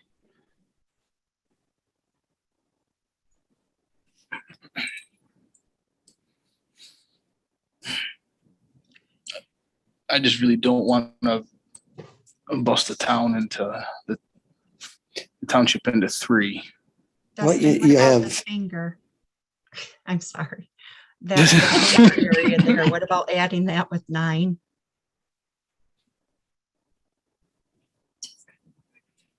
Does which just the bottom couple sets of blocks?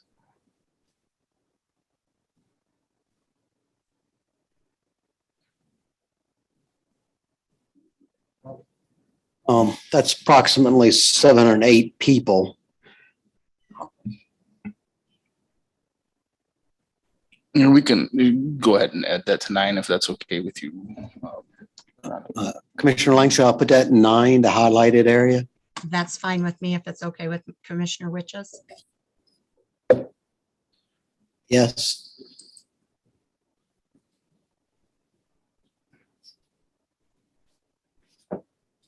Let me assign these blocks right here, just so we don't have to do it later.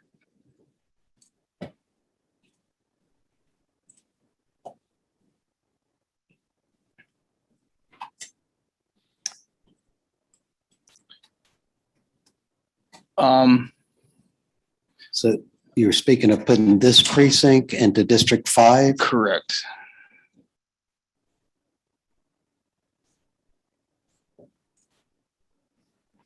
Shall I assign that, Commissioner? Please.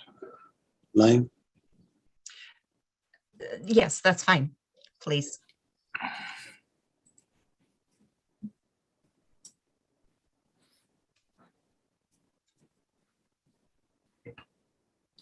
Thanks, Commissioner Lang. I just recognized that you had finished your turn, and I think there was just a moment here where you and Dustin are still collaboratively mapping. So I think if the two of you just sort of help Kent know what to do, that'd be helpful. Commissioner Witches has his hand. I'm inclined to keep it as is right now for District 5, keeping in mind that we're still going to have to work with Taylor, which is quite a large township, and down south if we want to work with the second, second half of the downriver area potentially.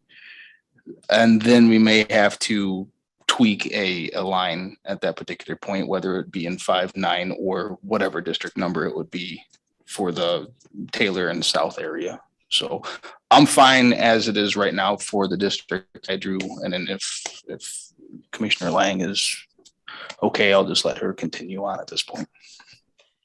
Commissioner Lang, do you want to continue with your District 9? I think you said you were good with it, correct?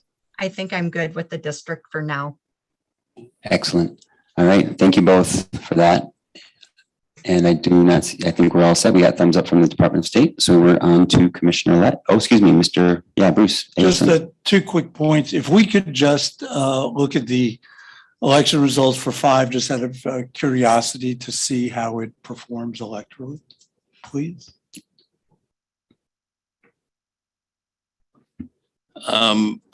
Focused, yes. Brace, Mr. Brace. Bruce had just asked me in terms of focusing some of the contests, and I was just sending him back an email saying they are actually there on the other tab. Right. So we've got that. Okay. Yeah. Right. I was just wondering if they could, rather than have 2 tabs, if it's possible to have it all in one tab and those 4 bellwethers highlighted in that one tab. And that is what's there in the focused minority races tab. Right. No, I know. I'm suggesting putting it all in just one tab instead of having 2, and then having the bellwethers highlighted in the one tab. Okay. Is that not the way they are? That's the way they are. Full minority is all the minority races. Right. So I think what he's suggesting is just to highlight it, like to highlight. The full minority tab is mislabeled. No, I'm not That should suggesting that. say all statewide contests. Yeah, what I'm suggesting is that when the election results are looked at, let's say the full minority tab is selected, that the first 4 races on the left be the bellwether elections, and they're bolded, however they're highlighted. And then we proceed to the right, because the 4 bellwether are bellwether. They're pretty essential. The others are also important too, but if the bellwether elections aren't working out, we don't need to go further to the right. So I'm just suggesting one tab, highlight those 4, put them to the left first, and then proceed. I got you now. So these are all functions right now, building formulas. Right. So to do that, actually, it would take a significant amount of changes in building these matrix. So it's not something we can do right here. Oh, no, I'm not suggesting. Right. I'm just wondering if that's possible, and I'm not suggesting that it could be done right now. I understand that it would take time, but I'm just wondering, for ease of use as we continue to go forward, that to me, that is worth exploring as a possibility. Then my suggestion is just look at the focused minority races tab. Right. And that'll get you what you want to look at. I know, but I'm just wondering if the other is possible. Not today, I understand that, but if it is just something that you all can explore and report back on. Okay. Okay.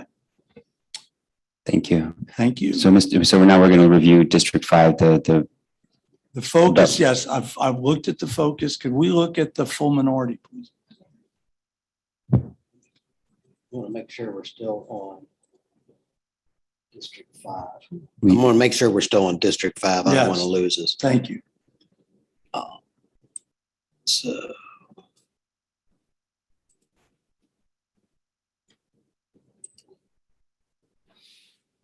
All right, I'm sorry. This is not going the way I wanted it to go. So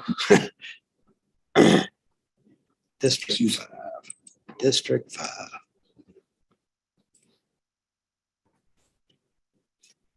District 5. Okay. Thank you.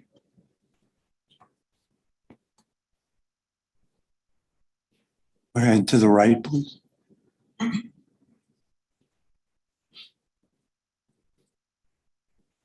Okay, thank you.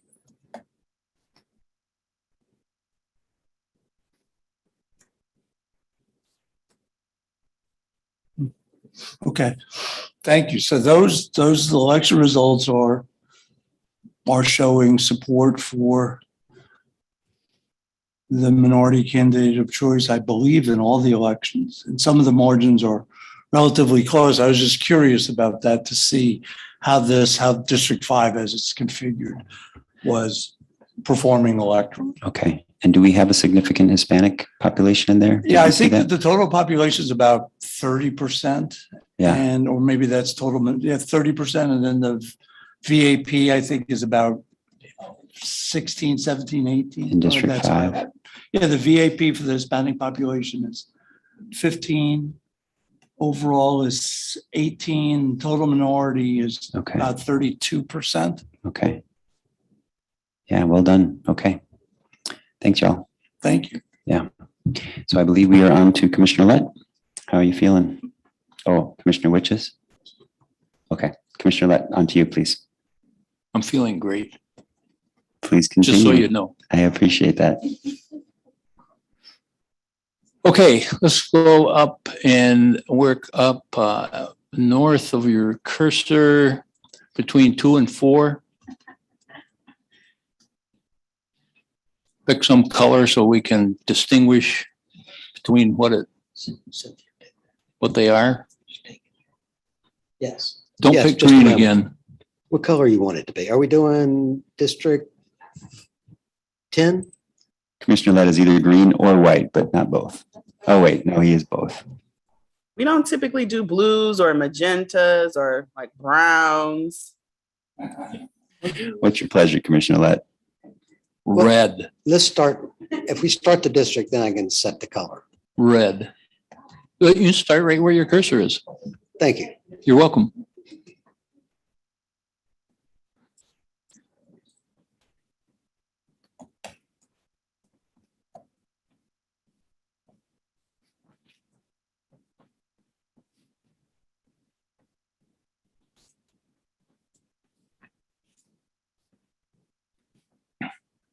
Is that red enough? Sure. Can we do the overlay for the communities? Yes. Neighborhoods or communities? Neighborhood.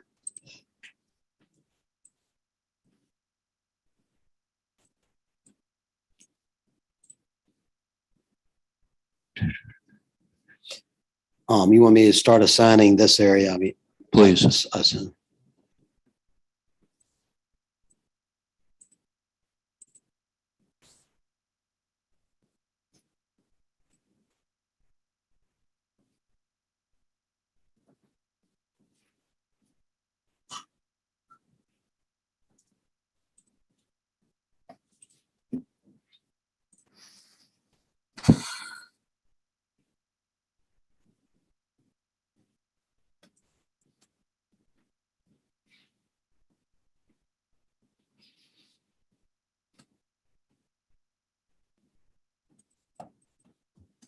Okay, move north.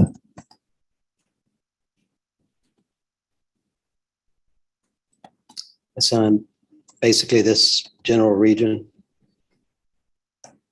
Yes, does any of the Detroit people see any reason why that shouldn't go in? I'm not assigning them. I'm just selecting them to do as you please with.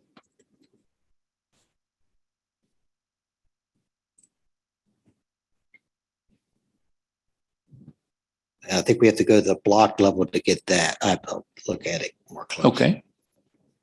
Assign that? Yes.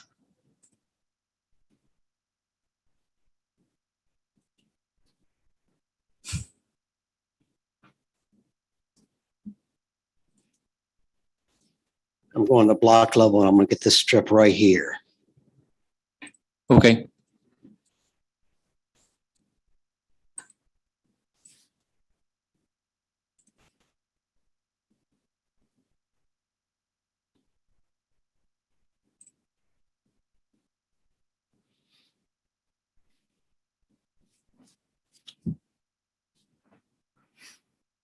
You zoom out, please. I need to get one more block. That's just gonna cause this problem if you're gonna do that.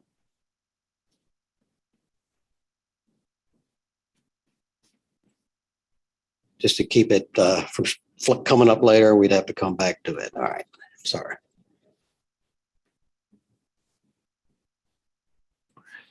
All right, so we're looking at 25% white, 63.3 non-Hispanic, black, 75% total minority. Are there any districts north, east, or west that are going to change those numbers? Folks. Well, I think if we get into Warren, I think that's above, and Commissioner Orton and then Commissioner Clark. Maybe the African American theme would help. Dot. Sure. So the dots, please. Commissioner Clark. Yeah, you're going to find East Point to be predominantly African American. And I think as you go further west, it's less. Maybe one of the struggles here too, Commissioner Lett, is that East Point does identify with Detroit. So to not put it with Detroit, maybe, yeah.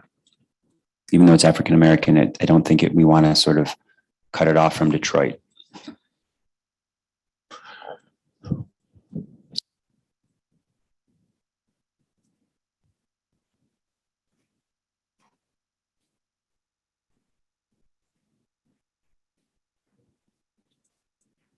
So if you move east and include sort of leave the, let's say if you don't go towards Warren, for example, and if you just sort of continued sort of east in an easterly curve following District 6, and you took in East Point and then went in past East Point, north of East Point, is there a wider population up there?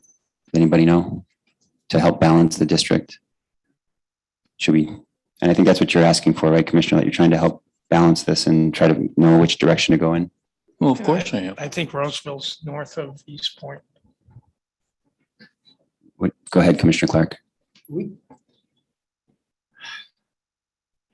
don't know, all along the border of 8 Mile, we're still confronted with, pockets of African Americans. I don't know what you can avoid, but I think East Point and then northeast Point is going to be predominantly black.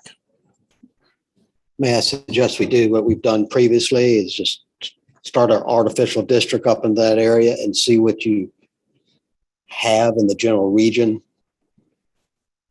Are you okay with that, Commissioner Lett? Sure. Well, I'll just make 11 and I'm just going to highlight a bunch of area and see what it says.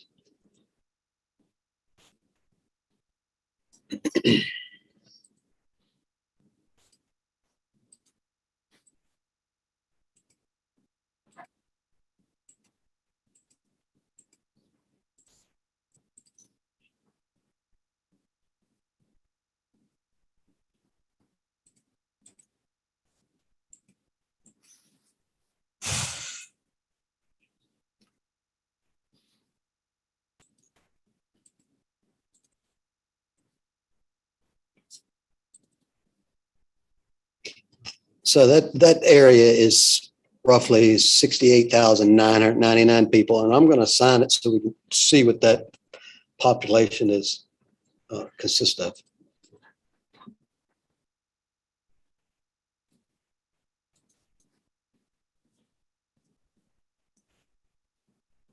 So District 11 is 28% non-Hispanic white, which makes it 65% non-Hispanic black and voting age population.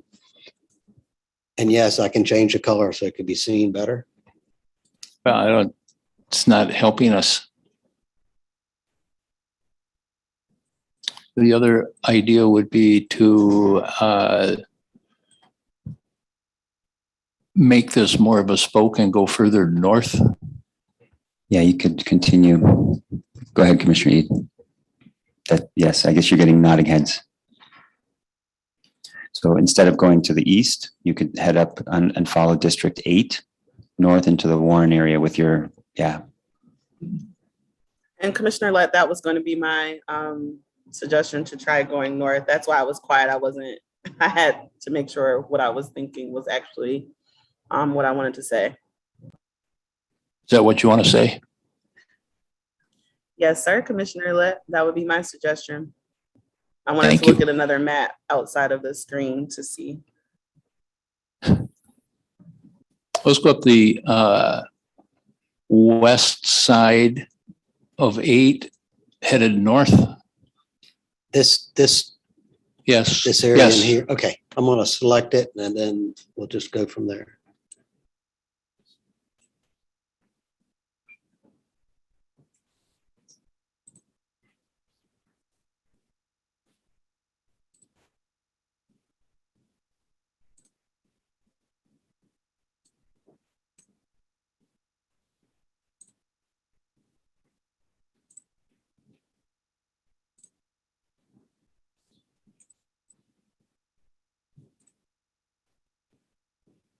I have to undo that last one. Because that goes into 8 so far. Shaw, sign this so we can zoom in and see what it looks like. Yeah. Yes, sir.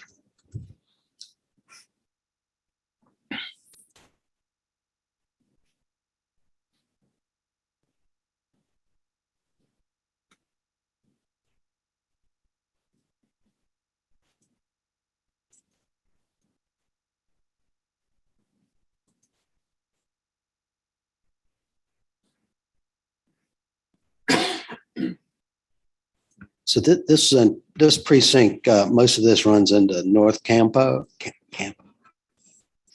So we need to go at the block level and get those. Shall I do that? Yes. Yes.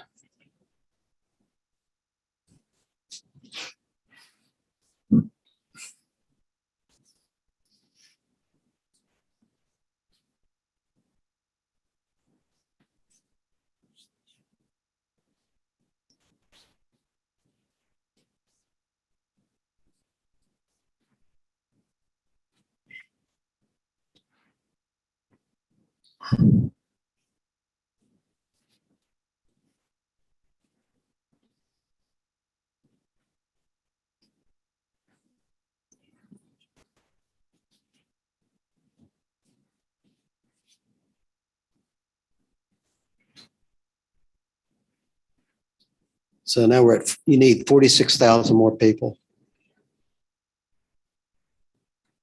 The demographics are highlighted. Is zoom back out, please. If I continue going north, are we going to be able to assist ourselves in percentages? Can we do an 11 again and go north of where we're at, and let's see what it looks like? Yes, sir.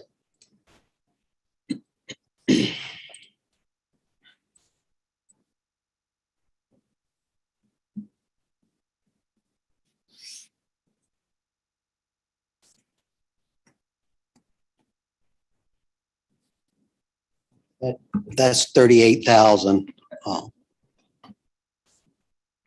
And Commissioner, that I think we've got the dots on for the African American. At this point, I might switch to the Asian to see if we can try. This is where the Bengali community also extends. And so what you might want to do is, as you get into center line and this area, Warren, we might, I think, 1 or 2 streets over may break up that community unintentionally. So we may just want to have those dots and see if we can keep the Bengali community in this northern section together. So District 11, as it's drawn right there, has 40,000 in it. You need 46. It's 14%, 13% non-Hispanic Black voting age population. Okay, then let's put the Bengali dots on Asian? We don't have Bengali, but we do have Asian. Well,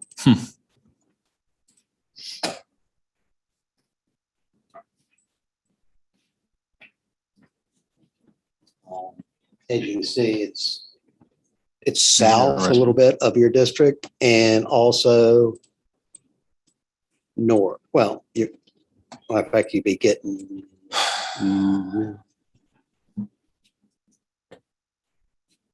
Let me click on it and get an idea of the numbers. 500, 30%, 800, 24%, 700. That is Asian alone. No other races involved.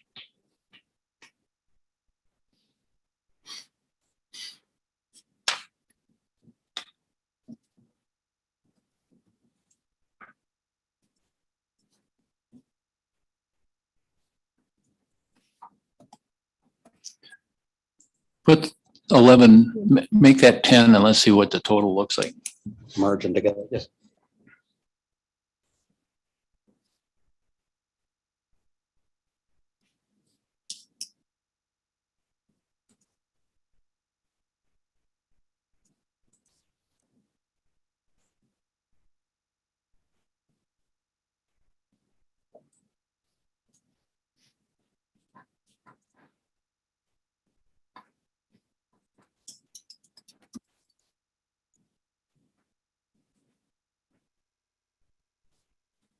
You still need 6,000 approximately.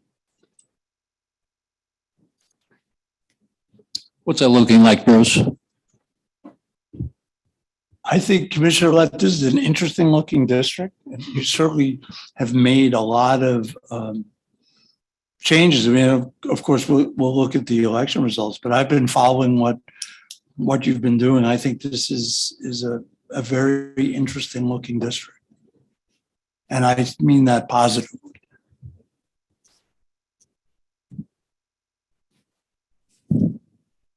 Zoom back out so I can see the whole district.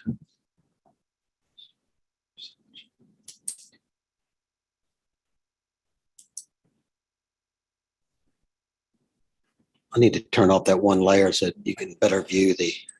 Mm-hmm.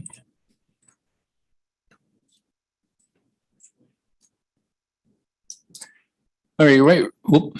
You're moving your cursor too fast. Slow down. I understand. Right to the east of that line. See what we have there for population. 1,700, 1,500, 584, 32, 37, 3,800. Okay, put those in. Commissioner Orton. Steve, I just happened to notice the one down at the bottom that's only 424 people, that split a neighborhood, one of those neighborhoods. So you might want to consider that.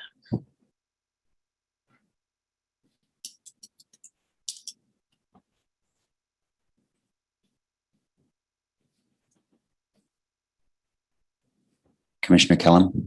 I don't want to interrupt Steve too much, Commissioner-elect, excuse me, but I don't know if this is too much of a plug. I appreciate what Bruce is saying, and I understand why, Commissioner-elect, you're choosing to draw it this way. I just wanted to highlight that initially. Just in terms of the demographics, like that central area of Detroit that we're starting with, and then it's extending all the way up. What's the city up there? Is that almost, is that Madison Heights? At the north? Mm-hmm. I didn't know how far it went. No, Madison Heights is over there. What is that? Sterling Heights then? The center line, Madison Heights, Warren, that's Hazel Park right there. Okay, I'll let him continue, but that was just a preliminary thought. And the dots are the Asian community, is that correct? Is that Yes, what sir. we're looking at? So just noting, right, that Banglatown, Hamtramck area, yeah. I wonder if there's a way to not corrupt the demographics in 8, but sort of keep a community more together, just, it's one of those areas that I'd love to explore, play with. You move down, please. There. So where you're talking about, Cynthia, where are you talking about? Coleman Airport, that's what she's talking about, that area. And I'm splitting the Coleman Airport? Neighborhood. 424? Yeah, it's a neighborhood. Oh, we can put that in. Sure.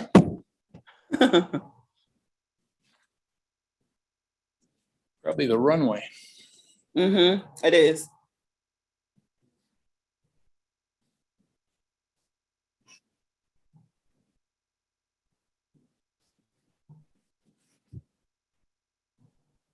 Toy, I was just looking at you. I didn't know that was runway in ASL. All right, so that brings me to 3.52%. And I'll go back to Bruce. And let's take a look at this. I want to see what you think. Sure. Well, can we look at the election results? Let's look at the focus first. Focus initially. For 10. So District 10 is line 12.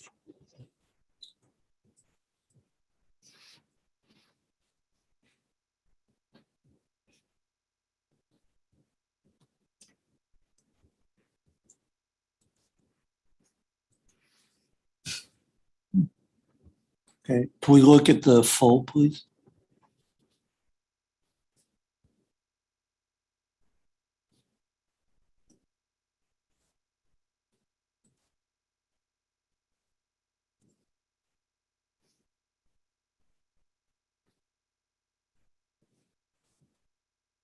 Okay, and to the right, please.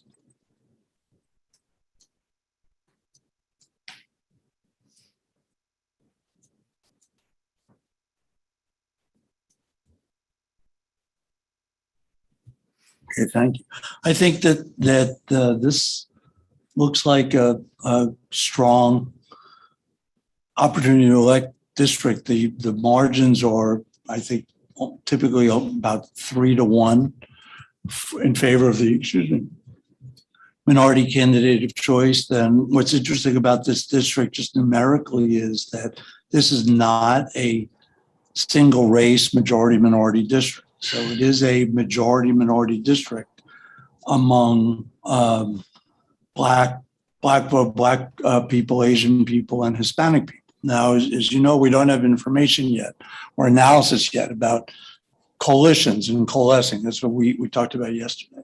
But right now, the district does appear to be performing in the sense that minority candidates of choice are winning. And if they're not winning in all elections, they're winning in just about 90%, it seems to me. So that's why I said I think this is an interesting district. It is not a single minority majority district. It is on the surface primarily a coalition district between Black voters, Asian voters, and then I'm also imagining there's some crossover support too. So I think this is similarly to what Commissioner Kelman and I were talking about earlier, this is an interesting district, and going in the direction you did to the north, you've balanced the district demographically, and I'm not discerning any weakening in ability to elect. I have, raising my hand for me. Commissioner Rawthorne. Thank you, Commissioner Rawthorne. I'll get used to this someday. So my one concern is that we do have that Bengali community that was so vocal, and we have them spread over 3 districts, 8, 10, and 2 right now. And so what I'm thinking about is, Commissioner Lett, I think we have a couple options here. If we zoom in with the Asian dots, I think we can add, I guess what I'm saying is, Commissioner Lett, because it's still your turn, I'm going to suggest this. Either in Banglatown in particular, if you go the northern part of 2, southeastern part of 8, the western edge of 10, right? Yeah, Banglatown in particular was what they had asked for. And so I think, and that's that one dot. And because 8 is, I believe, over, 2 is under population, but 10 is also under population. I think I want to leave it to you to sort of, help them be in 2 districts primarily, rather than 3. Well, I'm not necessarily opposed to that. I will say that I talked with them personally at the meeting, and they understood that they're spread out far enough that they're going to have an issue trying to get into 1 district or 2. But I'm more than willing to take a look at, you're talking about the 2853? Correct. That corner? Yes. And I'm fine with that being Or removed. the one, Thank you, Okay. Commissioner Kellum. And then Commissioner Pete also, sorry, Commissioner Lett, keep going. so 8's over, so that would be one possibility, and Anthony seems to have a comment. I was just gonna agree with what Commissioner Rothorn said. I think that since the borders of 10 right now are so close to Hamtramck and to this population where there's the 2,853 people, this might be an opportunity to just extend 10 into this and maybe extend 8 north a little and 2 maybe to the west a little bit to make it up, see what happens. Well, we make the one change with the 28, that's gonna balance out 8 and 10 really well and not affect I don't think, once we do it, we won't affect our demographic percentages, which I'm very comfortable with. So let's do that, Kent. Let's take the 2853 and put it in 10.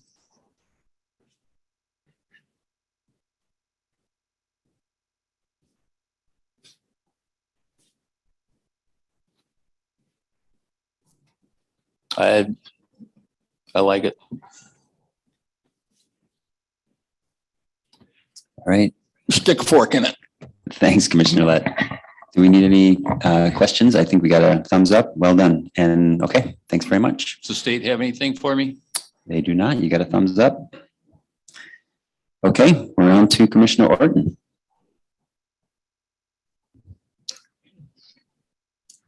Okay, well, I guess we'll just take that part that's left right there and see what we can do with that. District 11, Yes, please.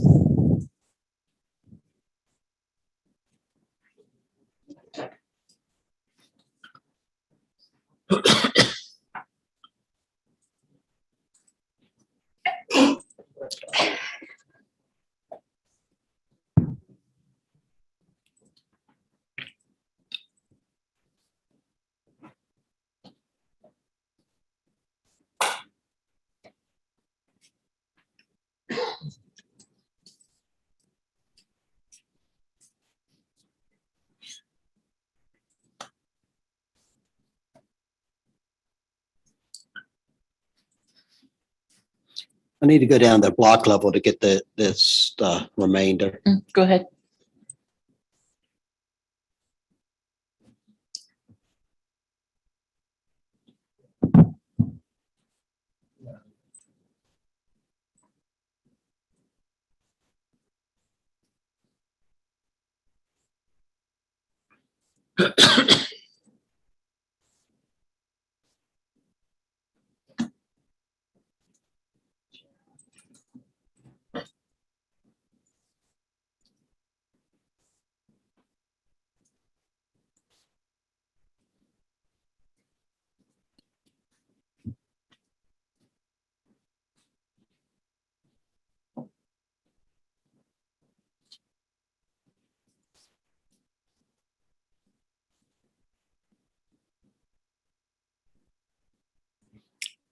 Okay, this is where we're at with 11. 60,000 more people are needed. Just continue signing this area. Yeah, can you select that and see how many Yeah, that will we'll do be? that.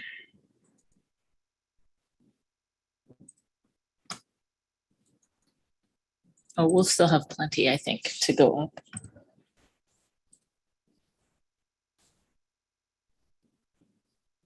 That area contains 15,000. Okay, assign that, please.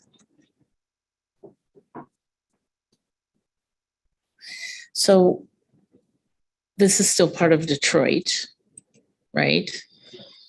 And someone was saying that East Point associates with Detroit, so maybe we should go that direction.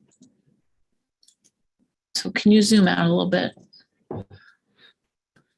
Okay, will you choose East Point? That's 34,000. You could put all of it in there. Okay, could we also put on the African American theme?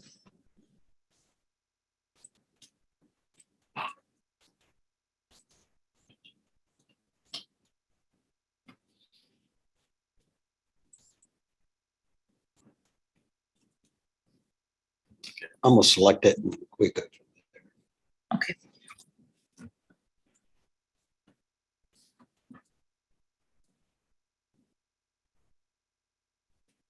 Approximately 34,000 people. Okay, assign that, please. I don't think we're going to be able to get up into lower minority areas. So that might be a problem. So it looks to me like in order to try to balance it more racially, we would have to split this into two and do two spokes up. Do people feel that that's what we should try?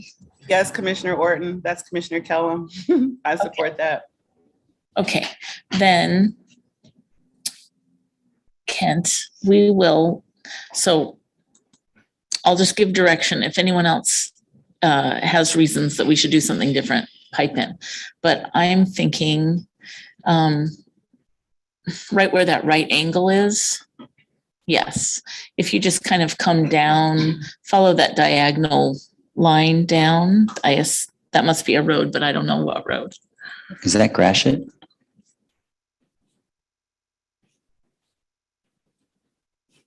I'm thinking we'll just create a holding district called 12. That would be great. To hold that area. Thank you. Moment, anyway. And maybe that's too slim of a spoke. I don't know, but we can take a look.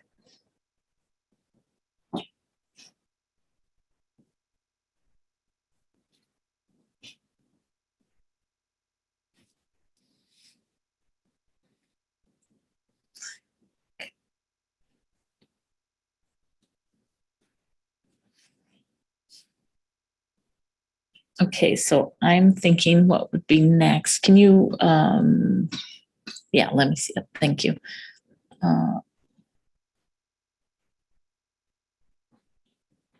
Is this where you have in mind this area? I want you to go back to townships and zoom out a little bit. Okay, so I'm thinking, do we go over to the shore? Or do we leave the shore to be all together? I think with the environmental concerns that the shoreline has, and because I guess I'm tempted to try to keep the shoreline separate, and that they're right, the industry and the I think Commissioner Clark, you've talked about this. That as a sort of light industrial, or like there's a difference between light industry, heavy industry. There's a lot of right in the suburban Warren, Center Line, Roseville area. Do you have any thoughts on where in terms of environmental impacts and what the industry is like? Well, most of the industry's over in Warren and Sterling Heights area. The heavier industry. I would tend to go north to Roseville and leave the shore. Because one of our conversations was it was easier for us to get districts in the shore and in the House than it was in the Senate, because the Senate was so big. So I would tend to do that. Okay, so Kent, will you choose Roseville and let's see. Oh, that'll be over, but choose that. All of it or precincts or all of it? Choose all of Roseville and then we'll look at it. Yeah, then you can slim down Detroit area too to get the population right.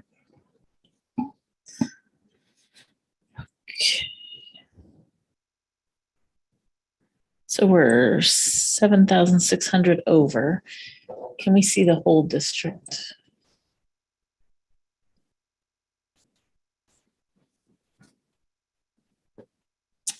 Can we see the whole district? Oh, I'm sorry. I didn't understand.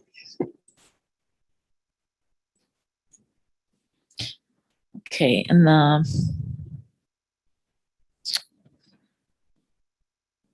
racially, It's highlighted. yeah, what do you think, Bruce? I think it's similar to the last couple of districts. It's not a majority minority district, single race. The election results will tell us a lot, but I think as with Commissioner Kellum, I mean, you're going in the direction you are to diversify the population, which you've done. It's changed dramatically.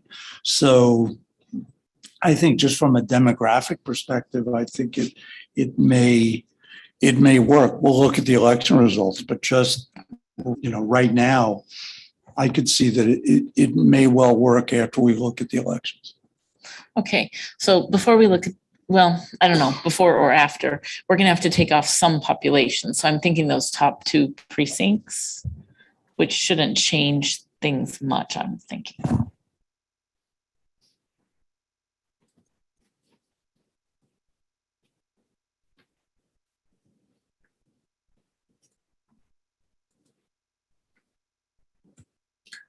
You're still 3,200 high. Yeah, that's still too high, I think. Do you want to look at our aggregate to see if we are over under aggregate total is? Or you just want to keep? Well, chipping I away? would rather be around 2% Okay. over under, but Keep going. So are these are the African American bubbles? Yes, Commissioner. Okay, then.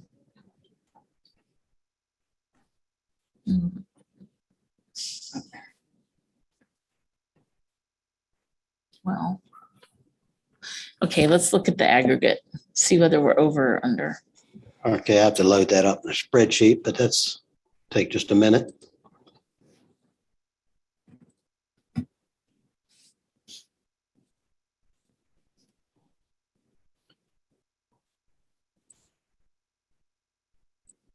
$12 doesn't count because that's just a holding district. Right. So.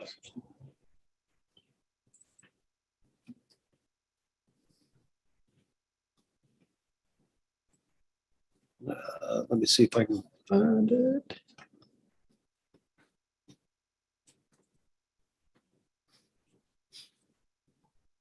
This should work. Let me make sure I do it right.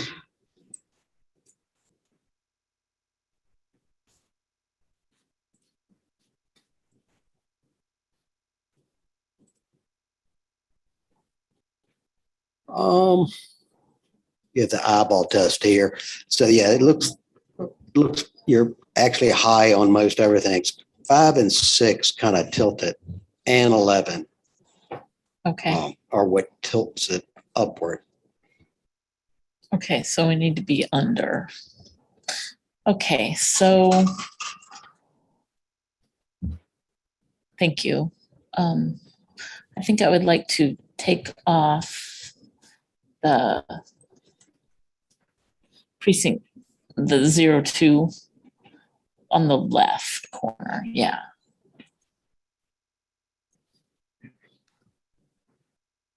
I mean, it would look better if I took off the right one, but it wouldn't help with our populations. So District 11 now is less than 1% under. yeah. Okay, can we look at election results now? Okay, and also let me mention the precinct that you took out, since it is, what's the minority population there, Kent, please, in the 002?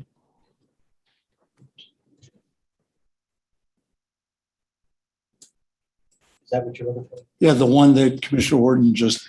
Just that one precinct. It's highlighted. The one precinct. Oh, that one precinct? Yeah, the 002 to the left. Yeah. Yeah.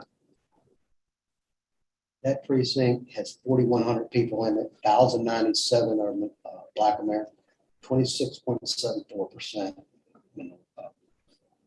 Okay. So this would just be an example of a precinct that in moving forward with other districts, we want to make sure to include in a district that has an opportunity to elect, because this is the area getting closer to the county line where districts in the current plan could elect, but the minority percentages were very high. So we'll want to do all we can reasonably to retain that ability to elect. So just to, while we're here, to have a conversation about this, I chose not to take out, I can't see the precinct number, but yeah, where his cursor is. Chose not to take that one out because I was trying to add a little more white population in to balance it. So then in order to do that, to have a reason to do that, we should look at what's around it that's not assigned yet to make sure there is going to be something we can assign it with. Yes, and I think that's a great point. I agree. I think that the way your district is now and the way it had been before you took that precinct out, the numbers were already looking pretty good. I appreciate your concern, and I largely agree. I think that in this case, it's if you take out the precinct that you did, then that's just I think as people have talked about, like putting a pin in it, put a pin in it as an FYI that that's a population to be aware of. And then on the obverse, if you chose to take out the population where the cursor is, I don't expect that would dramatically change the numbers. So that's really the key points about those two areas. So Kent, I'm gonna just, if I can just have an extra minute. Please, please. I'm just gonna write these numbers down. And I was going to offer, like, if you want to, like, because what I also heard with that comment was that the next district 12, which is what I'm going to draw, if you want to sort of draw that one and see how that one would fit, that particular precinct that you took out, to make sure that it does have that opportunity to elect by drawing 12, you might get there. And I would appreciate that, because then I can continue to chair. Oh, okay. Okay, first, Commissioner, I could say also, we can just do it and look at it. That's what I would like to do. I wrote down the number, so do So it, make that switch, and then we'll see. Right now, we're at 42.11% non-Hispanic. I'm going to put this back into 11 and take that out. All right. So now we're going to take this out.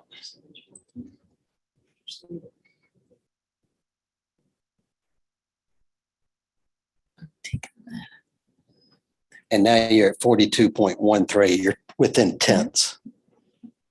Okay. Which way do you want it? Which way do you want it? Well, do it the other, switch back, just because that was my, original thought. And we'll see how it goes with this next district.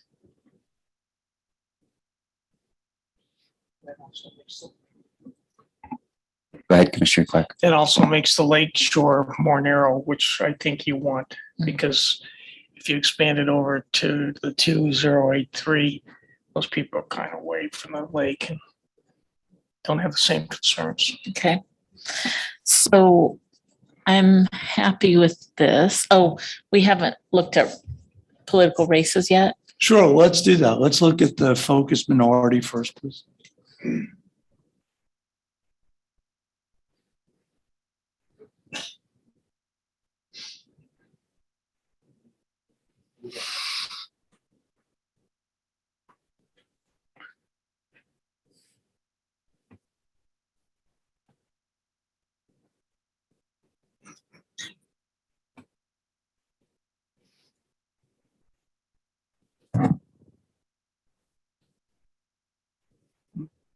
And the full minority, please.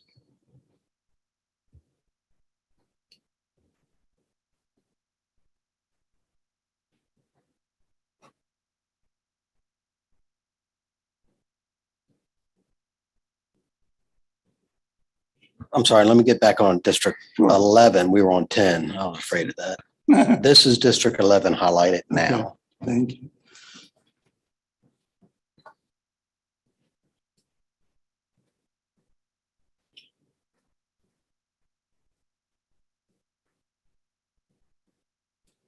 And to the left, please.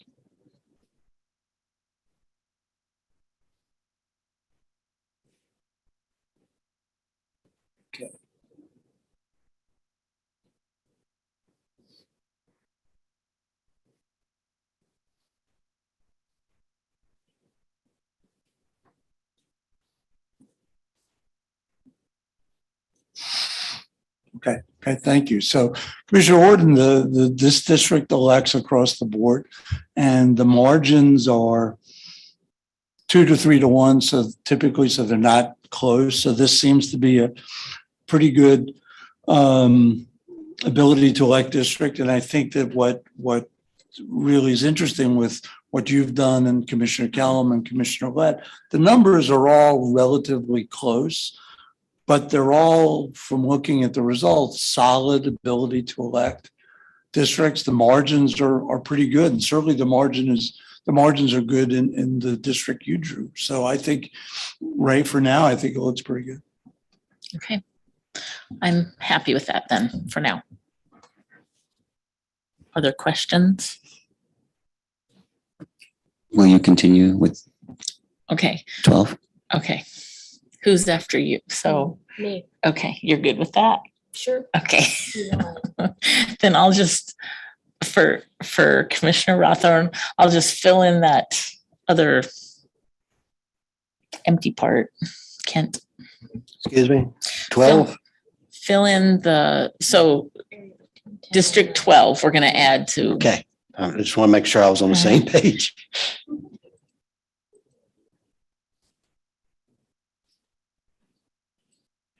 This area through here? Yeah. Okay. So MC, are you thinking that wide? Just keep going up? I am, and particularly to try to see if that one precinct, like you said, still has an opportunity to elect, so that I think the African-American squares or the dots may be useful. Yes. Because I think that's what was on, yeah, okay, African-American. Just going up until we get up in here?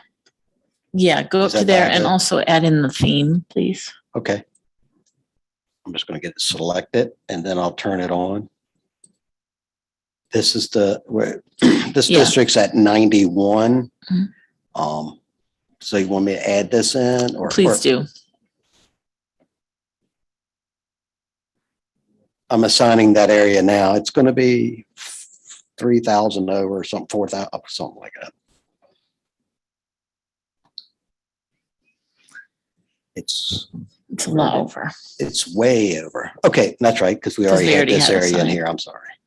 So do we want to think about making 2 skinny ones?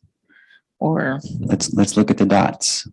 And because if we split 12 east and west to go, we don't quite have enough for, I guess we could go into, is that Sterling Heights and Warren? Above 10? When it says Warren, Sterling Heights is, okay. Yeah, so I think, Commissioner Ede? Yeah, I don't think we need to split it up because the non-Hispanic black population is only 36%. So I wouldn't want to see that get lower by splitting it up, but maybe just take some off the top and see. The top being the north? Yes. Right, and then I think, but we do get wider as we go further north, right? And so I think the right, because we took the spoke mentality, the question is whether we can have that, that balance of population of the minority and the majority, majority being the white population, the African-American being the minority. And if we have that, we're trying to, break up Detroit so that we have more balanced districts with black and white. And so that's why I was thinking east-west rather than north-south, right? Because it's, does that make sense? Did I explain myself? I agree. I think we're nowhere near being packed now. I mean, the black population is only at 36%. So yes, but I think it's also, let's say, the wisdom that comes from that community, right? That to spread that wisdom out, if you will, further north. And Cynthia, if you have, like, I guess what I'm asking is, I do appreciate the idea that I'm continuing to chair. If you wouldn't mind directing, are you okay? Okay. So I think one issue that we're probably thinking of is that one district that I had deselected out of that area. There's not much left. If we don't put it in this district, there's not a lot of African-American population left to put it with so that they would have an opportunity to elect. What I was going to suggest, it's interesting that when we looked at the election results for District 11, the district that you did, since the minority candidates of choice win in every one of the elections, including the bellwether elections, I would suggest that that precinct that we were thinking about, that instead of it being in 12, it could be in 11, because 11 does elect. So if you're looking to reduce population, I think putting it in 11 shouldn't really change things dramatically, and it gets relieves you somewhat of excess population. Okay. And it does solve that problem. Okay, so Bruce, will you do this for, Kent, there's so many people here. Would you please switch those two precincts back for 11, like we had tried? I'm putting this in 11. Yes, and deselect the And other. deselect that one. Please. Or unassign it. Yes, Is the terminology we're looking for. So 11 is a little bit high. I mean, from ideal, it's only in that sense.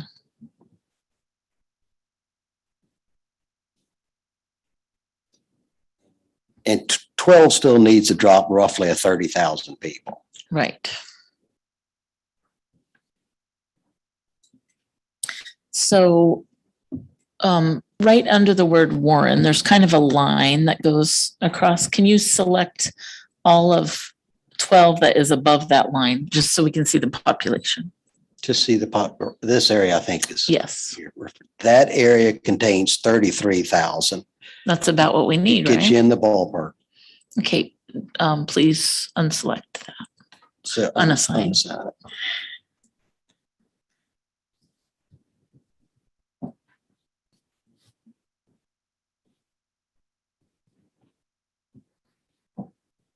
So 12 is 4.5% low.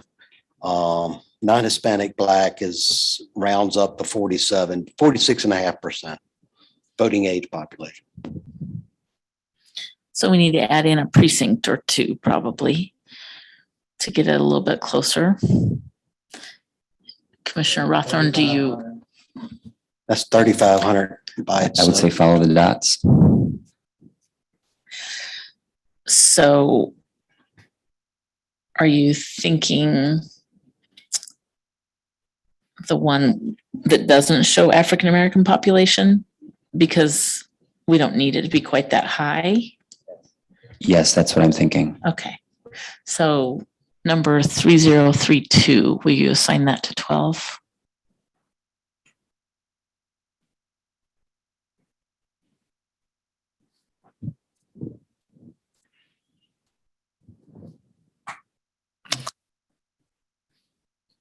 Is that what was requested? Yes, thank you. Do you think that's close enough to look at the result? Yes, Commissioner Clark. Here, can we look at it, taking that off and looking at 35 to 12 as well? The one right next to it, switch to, once you do your analysis on this. Okay, yeah, so Bruce, or Mr. Adelson, sorry, you can see the populations there. So can we then look at the elections, Kent?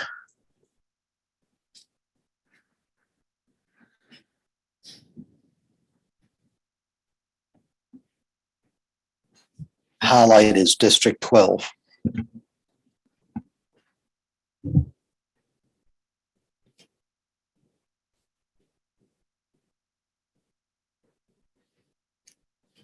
Okay.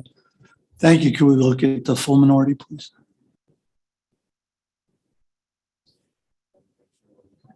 Yeah, really.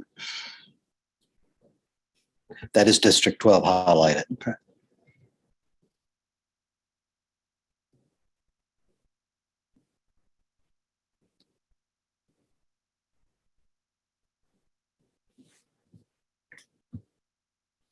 Okay, and to the left, please.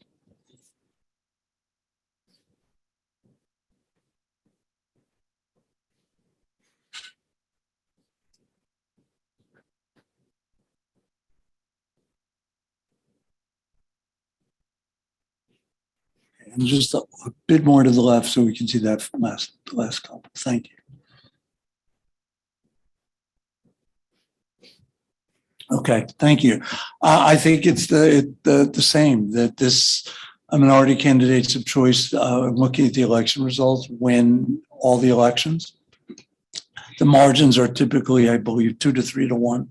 So this is seems to be a good ability to elect district. As you know, this is not a majority minority district with a majority of one race.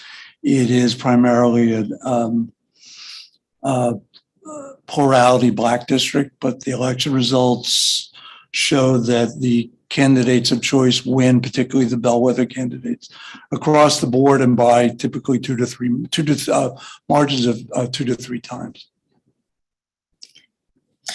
So Kent, can we zoom back into, I think, township, so we can see the townships? Commissioner Clark wanted to take out that top, maybe it's a precinct. Take out that top precinct and add the one in that's to the right. Add this one, remove this one? Yes, please. And we'll look at the minority population.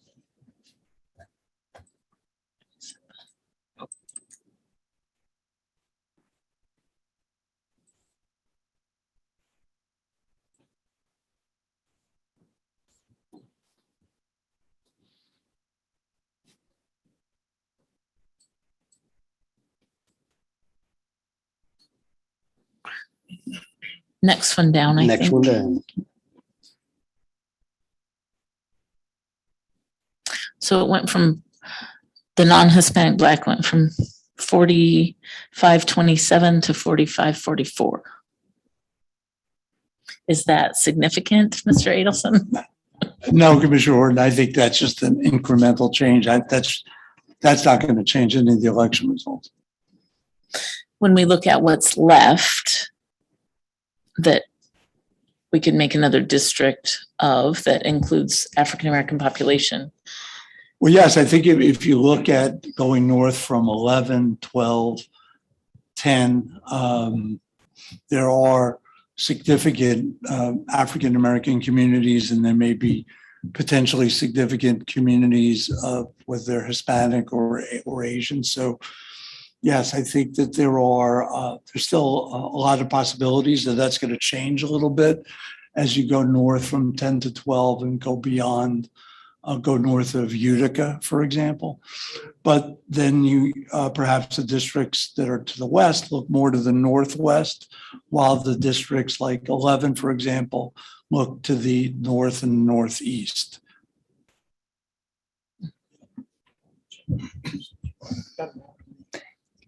I just want to take a look.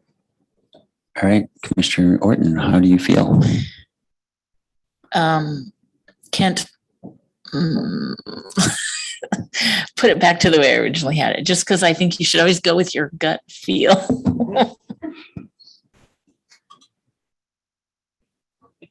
We can always revisit it if we find a problem. Yeah. All right. Thanks, Commissioner Orton. Commissioner Eden? Can we just zoom out real quick and look at what we got so far? Like in Detroit specifically, just trying to see how many districts we have done.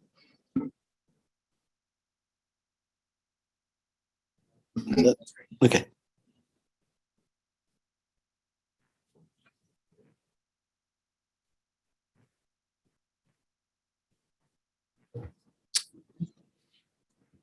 All right. Thank you, Commissioner Orton, for that. And I think we're okay from the Secretary of State. All right. Very good. And if I'm not mistaken, Commissioner Orton. I have one more thing. Kent, would you save? Just, don't have to do that again.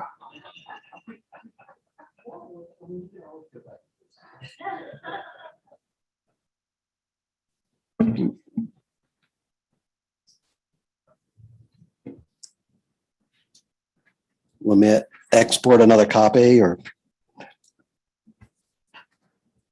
No, I think we're fine, Sure. Kent. I think we're okay to keep going here. Sure.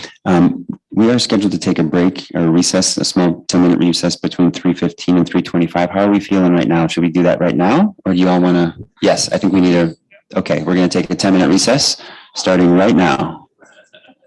See you back here at 3:07, 3:10. Excuse me, without objection, we will recess. Ooh, let me look at my script. Without objection, we will now recess for 10 minutes. Hearing no objections, we will stand in recess until 3:10. Thank you.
Thank you.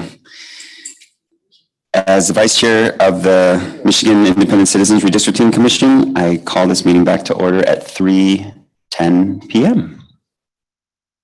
Will the Secretary please call the roll? Absolutely, Mr. Chair. Commissioners, please stay present when I call your name. If you're attending today's meeting remotely, please announce during roll call that you are attending remotely. And unless your absence is due to military duty, please disclose your physical location. I will start with Doug Clark. Present. Juanita Curry. Anthony Eid. Brittany Kellum. Present and attending remotely from Wayne County, Michigan. Rhonda Lang. Present attending remotely from Reed City, Michigan. Steve Lett. Present. Cynthia Orton. Present. MC Rothhorn. Present.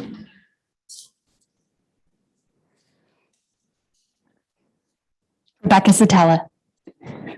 Janice Barrett. Present. Aaron Wagner. Richard Weiss. Present. Dustin Witches. Present. 9 commissioners are present and there is a quorum. Thank you, Secretary of State. Without objection, the commission will now continue mapping state house districts. I think we left off with myself, and so it is Commissioner Vallet's turn. Please proceed. Okay, I'm going to start on the shoreline. So right above the street. This area or Yeah. south? So start there and go north Okay. at St. Clair Shores. All right, I'll start last and I'll select them and take it from there.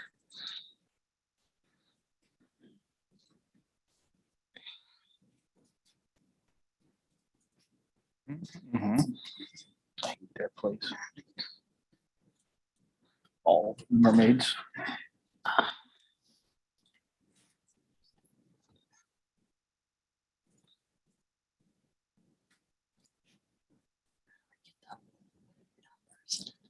Is that approximately where we want to start? There's a little piece of a precinct in there. Yes.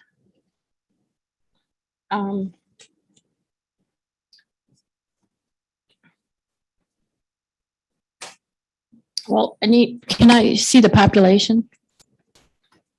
Now, the population now, you still need 18,000. Right. Um, But can I see the population on the map? oh, yes, I'm sorry.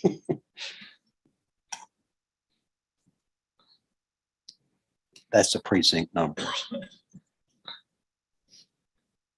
And can I see the African-American bubbles? Is that what they're called? There's the African American, black dots. I didn't get this area, so there's still some. And you need 18,000. And there's that non-Hispanic black percentage, which is 12%. Here.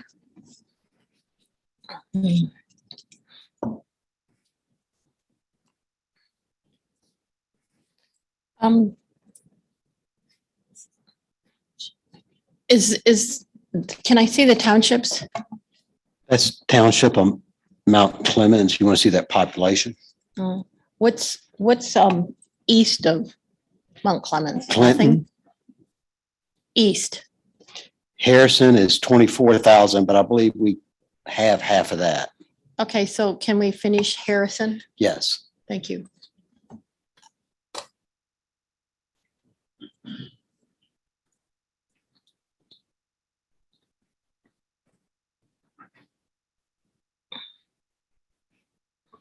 Now you need 6,000.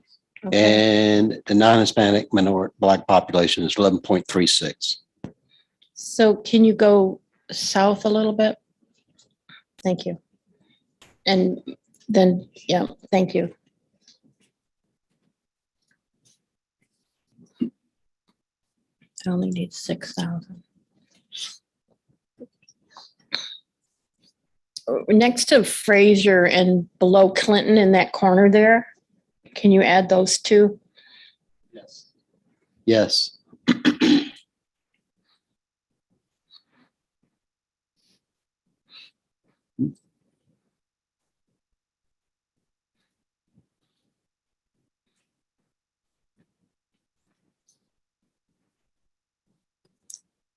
Commissioner Clark. If the objective is the shoreline, I think we're getting too far inland. Okay, I would consider going further north, even if you have to split. I mean, see what's further north. Because it goes all the way around New Baltimore and then hooks back around. I mean, there's more shoreline here. okay, so should I take something out and go all the way up to No, New you're Baltimore? short. Oh, take something out? Yeah, but because, You're at 810 people low, so you're right there. Oh, yeah, to keep to the shoreline? yeah, Yeah, so what can you you go, just put in, I would take out Fraser okay, or short near the Fraser. and can we go all the way up to New Baltimore? Will I be over? Oh, yeah, and it even hooks around. Sure. Or there's plenty of room. I think there's more population up there than you're gonna need. I'd consider that. Okay, so put that in and then we'll take some out. Yeah, I think if you look at what's just north of that, that'll give you the population and probably a little more. If, I want you to add all the way up to New Baltimore and then we'll take some out. Okay.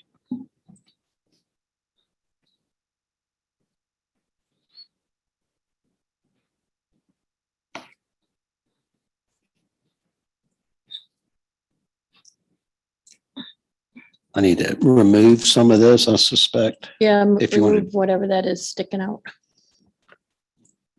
something like that.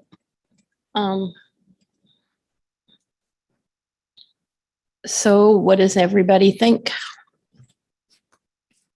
Commissioner Richards, you have your microphone on. Do you want to speak? Commissioner Clark, did you have your hand? yeah, do you still have the Fraser precincts in there? No, Fraser is not included. Or the ones that you added near Fraser? What I would offer, Janice, Yeah. is that, right, I think we heard when we did get feedback on the shoreline district, we were drawing on the western edge of the state, that one township in was enough. Mhm. And I don't think you quite have a township there, just in the, right, I think you've got precincts, Yeah. but not necessarily a Okay, township, so you may want to consider that. So I guess I don't are you saying put Fraser in? No, you have the three most western dots. Oh, okay, we're taking those out? I wouldn't, and put New Baltimore in if, Okay. it depends on the numbers. That sounds good. Depends on the numbers. Okay, At this point, you're 23,000 high, and that's 7,500 people. Yeah, you don't, not gonna be able to add anything. So if you add it, you still need to get 23 out, maybe 40 out to get New Baltimore. okay, so then take those out.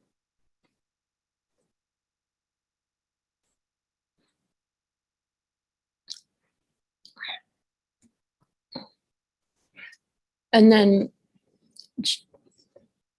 just below Mount Clemens, the one with the, like a triangle, that one. Can, yeah. Take the one that has the point on it out. This one? Yes.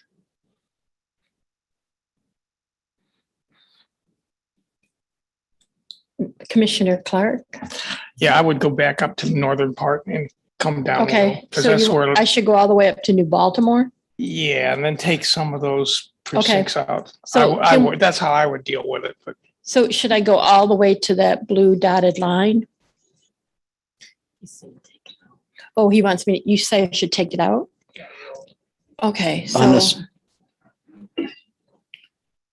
so I'm taking out, you gotta get 20,000 out somehow. okay, so start taking out like the very top ones. Correct. Chesterfield, Until you get down to, Shores. yeah. take those three out. Unassigned, this area next to New Baltimore, is that what y'all are saying? Yes, Okay. okay.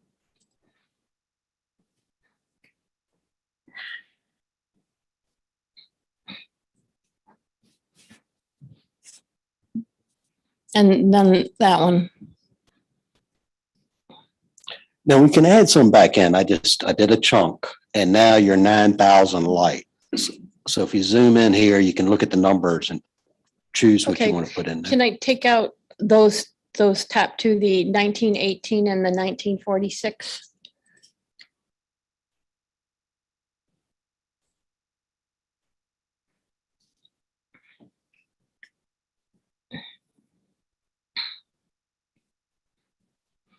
Okay, you're now 13,000 short of an ideal district number.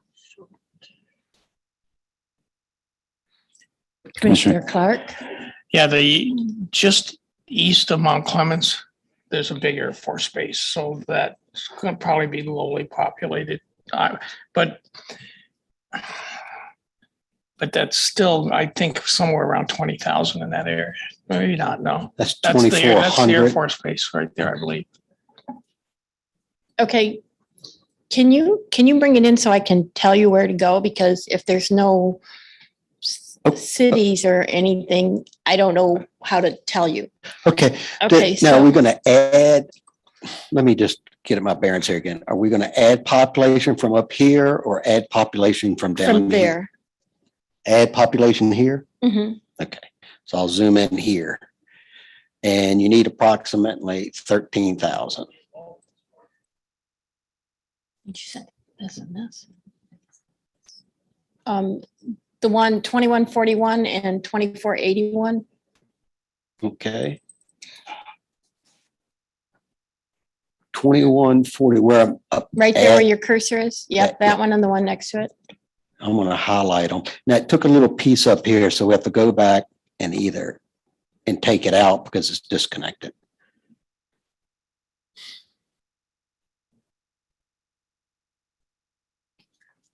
Well, maybe not. Maybe I'll get up there. Or you can go up there and add in Yeah. this to get it all But I connected. want 2481. I Okay. still need 13. So the one above it is 1562. That's in the town of Mount Clemens, or township of Mount Clemens. Down in there.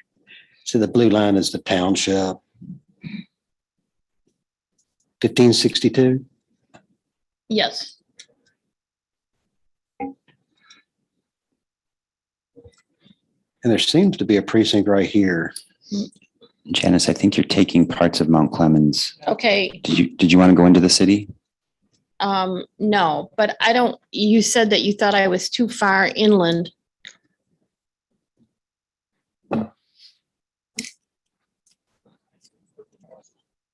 You'd go further now. Okay, don't add the 1562. Okay, I did not. Okay, now we're going north. The 1946. All right, let me get back here. All right. 1946.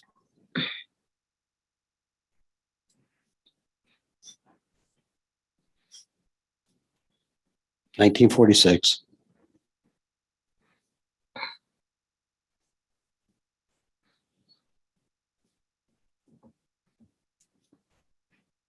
The 2576 and the 2608 going around the shoreline.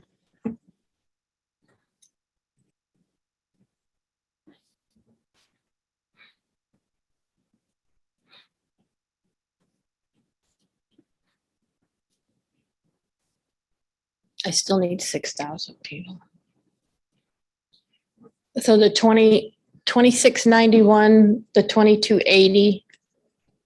At this point, you're only 1.38% low, which is 1,200 people. Oh, I thought it'd been added. It just hadn't finished updating the tables. Okay, so Commissioner Orton. I have a question. I find it hard to tell what exactly is the town or village of Mount Clemens. It's because those little, yeah, it's got like a little dot in there. Let me get it so it's okay. Commissioner Clark. Yeah, just for your reference, Mount Clemens is not a village. It's a decent sized town and it's the county seat for Wayne County. I stand corrected. Thank you.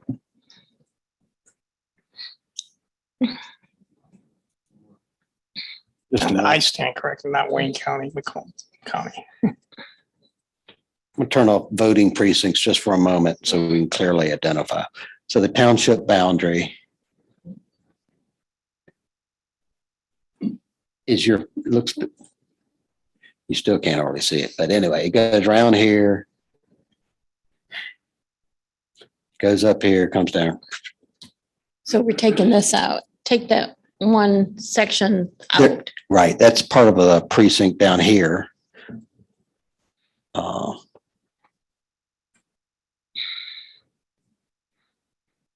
I'm really trying to see the township boundary myself, so.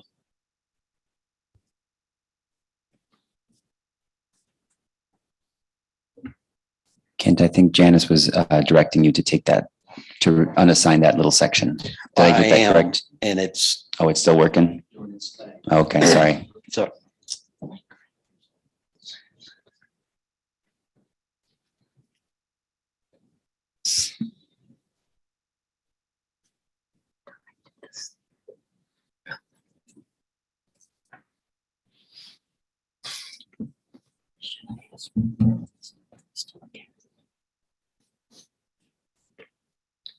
I know. What am I supposed to do about that?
It's still not responding appropriately.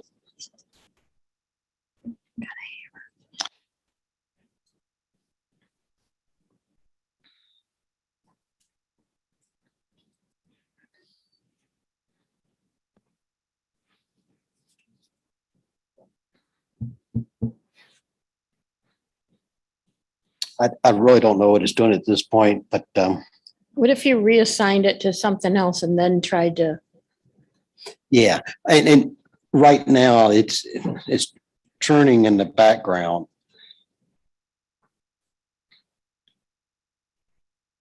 Because if we come over here, my guess is you see it, Mm-hmm. it's still processing data. And so anything I do now that calls it to add to it, it's gonna make a bad situation worse.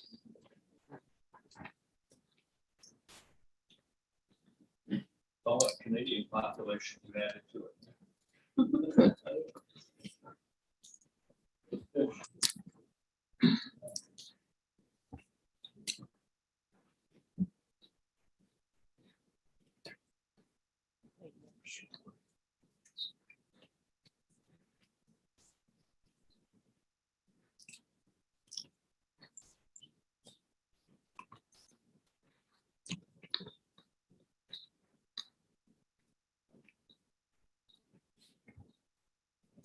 I wonder if, while we're waiting, Commissioner Ladd, I do remember you said that there was, we had new business, and it was just going to be a 5-minute report.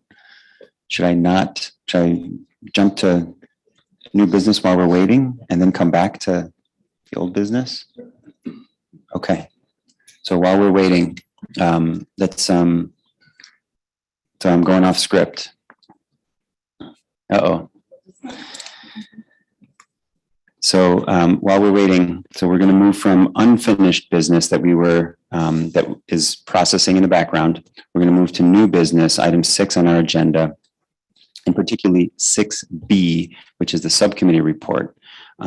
So without objection, I will ask Commissioner Lett to provide information on new business item 6B, the subcommittee report.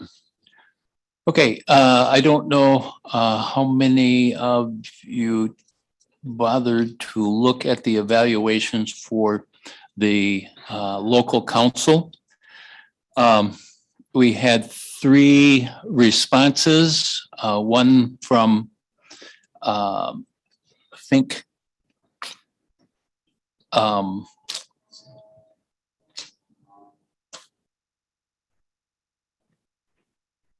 Bresac, one from James Lancaster and one from Honigman being a rather large Detroit law firm.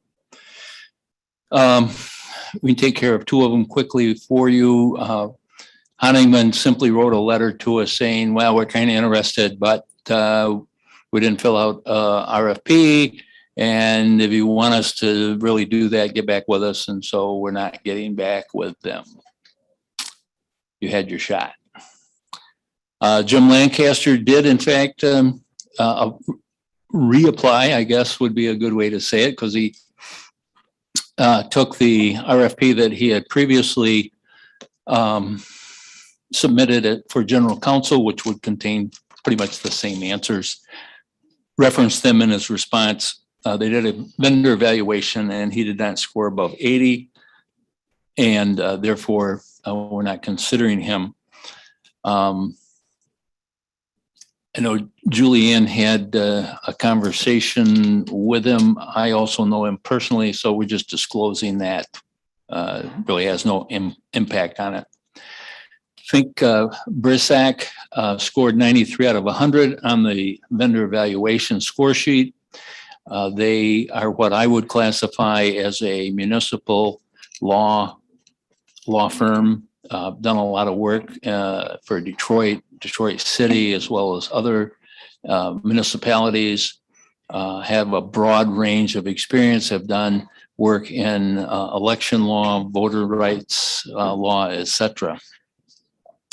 They appear to, I think they had 4 attorneys, firm is 7 employees altogether. If you look at their RFP, they donate exclusively to Democrats, Democratic Party, etc. They certainly have the wherewithal and the knowledge to be able to assist us with local legal questions and assist our litigation counsel should the need arise. One of the things that they would do would be to act as local counsel in any significant voter litigation. You have to have, typically have to have local counsel go along with the out of state counsel. We would use them for, take the Davis lawsuit that was filed. If that had gone further, we may very well use them in that type of lawsuit to start with. The process from this point after any discussion or questions would be to put it on Friday's agenda to have a vote as to whether to extend them an offer of a contract. Given the responses that they provided, it was the subcommittee's recommendation that we don't really need to have them come in for an interview. And that is our recommendation. That's subject to everybody's approval. So with that, are there any questions from anybody? Cynthia? Why do you feel that an interview is not necessary? I don't think we're going to learn anything that we don't know already. Their answers were very thorough. Their experience is broad in the area that we're looking for. And there just weren't any questions that we had that we didn't feel weren't already answered. Clearly, they donate to the Democratic candidates and parties and make no bones about it. And so we didn't really have a question about where they were politically, but that really doesn't have anything to do with what their ability would be in representing us. Commissioner Lang? I'm going to say that I'm against not having an interview. We've had an interview with every RFP position We've done interviews with every hire that we've done staff wise also. And I just don't think that it's right to break protocol, I guess you would say. So I would be all for an interview, but just offering a job sight unseen without talking to any of them, I wouldn't be comfortable with that. Any other questions, comments? General Counsel? Thank you, Mr. Chair. I know that MDOS has the pricing sheet for the Fink firm, if the commission would also like to see that. And for the record, my disclosures were, as Commissioner Lett indicated, on August 24th, I received a telephone call for James Lancaster in inquiring about applying and the commission reviewing, and the conversation was what I would have expressed to any individual or law firm representative asking me that question was, the commission is inviting bids on the RFP and will review all of the bids submitted. And for the Fink firm, I did want to acknowledge that they have extensive City of Detroit experience, and that I never worked directly with them on any matter or worked with them on any matter. I was not in the litigation section, and I had no reason to interact with them. So I just wanted to make sure that that was on the record as well, that I have no past dealings or history or interactions with anyone from that firm. And again, we have the bidder pricing for, I did also want to highlight, I opened up the MICRC's amended rules procurement guidelines that the commission is operating under. And if the presentation was determined by a majority of the commission to not need to go forward, the commission would just need to waive that portion of the guidelines, depending on the outcome of your discussion. Thank you. All right, Commissioner Clark. Yeah, as I think through what Rhonda just brought up, I think I would support her in that. I want to, only because we should stay consistent with how we deal with things. I was part of the subcommittee and we discussed this morning, and I hadn't thought it through well enough. So I think I would support her, consistency being the most important thing. Commissioner Witches.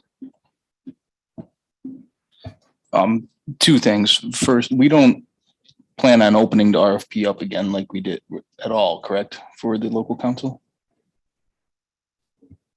Through the chair to Commissioner Witches, we really can't reopen that RFP. Certainly if the commission wanted to submit another RFP, and this again was the hybrid proposal. So it went out to all the vendors in Sigma, the law firms in the state's procurement thing. The commission identified numerous, it went out directly to local law firms that have government law practices.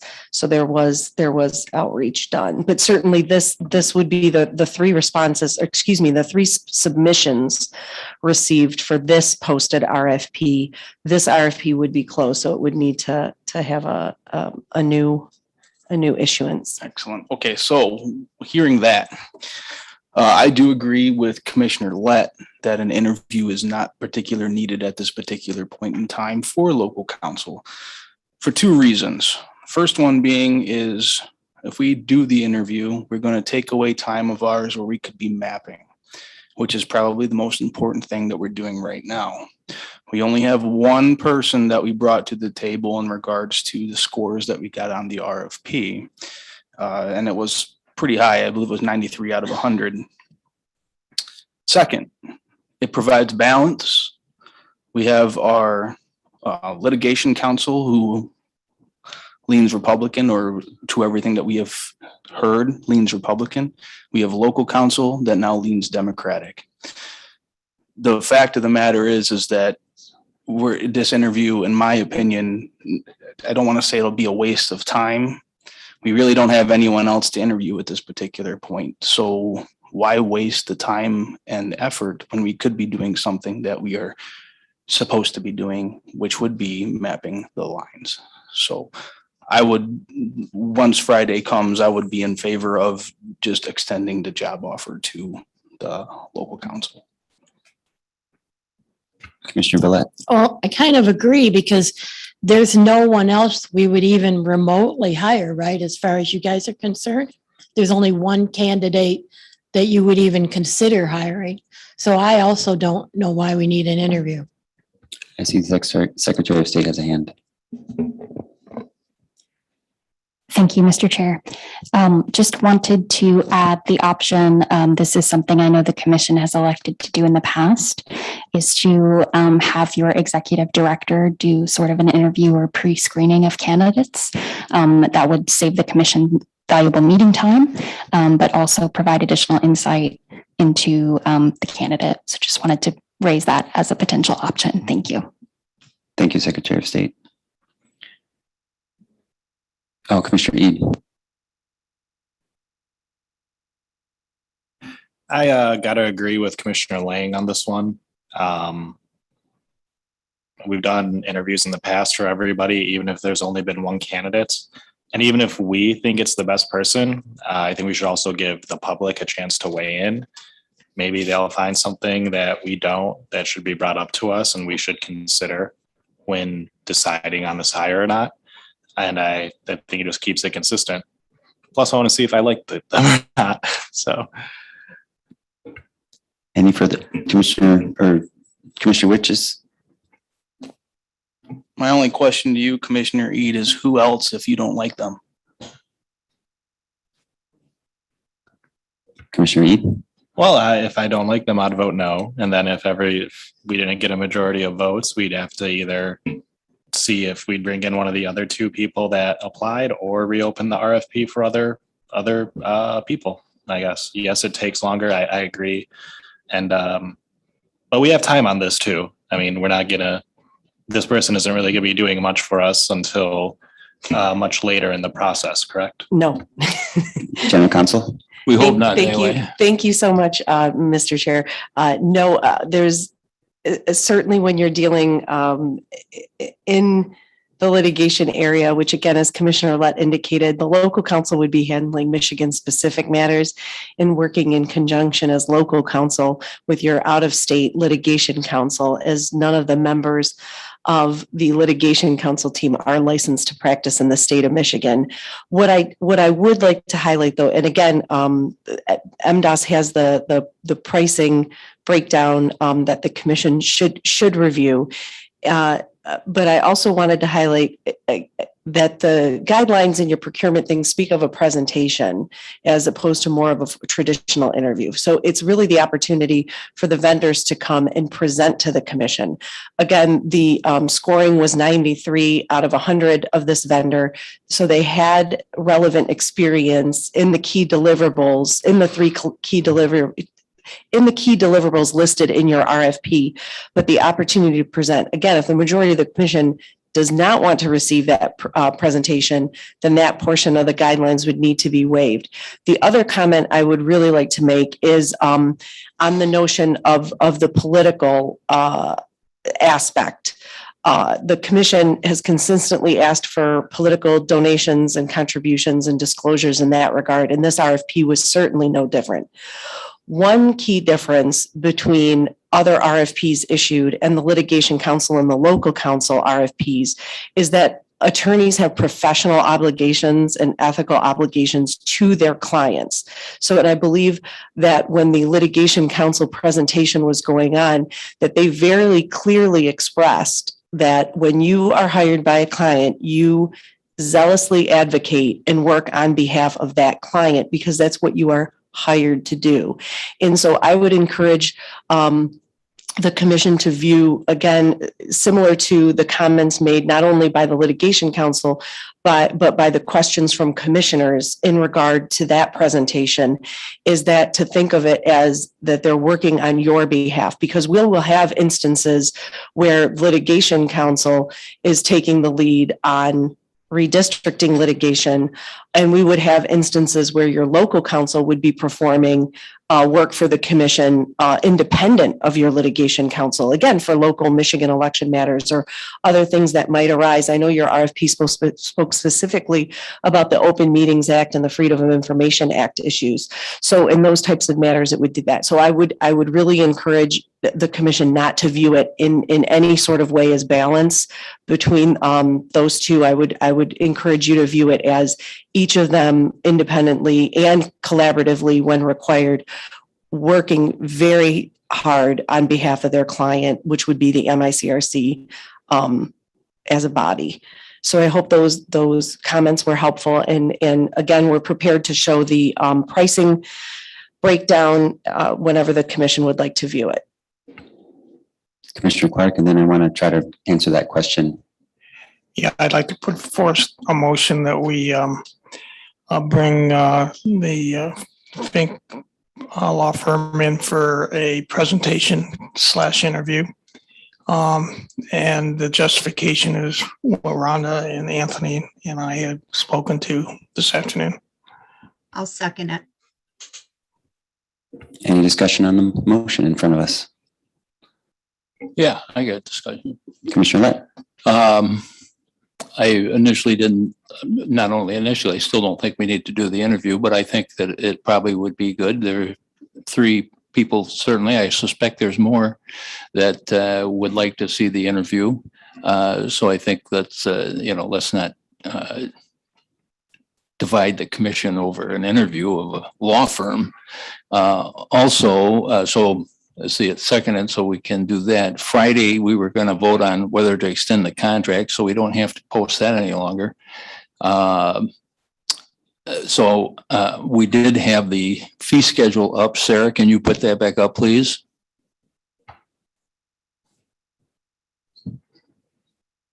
And Commissioner Lett, will you help us with this fee schedule and how it will inform the vote that's on the table? Or how we can? Well, I don't think it'll form the vote at all, but here's the fee schedule. Okay. They're ranging from $480 an hour for senior managing partner down to $290 for an associate. Those are certainly within the range, especially within the range in Detroit area, which is where we're hiring these people from. In the ballpark, there's nothing super high and nothing super low. So those are reasonable rates. There would be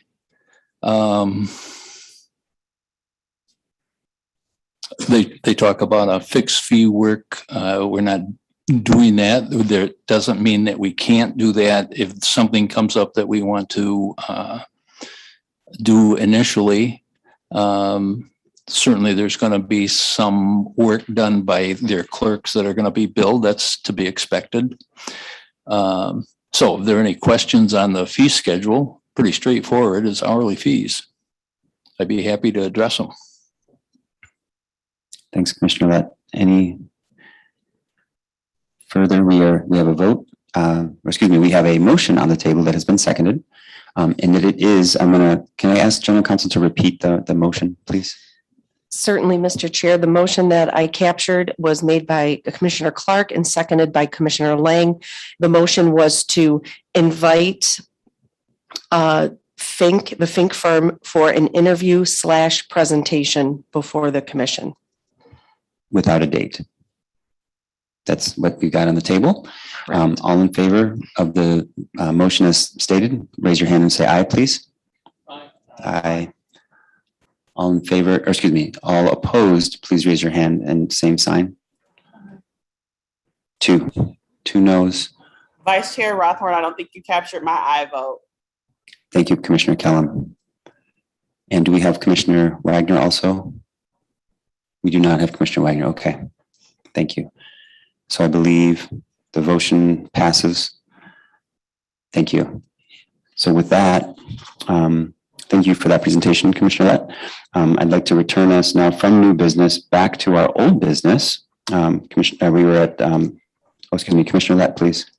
I would request that the chair direct either general counsel or executive director to make arrangements to have the Fink BSAC law firm do a presentation or interview, however they want to do it, either in person or virtually post haste.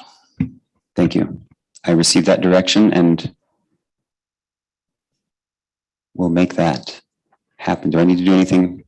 Okay. No, Please. Mr. Chair, again, and thank you, Commissioner Lett. I was just about to raise the same question. Is it standard practice for the executive director to schedule that within your agenda, being sensitive, of course, to the commission's time, and have that be done either in person or remote in conjunction with an upcoming meeting? Thank you. All right, with that, I believe we are going to close our new business, item 6B, and return to 5A, which is our mapping the house districts, and we will continue where we left off. How are we doing, Kent? We have it back up. I need to have everybody look at 13, where we recovered the plan to. We had removed these two. I recalled, this is where we're back down to. At this point, we're 6,400 short. Now, had we put these two precincts back into 13, or had we just taken them out? I'm not sure. Commissioner Villette has the floor whenever you're ready. Kent, were you not able to get rid of that little part that's not connected? That I had started to do that when the machine locked up. So I haven't done anything with it. So I will remove that now if you so. Please do. Okay. I still need people. I didn't need people when we locked it. Okay.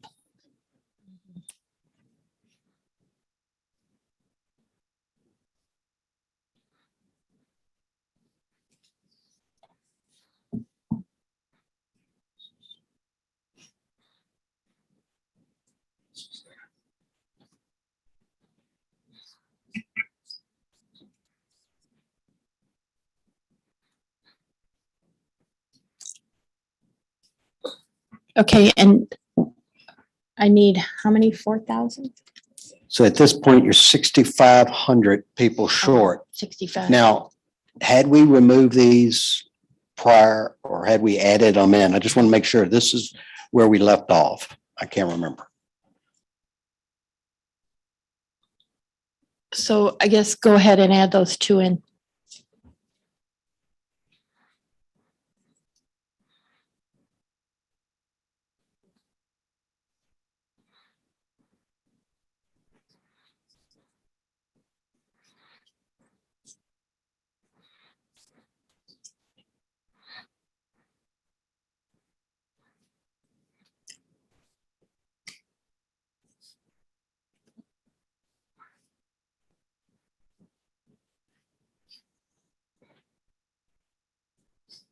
That poor computer's been tuckered out.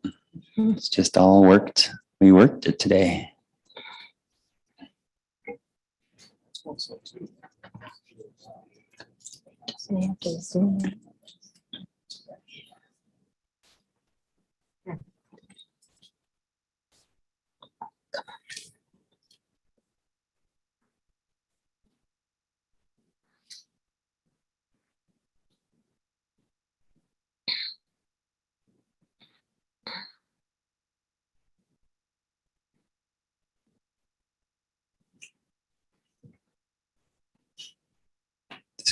This is where IT support always says, just shut down and reboot, right?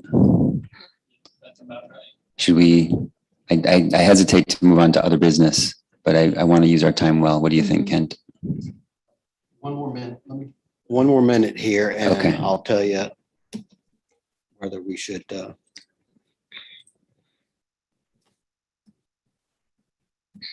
did do a shutdown and reboot, so. Okay, that's worthy of note that there was a shutdown and reboot already. So this is, yeah.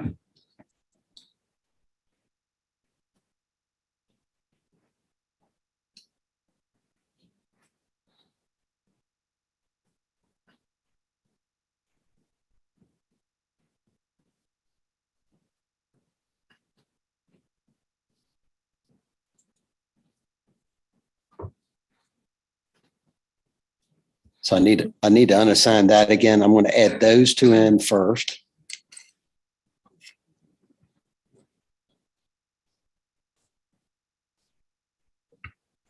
You still have the floor, Janice, just so you know.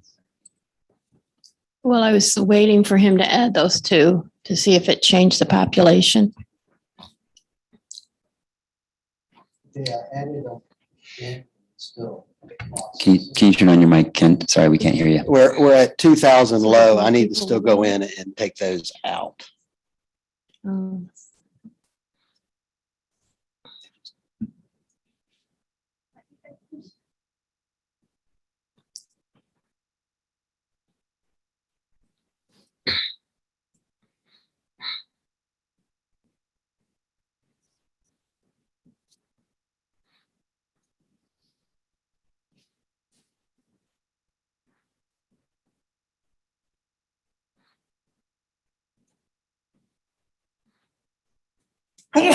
Okay, I think we're back up to where we need to be. for Okay. now. I'm 2,000 short. Yes, ma'am. Okay, can I see the populations again?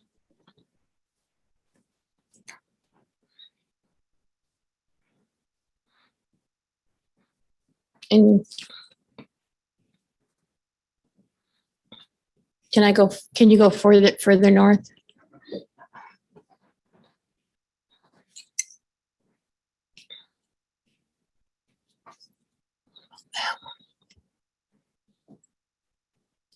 Yeah. Can you put in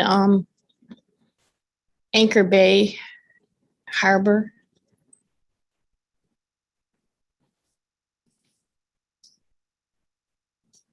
That's actually not touching the lake front because this little precinct here wraps around and gets the lakefront proper.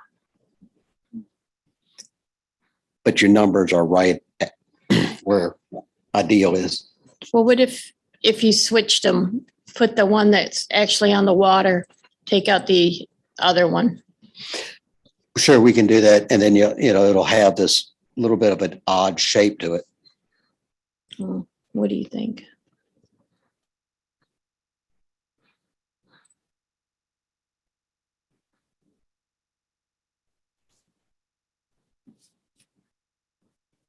Okay, that's good. Okay, I'm going to unassign this. Commissioner Orton? I'm just thinking if you like both of those in and you want to keep this thin, maybe there's somewhere down below that you can make it a little thinner. Okay. Take those two back out again. Take these two out. Yes. Can I see the populations? I'm going to put this back in just so that when we do it, it's.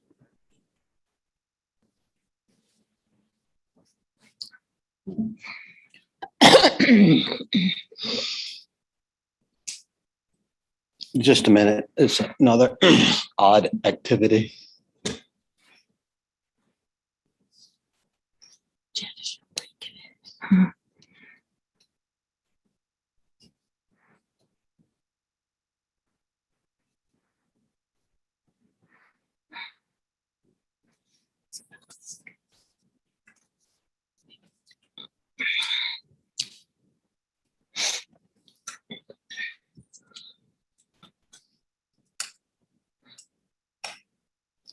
Okay, we are at 1,347 people light, which is 1.47% low minus.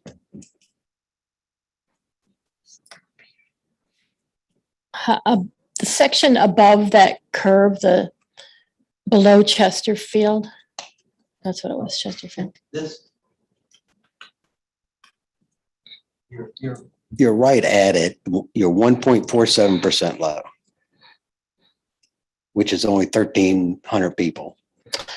Okay, I guess I'll leave it at that. Mr. Adelson, do you have any comments?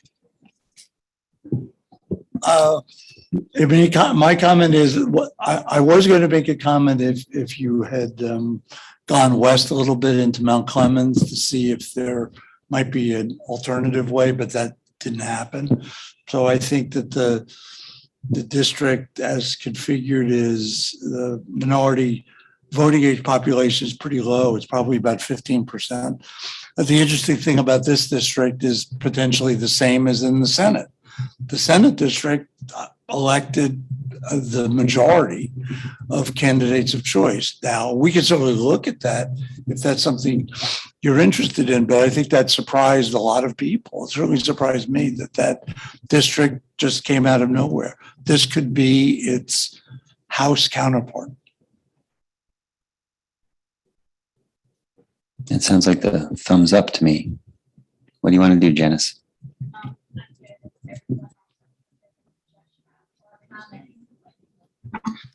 I'm good unless someone has any comments or suggestions. Great job. Oh, Commissioner Weiss.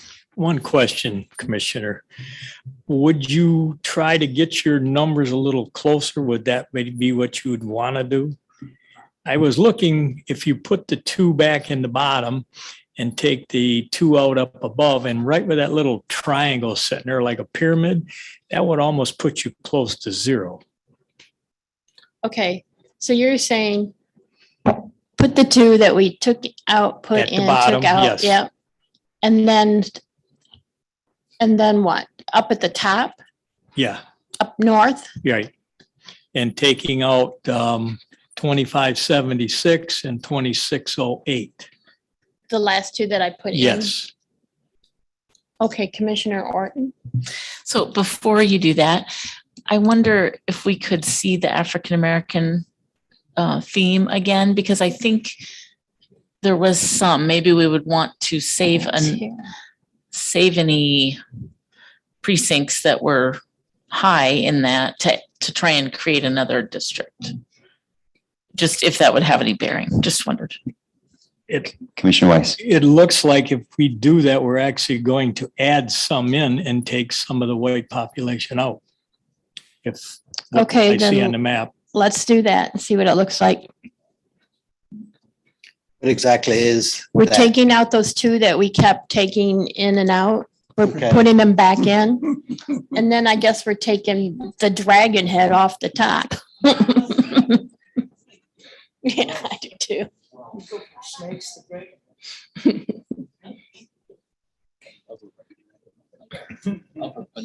And is it that triangle at the very top that you were referring to, Commissioner Yes, Weiss? if you add that in, Right under Under- Chesterfield? Yep. yes, right there. Yes. 1918. Yep.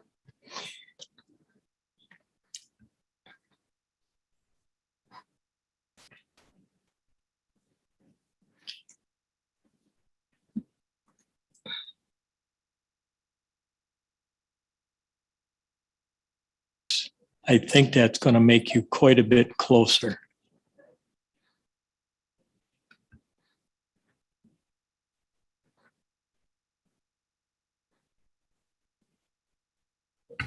And we still have an opportunity to elect district, which I think is what Mr. Adelson was saying. The likelihood of it is pretty good. Yes, the likelihood based on the Senate is, but we'd have to look at the results to confirm.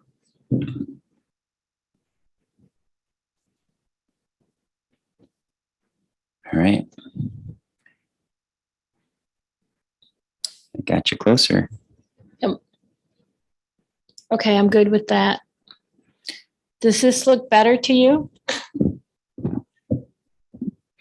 This looks good. The other look good. And I think the next piece of the puzzle, as Commissioner Rothman was suggesting, is that we can look at the election returns. And that, if it's good with you, then it'll likely be good with me.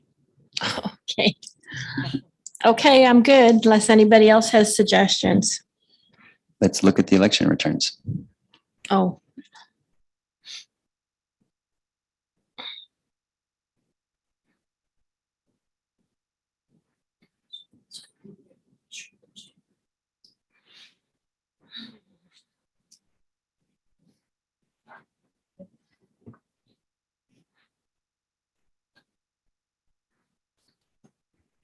So it doesn't look like we have an opportunity to elect at this point, right? No, and I think that and again, the minority population is low. It's the voting age population is under 20%. So this wouldn't necessarily be a district that we would identify, or I would think would be able to elect. And the bellwether election results are, as you said, are mixed. So again, my thought is this, it's not an opportunity to elect district for it to become one. If that were something you'd be interested in, you'd have to add additional minority population.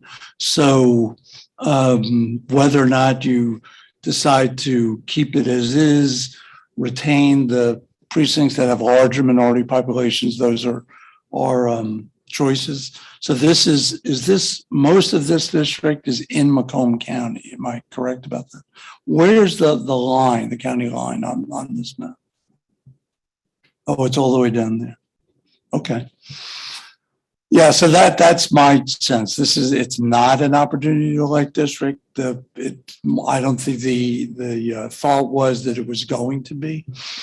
The minority population is pretty low. So this is not a situation like we were talking about earlier, that it's a border district bordering Wayne County with large minority populations on the Wayne County side is in the 2010 district. So the consideration here is a little different than the neighboring districts.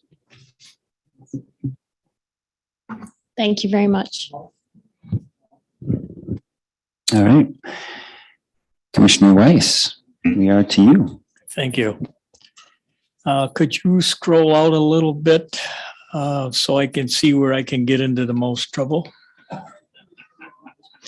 But I'm not too worried because I have some very wonderful commissioners who will probably bail me out here. I guess I'd like to, I don't know, I'd like to start in the area right around District 2 and 3 and 7 in there and see what we have there. I guess I need the little dots. Oh, yeah.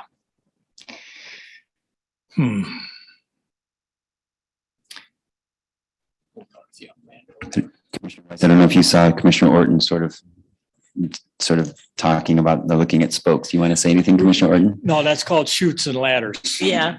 Well, I was just thinking that may be what we have to do here. Right, and that's what I was thinking. Maybe that would be the way to go. Could you back out a little bit more?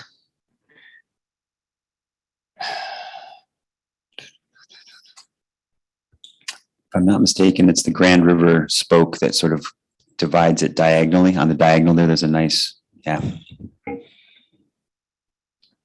All right, I guess let's fill in and see what we get here. Probably starting, down on the right-hand side. Yes. In this region? Yeah, fill in. You can 14? probably grab quite a few. Okay, I'm just gonna get a square here and you know. Is that a starting point? Yes.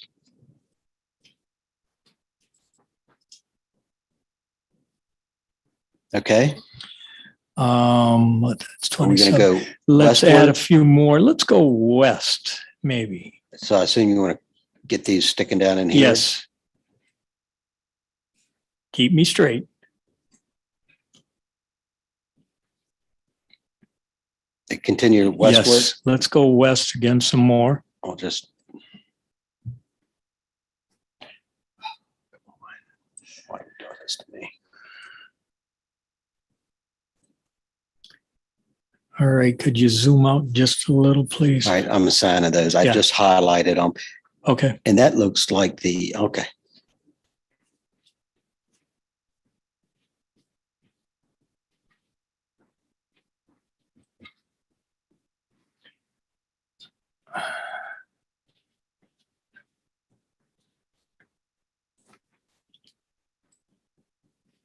And you're at, you need approximately 19,000 more.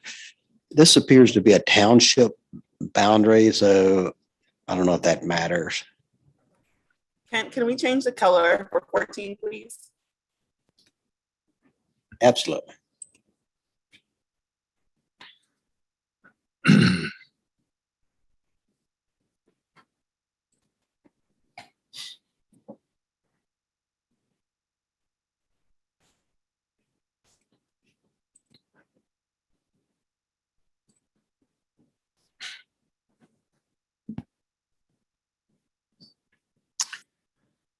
What is that, Redford Township? What if we were Yes, to? sir. That says Redford Township. Yeah, that's Probably way too many. Oh, Three. turn it on. That's almost 50,000. Yeah. All right, any suggestions? Commissioner Ede? Well, there are plenty of places you could go, right? You could go into Redford, Right. you could go into Livonia, you could go north and go all the way up into Royal Oak. Those are the places where the population that you need are located. So I don't know if that helps, but. Well, I guess like I said, time to bail me out. These numbers, I'm sorry, excuse me. Yeah, go These ahead. numbers are the population. I turned off the precinct long number because in my opinion, it cluttered it up. It was hard to see what we Yeah. were doing. That's okay. Commissioner Kellum, are you still with us? Yep, that's why I raised my hand. We can't see the video, sorry. Oh, okay. I thought you could see the hand. I was going to say, I agree with Commissioner Ede, Commissioner Weiss, you could just continue to go north and kind of include that chunk of Detroit that I left out and then head up Taking to. that, yeah. Yeah. Okay. Yes. And, going up to the Royal Oak area. And then you could put Redford with Livonia, or not you, but the next person, or however. All right, Kent, let's try taking over there in that right-hand corner, that little odd angle there, and maybe bringing it all the way over to 1284, which, that's too far. Come back to the east. Oh. Right about there. Yeah, This we corner- take that. Yeah, take this corner. them. I think that's census blocks, but we'll get to it. Right. Okay. Commissioner Kellum, since we can't see you, I want to make sure that you can participate because I know Commissioner Weiss is asking for help. So I just want to acknowledge if you need to speak, we don't see your video. So just speak up whenever you're ready. Yeah, I'll just jump in like I kind of have been. Thank you. And I'm wondering. I'm not going to leave anyone hanging when they're working on the Detroit area. Thank you. Is this an area where we should have the neighborhoods overlay on? No, that's just, I know that's the Russell area, Russell Woods, Narton Park area that I left out of District 10. So I was just thinking, but of course it's up to Commissioner Weiss as opposed to going north to kind of add some contiguity and then keeping in mind some of the Black population, white population that he might need, that it would be, he could think about taking that perspective.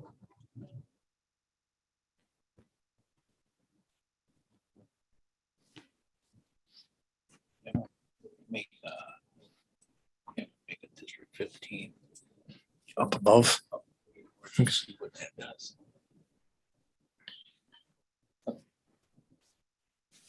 Taking here. Yeah. Rhonda, for what it's worth, you feel the same invitation, right? But I think your video is working better than Commissioner Kellum's. Yeah, I'm good. If I need something, I'll speak up. And we see Commissioner Kellum again. Yeah. I'm trying. I don't know if because it's already being roboty, so we'll see. Okay, so you're 6,000 people light and your demographics are highlighted down here. What Commissioner Rice, what I'm thinking of is I know you've already gone over sort of that diagonal, which I believe is Grand River. But I was thinking of like that you're going to get fewer African Americans the further to the west you go into the Livonia area. And yeah, since you only need like 6,000 people. Yeah, that's not very many. Exactly. I guess what I'm saying is like to maybe we need 3 actually districts or 3 spokes in this area. So sort of, yeah. Oh, sorry. What if we, can you like create a District 15 and go from where on 14 is, taking that line right there and creating that and take it all the way up to the dotted line, taking that area in? This area? No, sir. To the right farther. No, get rid of that. Yeah. Take that out completely. From here, No, where do no. you, I want to go straight up. I'm gonna, different shot here. from Where the where? number 14 is on the map here, of the district, That, right straight up that yellow line to the top of the, well, to the right of that actually is what I would well, we like. can keep moving. Yeah. That's 32,000. You need 6. So what, no. I take that out, please. Go to the right of that. Here, Take it, yes, all the way up to the dotted line up there. from right where I'm at. Yes, sir. And how far to the right? All the way to the right.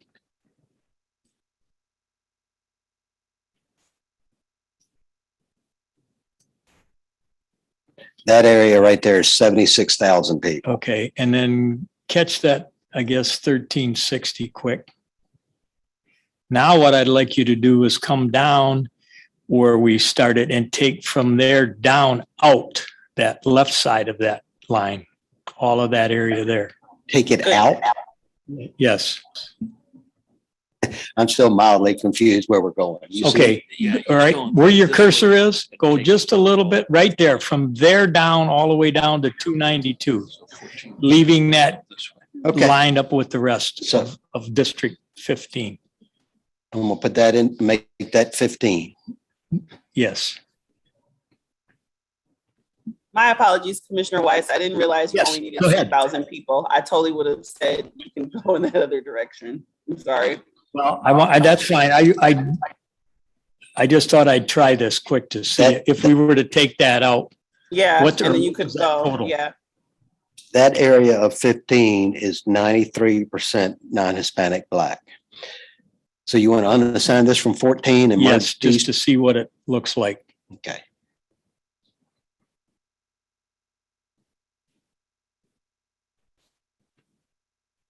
That area? Yes.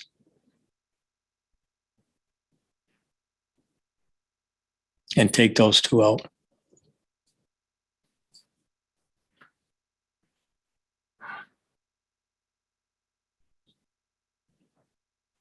So looking at 14 and 15 now, if you added them together. Can you turn on your mic, please? Way over. Okay. Can you speak into the mic? If you added 14 and 15 together, you would be at 118, 19,000 people. And it would be very high non-Hispanic Black in the 90s range. Commissioner Kellen, do you think I should shave off the top of 15 or put it back the way I had it and go a little bit farther west?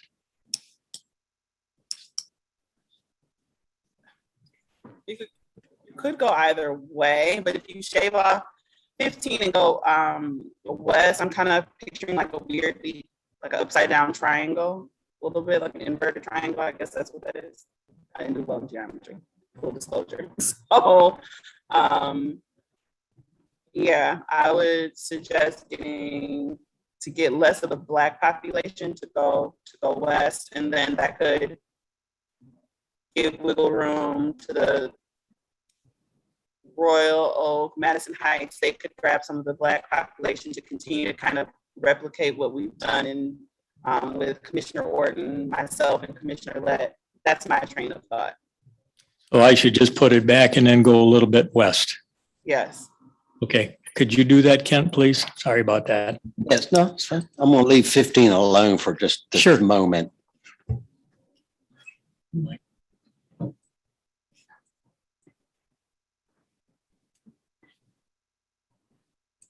I won't call it a triangle, another shoot. Another person can create another shoot using Detroit population. That's what I'm trying to say. And then go a little bit left. This would be 45. Yes, whatever we need to. Mm-hmm. And then we might even shave a little bit off on the right side there of 14 to go a little farther west even. It's doing its thing. Okay, 14 needs a couple of thousand people. So okay, you want to take some off and then add in some of this. What do you think, Brittany? Yeah, but you might want to go kind of like northwest on the diagonal, like Commissioner Rothorn was thinking, because Redford has a high African American population.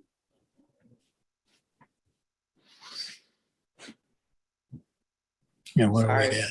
I don't know if that really helped you, Commissioner Weiss. We need 2,000 more. I mean, you have that 2717 right there. Yes. If I was to take 29 off, if I take 2951 off, well, that's not going to work. Never mind. Yeah, put in 2717.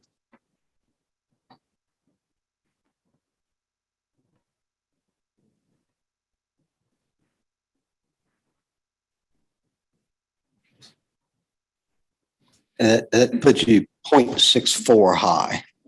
Okay. Bruce, could you give me a hand here? Sure. Well, in this district, the voting age population, the Black voting age population is almost 84%. So that's pretty high. And I know that as Commissioner Wharton had talked about earlier, that there may be, at certain points, it may be not entirely possible to bring the majority Black population down as in some of the other districts, 47%, 45%, and retain the strong ability to elect district.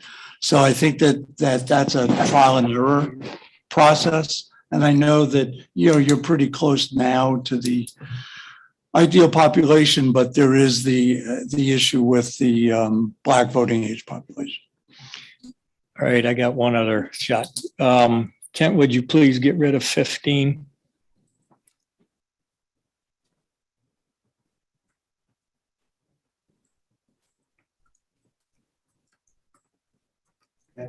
Okay.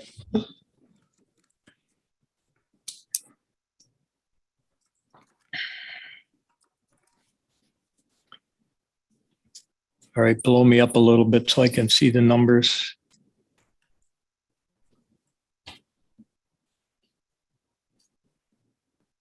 You want to go more up?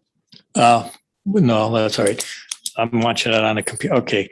I'd like you right where the 14 is, take out 1282 and 1206, and then come right down that angled line all the way over and take all of those out. 967 Yes, out? sir. Is this a river, I guess? Yeah, 1174 take out? all of those out right at that, where that angle. I don't know Okay, what that all of is. this. Yes, sir. Okay, it'll take just a moment. I think that's a freeway.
Shall I put Yes, these put that census back in, blocks please. in? Yeah, the census block, well, it looks like precinct level, maybe.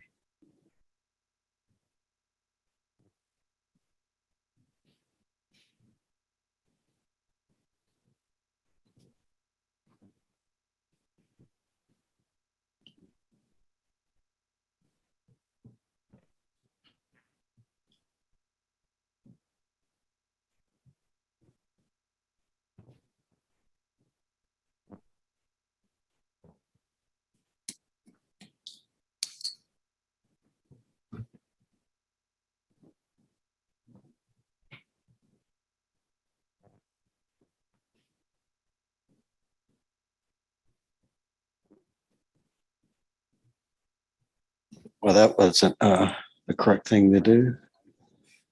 Just Let me ask you a question. Are you going to intend to put this area into 14 as well? I'm thinking I'm gonna go west. I don't, Okay. I'm not sure.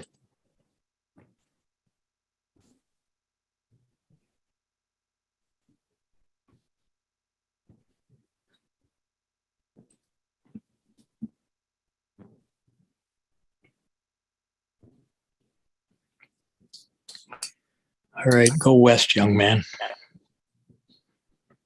See if I can pick up some population there.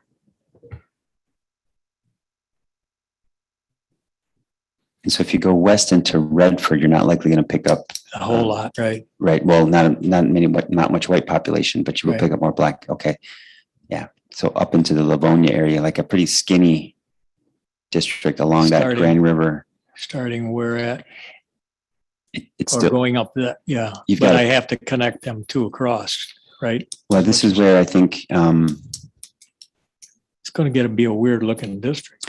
well, I think, but you've got a pretty, I'll just say from west to east and you're 14, it's pretty like I'd say a big foundation. What I think you want to do is shrink your foundation into that, like sort of that triangle where Grand River, that diagonal.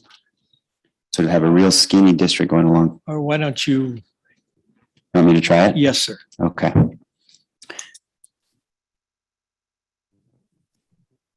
So Kent, I'm gonna try to fill in here for Commissioner Weiss or try to give some ideas. Okay, we need 14,000 approximately. Right, and at this point, I would like the overlay, the neighborhoods overlay, please. And then the dots, the African-American dots, please.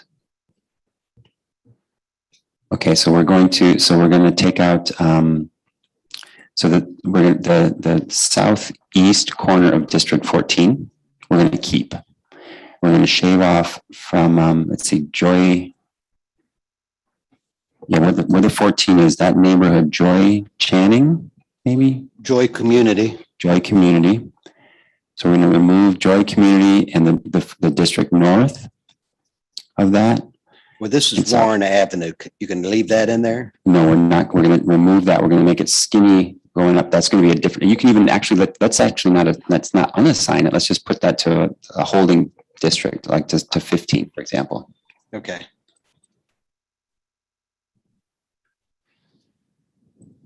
I'm just going to select them and then you tell me. Yes, please. Everything from to the north and to the west that's currently in the District 14, we're going to assign to a 15 for a holding.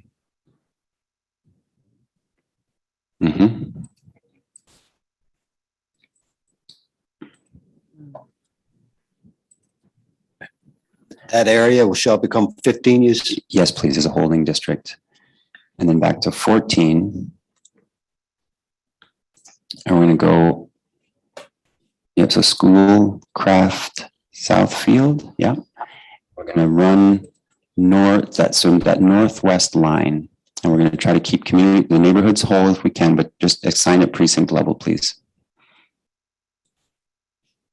Staying south and west of that, I believe that's Grand River. MC, do you think the direction that you're going, that you'll end up splitting Rosedale Park between, I'm just inquiring. I don't know. I couldn't hear what you said. Say it one more time. Oh, hold on. Let me try to turn off my video. I said, will you split Rosedale Park going that way? But I didn't let you. Oh, let's know that if there are neighborhoods there. So for me, I think I may have lost Brittany, but I think what I heard her suggesting was Rosedale Park should not be split. And so let's make sure that we grab, so we're going to go right that North Rosedale Park. Where am I? Neighborhood, in this, so north, yep. Now, yes, right there. We're going to grab that area too, please. Put all of that into 15? Or Yes, what will please. be 14? Into 14, correct. And we're at 36,000. And we may have to, so I want to keep Brightmoor. That's a big neighborhood there, but we're going to take off Eliza. I wonder how much they associate. No, we're going to take off Eliza Howell. So that bottom left, southwest corner. These there. two? Yes, please remove those. These two? Yes, please. Those two neighborhoods. Okay, that gives you 36,000. You need 40. Of course, we kind of doing whole precincts. We're coming up Yep. this way a little bit. And that's kinda okay. Broke up this neighborhood a little bit. Yep, so we're gonna stay at the precinct level and we're gonna continue northwest. We're gonna try to get into I think it's Livonia. Let me, Assign that, please, yes. And we can even do a save if we need to.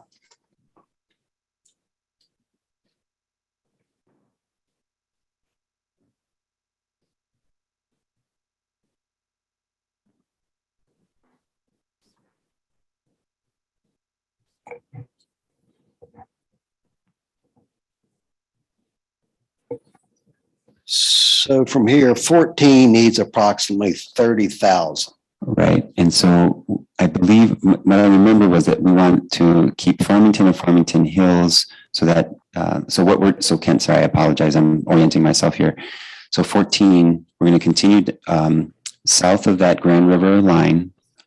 Yep, so let's add those neighborhoods there, south of 6 and.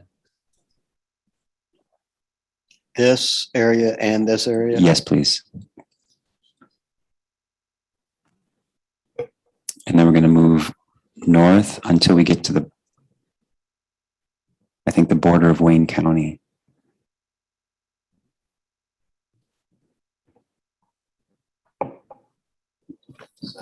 Are you continuing northwest? Nope, we're not going to go north. We're going to stay south of that Okay. Grand River. Mhm.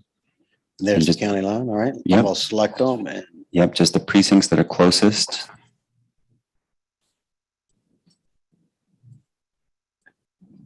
those are whole precincts. That's great. So, Yep, and we're at 12. So we've got, okay, we're about halfway. We still need, 12,000 more.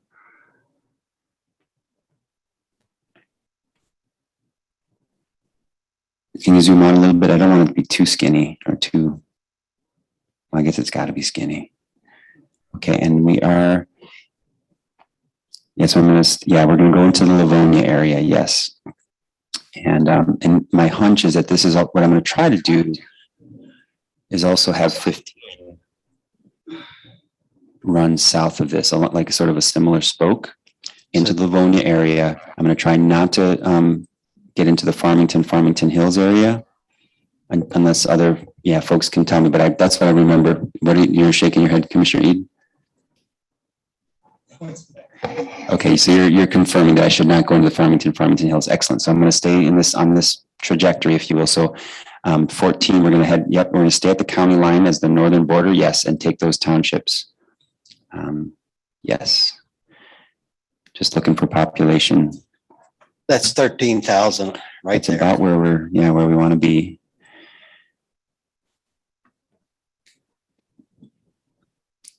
Let's assign that.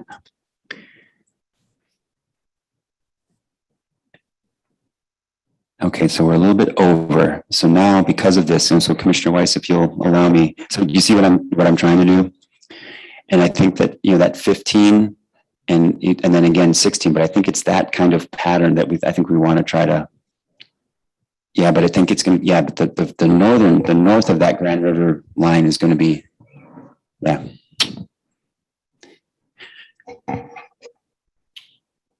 And what are our numbers now? It's still at 77% non-Hispanic Black, but it's not 90%. Your non-Hispanic Black VAP is 68. 68%. Okay. Oh, right. I was looking at 15. Great. 68%. That's okay.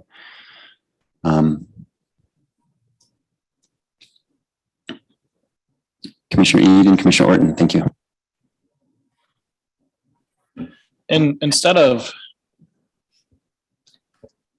just trying to think about how to best communicate my thoughts, instead of taking this top part of Livonia, why not take the more middle part? That way you can have a more horizontal district that doesn't, I mean, the shape of this district, I think, is just not ideal. But if we take that middle part of Livonia, it might give you the population that you need while bringing the Black population down. Do you see what I'm saying? And then you could extend that purple one, 15, also in Livonia, and then maybe have a third one on top of it. I do. I do see what you mean. I'm wondering, Secretary of State, I saw Commissioner Orton, but Secretary of State, did you have something relevant to this, or can we? It's just very brief. Commissioner Kellum, I think we're getting just a bit of feedback from you on occasion. So if you don't mind, I'd like to place you on mute until you would want to contribute. Perfect. Thank you.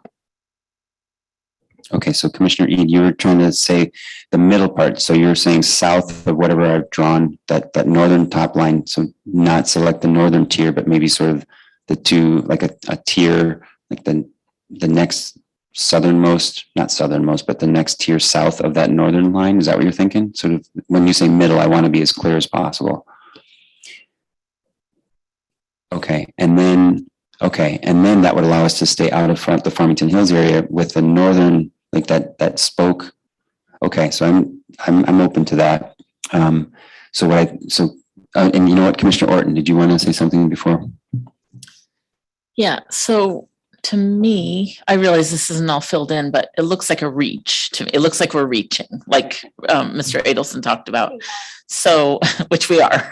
So, and the populations are still not the balance, not anywhere close to the balance that we're looking for.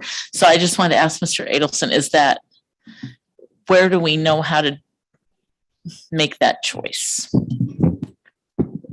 Well, fortunately for today, we don't have to make that choice. You're not making final choices today, and there's still a lot of room to play and experiment.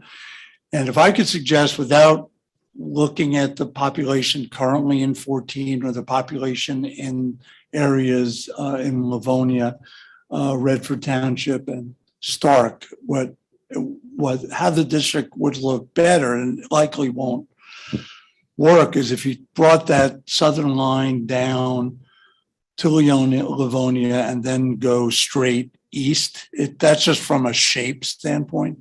Again, I'm not factoring in population at all. Excuse me, but it does seem that you're at the area potentially where you might want to go. But the difficulty, as you said, is how do you get there? I agree that does seem like somewhat of a reach, and with the primary reason is racial. So this is not like in the other districts where you just, in a way, you just took a straight shot north or northeast or northwest. This is a little more challenging. If in the end it's something with additional experimentation, if it can't work, then it's important to of course show that. But the Commissioner Rawthorne brought down the Black population significantly. So this is not as if you're leaving it at a 95% Black VAP district. So there's more room potentially to experiment. And since today is not the day where final decisions are being made, you still have a little more room to experiment. Commissioner Lett, and then I want to come back to Commissioner Ede. Why do we have to stay out of Farmington and Farmington Hills? I think there was a community of interest and an interest in keeping Farmington and Farmington Hills together. And I think they have a pretty significant population. So for the House, that was my reasoning, to try to not break up that community of interest.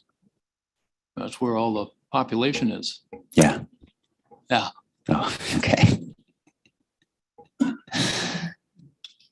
I think Farmington and Farmington Hills have been separated for 10 years, and I think they want to join themselves. In the current districts, they're separated, current 2010 districts. Commissioner Ede. Yeah, we don't have to stay out of it. We can go into it if that's what we decide to do. But just Farmington and Farmington Hills together would be enough for one House district, which is something I would think is appropriate. But you're splitting up something. Like right now we're splitting up Livonia. So it just depends. While we didn't split up Grosse Pointe down, at the river. So decisions we will have to make.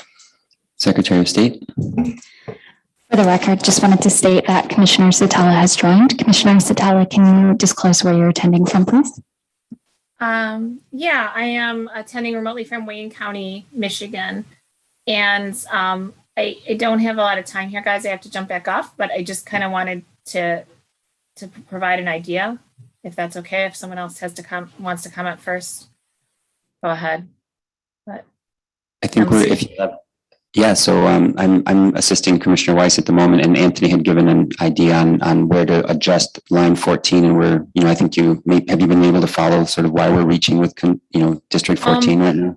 Yeah, I've been in and out, so I've caught part of it, but I'm just wondering if we've given any consideration to breaking up Dearborn more, because you have a lot of population there, and I know we we have the joint interest of trying to balance the Arab American community, but it seems like we could create, whether you want to call them chutes or chimneys or whatever, similar to what we did with 10, 12, and 11, leading off of the Dearborn area into the area you're trying to currently map, and that would negate the necessity to sort of have this stair step type district that you have right now. So just a suggestion. I know that's going to involve redrawing some other districts, but it seems like you could pull up 3 districts off of 3 pretty easily and balance things out maybe a little better without having to do this. So just a thought.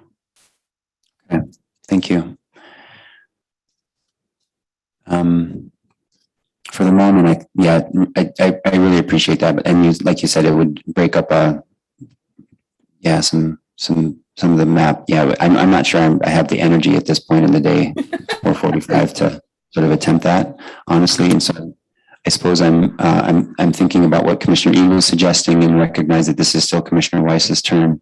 So I want to try to hand it back over to him after we do a good attempt. And Commissioner E, it just occurred to me, because we do have Commissioner Kellum and Commissioner Zatella, and I think that the 3 of you have a good sense of the neighborhoods. If we could get that neighborhood overlay I've drawn here, this reach district 14, I want to make sure that there are neighborhoods that are together, that should be together. And if Commissioner Zatella first. Yeah, I would also just say, I am again asking that you facilitate as vice chair, because I'm not in the room, even though I am present as chair. Just for the record. Thank you, Chair Zatella. Commissioner Clark. Yeah, one thing I think we should consider as we move forward, the whole unassigned space in Detroit, which is just east of 14. If we have to expand that north, then we're running into Southfield, which has a significant Black population as well. So we're really putting ourselves in a bind in that area. Yeah, which makes so I think one of the approaches could be maybe 3 districts heading west, out of where the white space is, and try to dilute the Black population to where we have more whites in the counts. All right. You follow that? I think I do. Yeah. Commissioner Kellum, we're not seeing you on the video. Are you still with us? Yes, I'm here. I don't know if you can hear me though. Yes, we can hear you. Okay, I'm gonna lower my hand. I don't know if this has been said, but when I was looking at 8, 10, 11, and 12, I was just thinking that you could similarly create these kind of boot shaped I don't know what you want it. Commissioner Letts is kind of like a knee-high boot, but you can create those shapes and get 4 chutes in that area, but we just have to undo the 14 and 15. And so you can pull in Southfield. You can, you probably would have to pull in some of Farmington and Livonia, but I feel like those shapes worked. And so we could try to replicate that in this area. Not that it's about shape, but you're working with the same population and trying to quote unquote fix the same thing. Okay, so maybe we'll get to that shape. So what I heard you saying is that 14 and 15, not that we're going to try to look at the shapes that we drew in 10, 11, and 12 and try to do something similar here with 14 and 15. That's what I heard you say. And that's what we are trying to, I think I am trying to do that. And I think we're trying to do that, right? And sort of in general, trying to peel off pieces or create spokes, chutes and ladders, chimneys to create a more racially balanced district. And Bruce Adelson has a comment. Thank you, Mr. Chair. This is really just for purposes of the record to kind of summarize and clarify that as I understand the commission's goal and the commissioners in creating these districts is not to pack voters of color, Black voters beyond the point at which they can elect candidates of choice. So, I just want to suggest again, please be aware of terminology and to keep that stream going, that the effort is, as I understand, is not to pack people based on race and not to pack people beyond the point at which they need population to elect candidates of choice. Again, following Dr. Hansley's analysis and the points that she's made, I think that's also important for everybody who's watching, that this effort is to unpack, to not create 70, 80, 90% majority minority districts, which Dr. Hansley concluded are not needed to elect candidates of choice. Just wanted to mention that just so to clarify and summarize, and please let me know if you think that's accurate. I think that is exactly accurate. And I think what we're also we're recognizing it that this seems like an awful reach, like that this District 14 feels like a reach. And so trying to recognize that shape and that reach because of the, like trying to not pack, trying to unpack feels like a reach. And so we're wrestling with that, with the shape, I think. And yeah. Yes, I agree. I think that's an important point. It's just like we were talking about the other day, yesterday, with Commissioner Orton's effort in the Muskegon Grand Rapids area, that if you have a narrow arm that is reaching out primarily because of race, that's something that I would suggest, and there's an alternative, because again, if you look at the districts you mentioned, if you look at 10 and 12 and 11, there, you don't have that. You don't have that, I'm going to stretch out here and just take this population. And admittedly, as we talked about, this is a challenge. There's no question about that. But you have made some really interesting districts that fit the criteria that you've expressed. So that, yes, that I agree with the direction is going west to see what that holds for you rather than the staircase type district, but kind of pivoting off that to move to the west if that works, and to the northwest. Excellent. So Anthony, do you want to try to, was that one of the things that you wanted to try to do, was move west and sort of bring it further, a little bit further south rather than as far north as it is in Livonia? Do I remember that?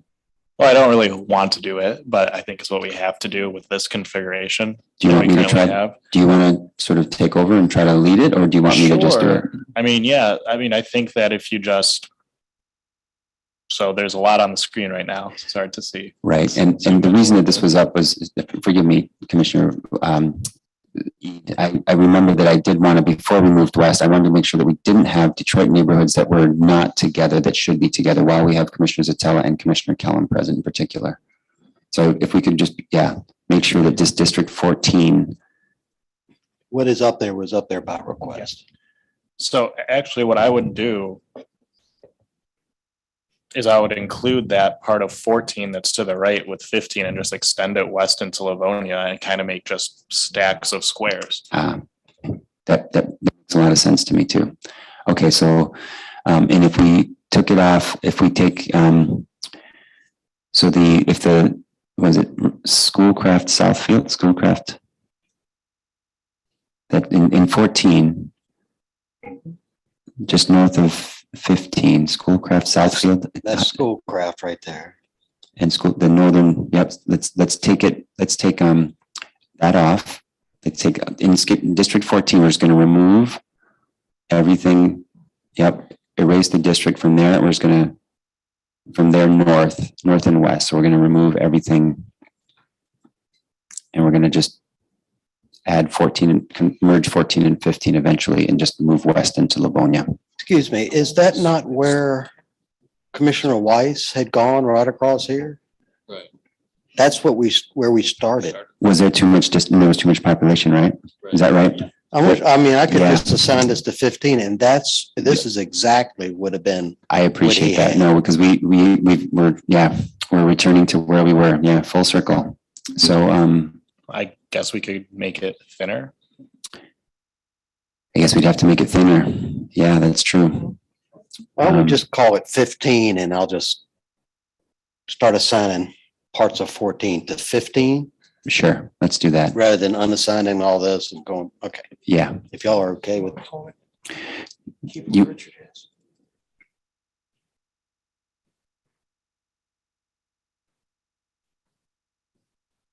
So just assign right across here. I'm just going to highlight it. I'm not going to assign anything. So that area is 13,000. You want to put that into 15? yes, and I think that's it. And that north to south, that two sort of precinct. Gosh, it's just one precinct level. That width, we're going to go west. Okay, I'm going to finish. Yes.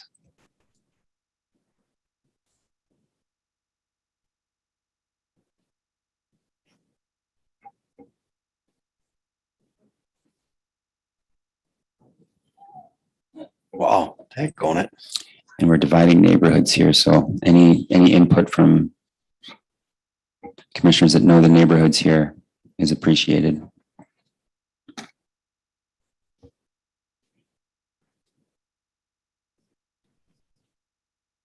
And I'm just going to select this precinct, see where it takes us. So assign that to 15? Yes, that's okay.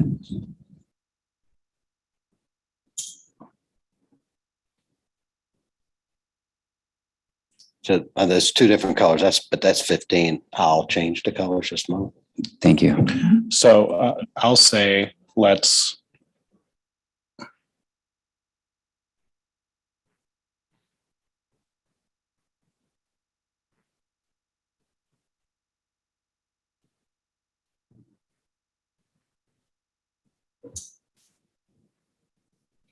Go ahead when you're ready, Commissioner Eid. Okay, so that Plymouth, Southfield, Plymouth, Weatherby area, right there, those three, let's unassign those or just put them in 14 for now. 14 is our placeholder at the moment.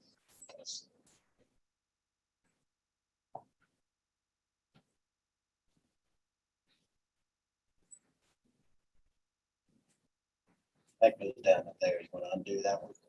Undo this one or leave it like that? Let's leave it for now, and then Okay. we'll come back to it in a little bit. So now where are we? We need another 28,000 people in this district. So let's just run it west until we get that number of people. All right, I'll do a area and we'll see what it looks like.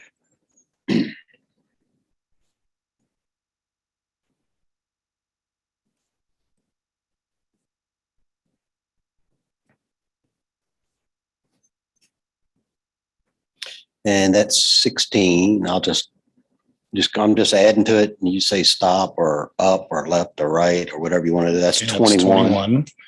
So let's go a little more. These two precincts run high. Do you want to get those? No, I'd keep going to the left. Like I guess it's 25. Let's assign that and see what it does to our demographics here. and you still can get some population if you decide to cut across there.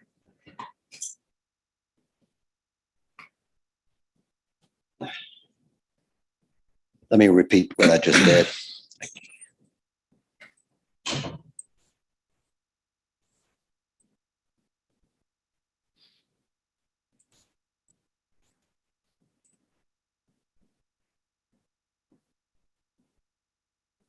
Do we have that? Yeah, we have that in there.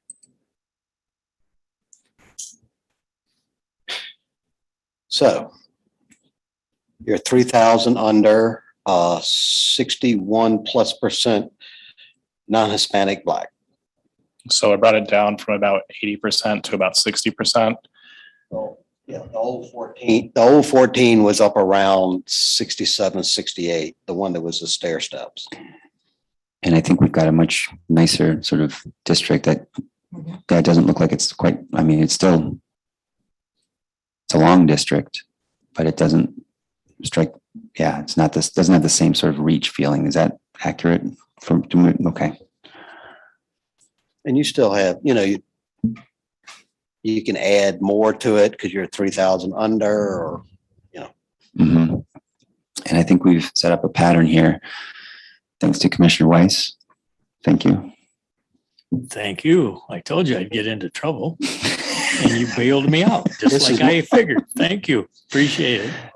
Thank you. That was an excellent collaborative mapping. I think what we've got here is a 15, but I do think we have 14 as a placeholder, but not an actual district yet. So I think because do we need, as far as rationale, or I'm wondering if we want an analysis at this point too, to sort of just be consistent, Bruce? Well, we certainly, why don't we look at the four bellwether elections, and that will likely give us all the information we need for now. Let's do it.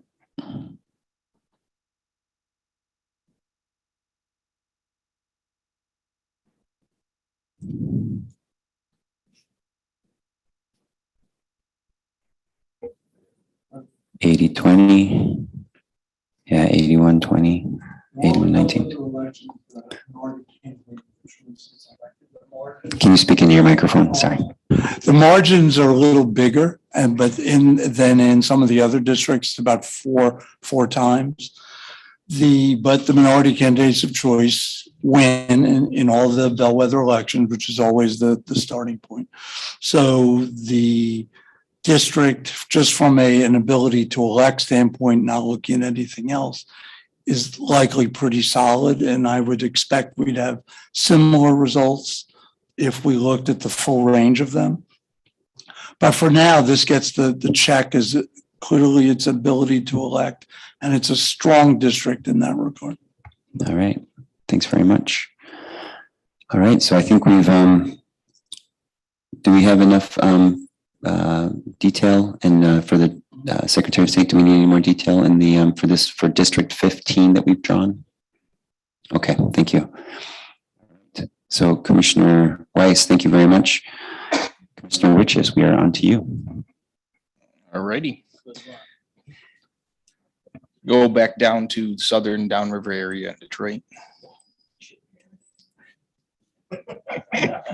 more or less? That should be fine. Let's take Taylor, the township of Taylor. Township of Taylor. This will be District 16. We'll leave 14 alone if that's okay.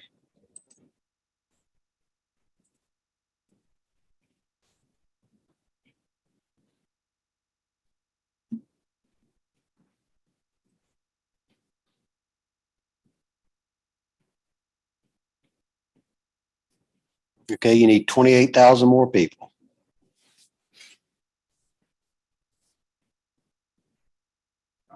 Yep, let's go with Romulus.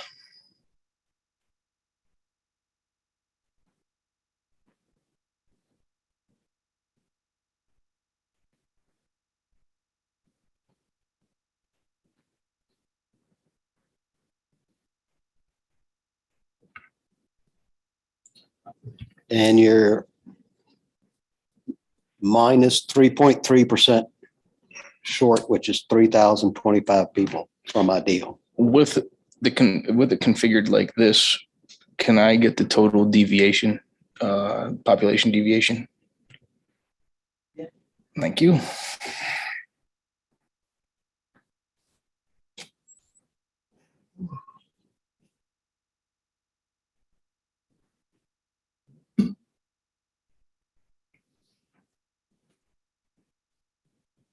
The 14 is going to be all messed up, right? I believe. Yeah, one's negative 15,000. I don't believe that's quite right. Oh, well, no, 14 in there. Let me delete 14 out. Yep. That's skewed it. Now appears to be a minus 6%. Let's make sure this thing is adding up correctly, but That is H6 through 124. We're under a lot, huh?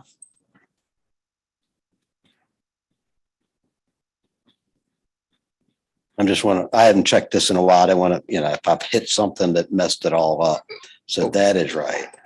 That is 9 and 6, which is here. B9 divided by A6. Okay, so that seems to be right. Okay. All right. That's fine for now. If I can take a look back at the map. Yes, please.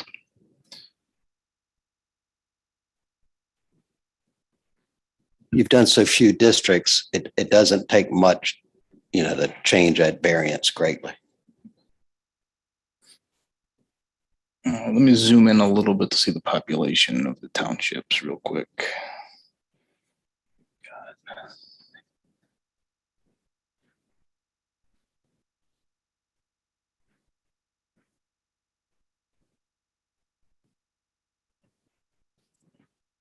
And I apologize. I meant voting precincts, not townships. I thought I was going to bring them up here. I'm just trying.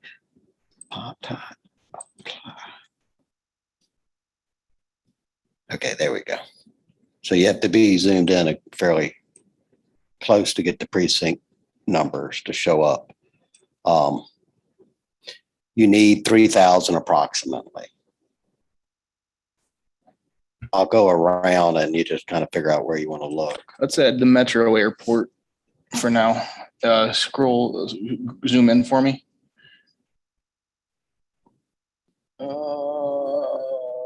Wait, did I already do that?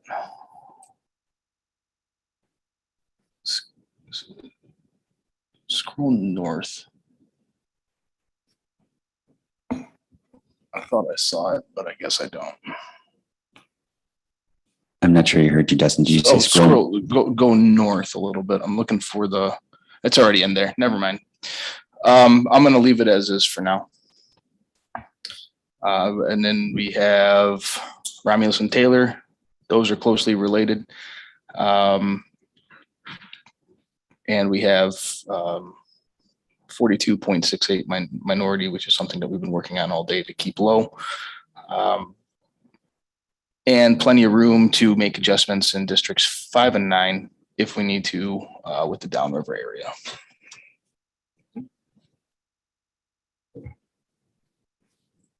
Well done. Thank you, Commissioner Witches. Commissioner Lang, do you have your hand raised? No? Okay, thank you.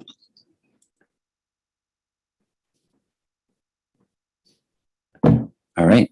Thank you, Commissioner Witches and Secretary of State. Oh, sorry, Commissioner Lett first. Yeah, can we look at the voting?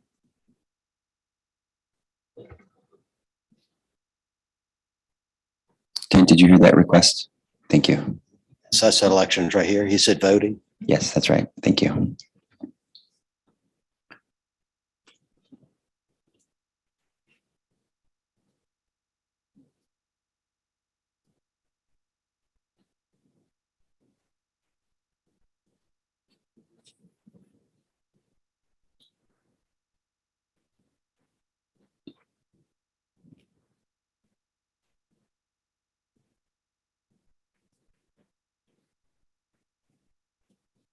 Are we good?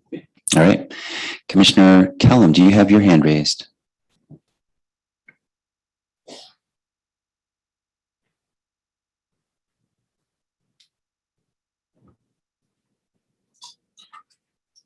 Okay.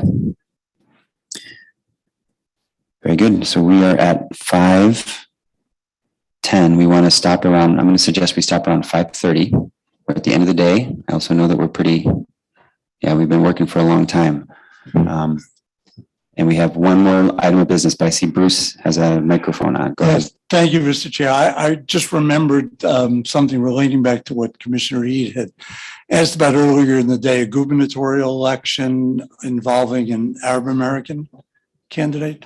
I had the opportunity to speak with Dr. Handley today, and she confirmed that, yes, there was a Democratic primary election. I think she said it was in 2018.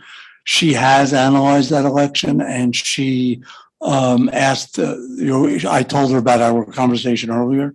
So she suggested, and I agree, that this election could be informative. So I wanted to ask, just let you know about that and ask you what you think about including that as one of the election results. You want to respond, Commissioner Ede? I mean, more data is always good for me. You know, depends what all of you. I'm not going to say no to an extra tool in the toolbox. So, okay, great, thank you. So then I just wanted to mention. So we will have to reach out to the Secretary of State's office to see what's available on that side.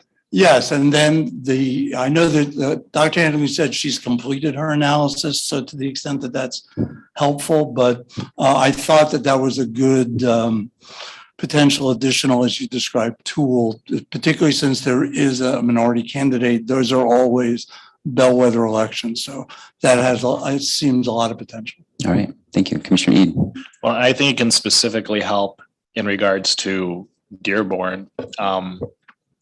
With what Commissioner Zatella said as well when she was on a second ago, you know, maybe we could go into the Dearborn area and add it to that northern area, but I wouldn't want to do that at the expense of giving the Arab American population their own ability to elect somebody. So that data could come in handy with evaluating that. Yeah, I think that's a great point. I think that the attractiveness of this election potentially is that it could actually give us some data that we don't have electorally specifically for the Arab American population. That's what Dr. Handley was very excited about. And I concur with that. So it does have the potential to do that, particularly since we were talking, there was discussion about going back into the Dearborn area. Excellent, thank you. Secretary of State, did you have something? Okay, excellent. So commissioners, I know we're tired and Commissioner Clark is ready, and I'm going to go see if we have, so we're going to wrap this. Commissioner Clark's going to be our final map for the day. And then I'm going to make sure that we can actually move on to our new business with our executive director. So I'll, while you're mapping, Commissioner Clark, I'm going to step out of the room and go see if I can find our executive director. Be right back. Okay. Sorry, it just occurred to me I should probably designate a temporary chair while I'm, oh wait, actually we have the chair. Are you comfortable doing that? Commissioner, Chair Zatella? I can hang on for a few more minutes. Thank you. So Commissioner Clark, go ahead. Okay, I was going to do Farmington Hills because it's a quick, easy one, but I'm going to leave that for Richard. And yeah, thank you. I'm going to take on number 14. And I want to have it go the same direction as 15 on top of it. And so let's go into Detroit to the white area. That's right up next to 8. Yep, and let's start there. I don't know if you want to do this as a new district or however you want to handle it, but I figure since the majority of it's going to be 14, that's right the way we'll do it. Yep.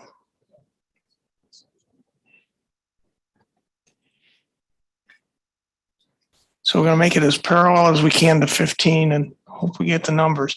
The reason I don't think we're going to go as far, and I want to make it narrower because we went into Detroit and we're going to get more Black population. And I want to try to neutralize that as we move west.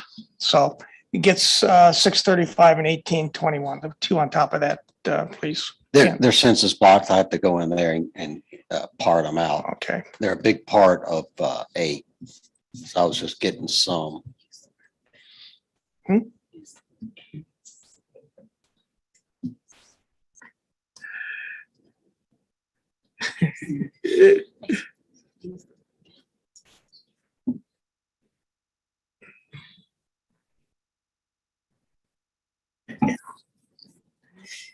That's okay.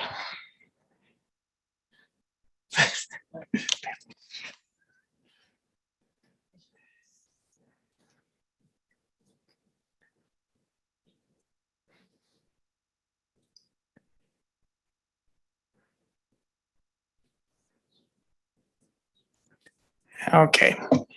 Now, as I try to balance this going west, I want to keep it narrower. So if we could take a look, I'll zoom out as soon Yeah, as it zoom finishes out. processing. and I'll tell you how many precincts I want to go up.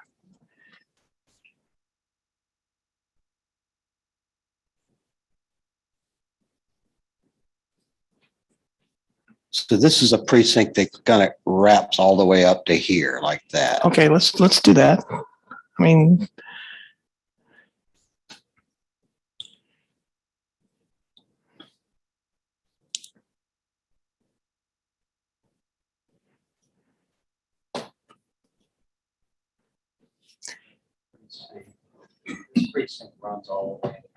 This precinct runs all the way around this way. no, I don't want to go that far north. Okay. So let's start at, you see, it's already in gray, 962. You see that one? Okay, let's just use that as a imaginary line and head west. 962 right Yep. here. Okay. Yeah, I'll select them and we can always. Yeah, pick we 'em- can, take 'em I want to out. head west and I don't want to go too far north at this point. So that one, the next one I would get is 748 and 1212 and 1925.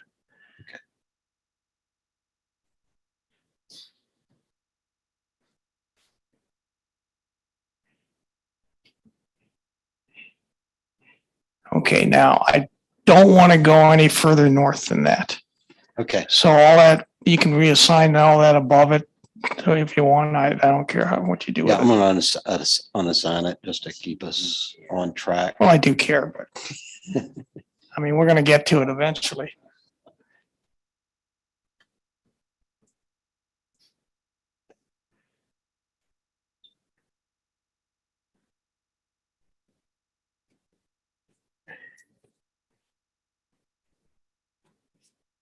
Okay. Big eraser. Right. Richard taught me about erasers. Okay, let's go to 1525. Okay. And then we'll head west, two precincts up. What about this 1212? It kind of sits down in there. Yeah. Yeah, let's add it. Yeah, add it, please.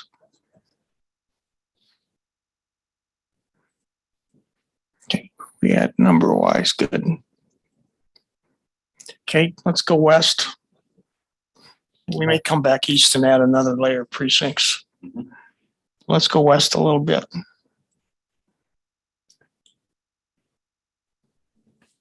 Just continue right on out this way. Yeah, a little ways, yeah.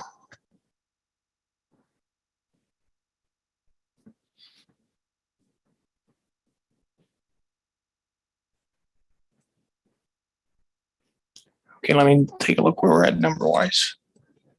You still have a long ways to go, I believe. Oh, yeah, we do. Okay, let's get the next three precincts. There's two on top and then one that goes down toward the pink. These No, two? no. Go west. These two? Yeah. Those three? Yeah. Let's see where we're at then. That's only going to put 7,000 in. Okay. So and where we at with percentages? Okay. Let's go back to Detroit and add another layer of precincts on top of 14. Yep, that one there. Yep, those 4, 5.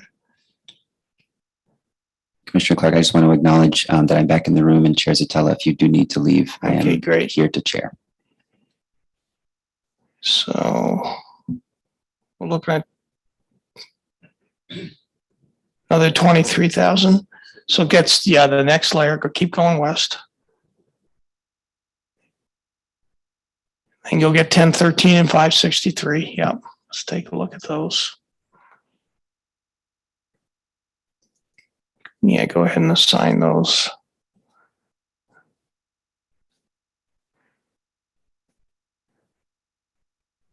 Okay, so we need 16,000. So let's go back to the Detroit area and let's add another layer of precincts. Yep, keep going.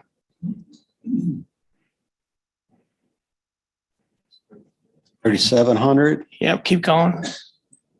Keep going until we hit the gray line at 1031. Yep, let's see where we're at now. That'll put you pretty close. Total population wise.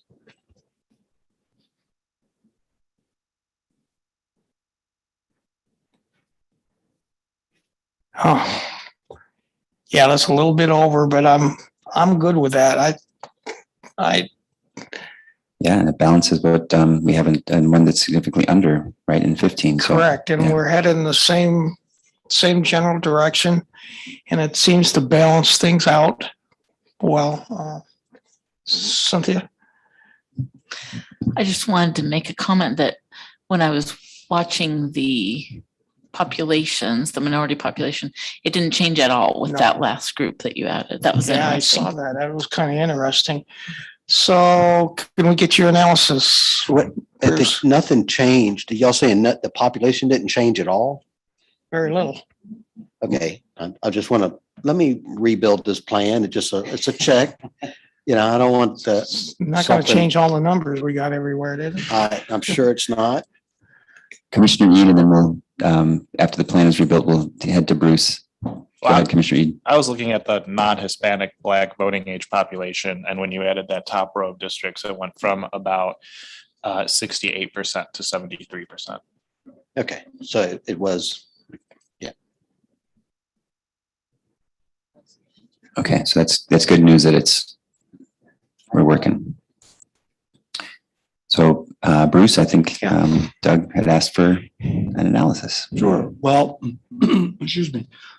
I think that last point is very important, that the Black voting age population increased by about 5% with those added precincts, and clearly compared to where you were previously with the Black voting age population to now, you have diversified the district more. I think, though, that in moving forward, and we can look at the elections in a moment, being able to further diversify, paying a lot of attention to whether it's adding districts in the west or adding precincts in the west or adding precincts in the north, you could get that same impact, that if you found additional precincts and continued to potentially go from 68, let's say, to 63, to 58, to 55, you just have to find that sweet spot, the direction where that brings you. So let's look at the bellwether elections, please.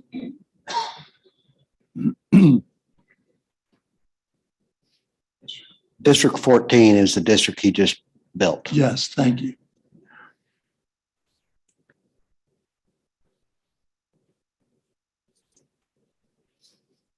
So the minority candidates of choice are elected in all the bellwether elections, but you'll note that the margin of victory is pretty substantial, sometimes as much as 6 times. So that's suggestive that you have more voters than are needed to elect candidates of choice, and that's the Voting Rights Act test. So I think clearly that this is moving in a very positive direction. I think that as you continue to address it, I would suggest that, as Commissioner Wharton pointed out, if you add however many precincts, 2-3 precincts, and you have such a significant effect where the population goes up or goes down 5, 6, 7 points, that's the direction I think that you want.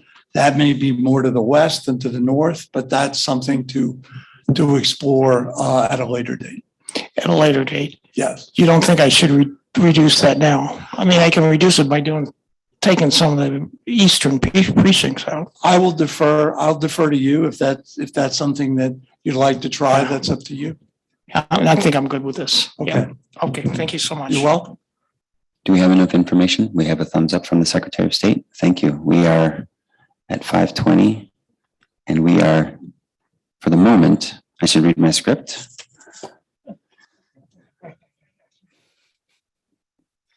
We're not at minutes. Thank you. Commissioner E, do you have a comment? Yeah, I just want to say, I mean, while I don't like going into Livonia at all, I like this configuration of it a lot better than what we had before with going like to the top of it. So Yeah, we did some good job, collaborative. everyone. Yeah, it was good collaboration. And it was good to have you here, Bruce, to help us with it. Thank you. You're welcome. My pleasure. So we are moving on. So thank you for an excellent collaborative mapping process. That was unfinished business. We are moving on to new business. Without objection, I will ask Executive Director Hammersmith, excuse me, this is item 6A, because we did finish 6B in our new business already. So this is item 6A under new business. Without objection, I will ask Executive Director Hammersmith to provide information on new business. Item 6A, should the MICRC open up my districting for comments on the maps drawn by the commission? Hearing no objection, please proceed, Mr. Hammersmith. Thank you so much, Vice Chair Rothorn.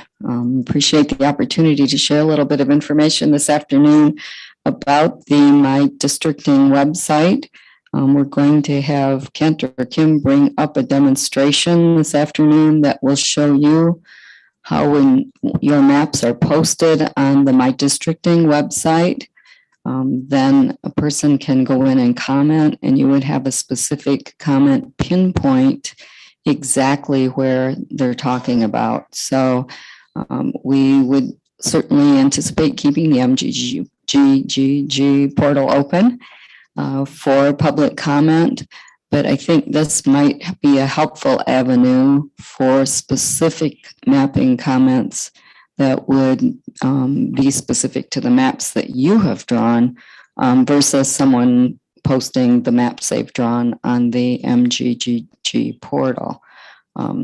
Again, it's just another opportunity, and I'm aware that you did vote initially to not open the My Districting portal. It is harder, I think, to try to look at more than one place, but given the specificity of the information that you would receive from this portal, I think it might be an option that you might want to consider after you've seen the demonstration that they're going to give about what they can do. So I would turn it over to Kim. Before you go there, I see Commissioner Lang's hand. Do you want to wait for the demonstration, Commissioner Lang, or do you want to? Okay, so we'll Want to get wait to your till hand. after? Yes, please. Okay. Take it away, Mr. Brace. All right, let me share my video on that side and share screen.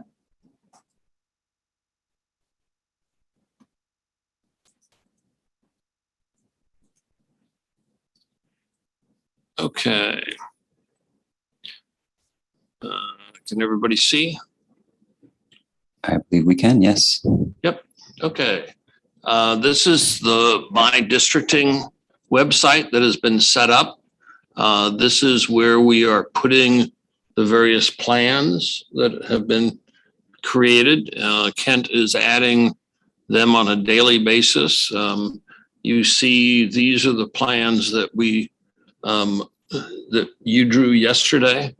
There is a state house, a congressional district tab, and a state senate tab. We will be filling in all of the various plans so that you'll be able to look at and see these plans. You'll be able to download shape files. You'll be able to add comments to each of the plans and see those on that side. And so there's a way of then taking a look at the various plans on that side. Mr. Brace, can you be clear about, like, when you say the various plans, does this go back? I know we've had a lot of public comment that have said that they really would appreciate being able to see it. Is this sort of retroactive kind? Is that what you're thinking when you say the various plans? Okay. Yes, we're going to be adding in additional plans. Kent has a whole bunch of the plans available, and so we're going to be adding those. In fact, he's sitting here adding as we speak on his other computer right there. Thank you, Commissioner Clark. Question for Kim. These are going to be chronological? They're in there. We're defining a naming convention. You're about to see the house plan you just created show up, I hope. Yep, there it is. So you see the naming convention 921-21, and then a version, and then an HD CD. If you look at the Senate plans, you'll see EID. Each plan from yesterday was a version he did. So the chronology will be you sort them by that date because they can get in there with different naming conventions. So we put the date first and they'll be in there chronologically with a version number. 1, 2, 3, 4, however many y'all do. I see Commissioner Lang's hand. Sorry. So from the version number, I should be able to know which plan was first and which one was second and so forth. Yes, for that day. For that The key day, yeah, is to correct. Keep in mind is that it'll be majorly sorted on date and then the version number within that date. Okay, yeah. Yeah. Great. Thank you. And I apologize. We did interrupt your demonstrations, but I do want to take Commissioner Lang's question because we've already interrupted. Just for clarification, would this include also if commissioners did an individual plan that would be put on here for the public to comment on also? I believe if you want them to, then we can. I've gotten several plans from several commissioners, but we have not, I haven't heard a vote that you guys have taken to say that those would be released. Usually, we're waiting for the commissioners themselves to say they want to release that plan. Yeah, I think exactly. I think excellent question. I think what we're trying to do is figure out today, if we want this functionality, we would have to approve it, right? He's demonstrating, I think, what we've got sort of in the wings if we want it. We haven't, I think we're talking about this because we haven't had it up to this point. Right. Is that, so can I offer that Mr. Brace continue and finish his demonstration? Then we have questions at the end. Mr. Vice Chair. Oh, yes, sorry, General Counsel. I apologize for the interruption as well. May I make a recommendation that Commissioner Lang's question be calendared for a future agenda? Because that actually would be very helpful in responding to FOIA requests and other matters. So I actually had that very same question in an email 2 days ago internally that I posed. So that would be very helpful to have the commission answer that question. And I recognize that now may not be the appropriate time, right? Because we're going to have a presentation, but I did want to acknowledge Commissioner Lang's question and make that recommendation to the commission. Excellent. So we will somehow acknowledge that question and we'll put it on the agenda for a future agenda item. Okay, thank you. Mr. Brace, please. What I just did is this is the plan that you guys just drew. It is now up on this website. That was fast. Yes, that's right. That's what my point was. Yes. So anybody can go in and take a look, see the plan that you've drawn, see all the population information. Now, in my districting, there's only 20 columns of data.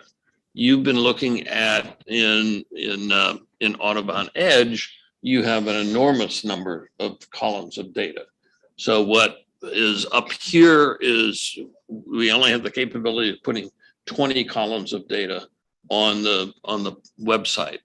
So we've ended up putting up the population and the voting age population. And so that's what you see on the bottom, but you can go through each and every district. It's got both the population and raw numbers, but also the percents. So they've now expanded that to be a 2-row kind of a row on that side. So it's more information that is being shown. You can end up going and selecting the individual district and zooming to it and seeing where it is.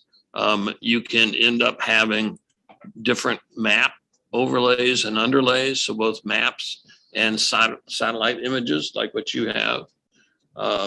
You've got different map styles that you can pull up. So, various ways of looking at the map, night, retro, whatever the case may be, silver, gives you the different capabilities of going in and seeing where streets and streets names are.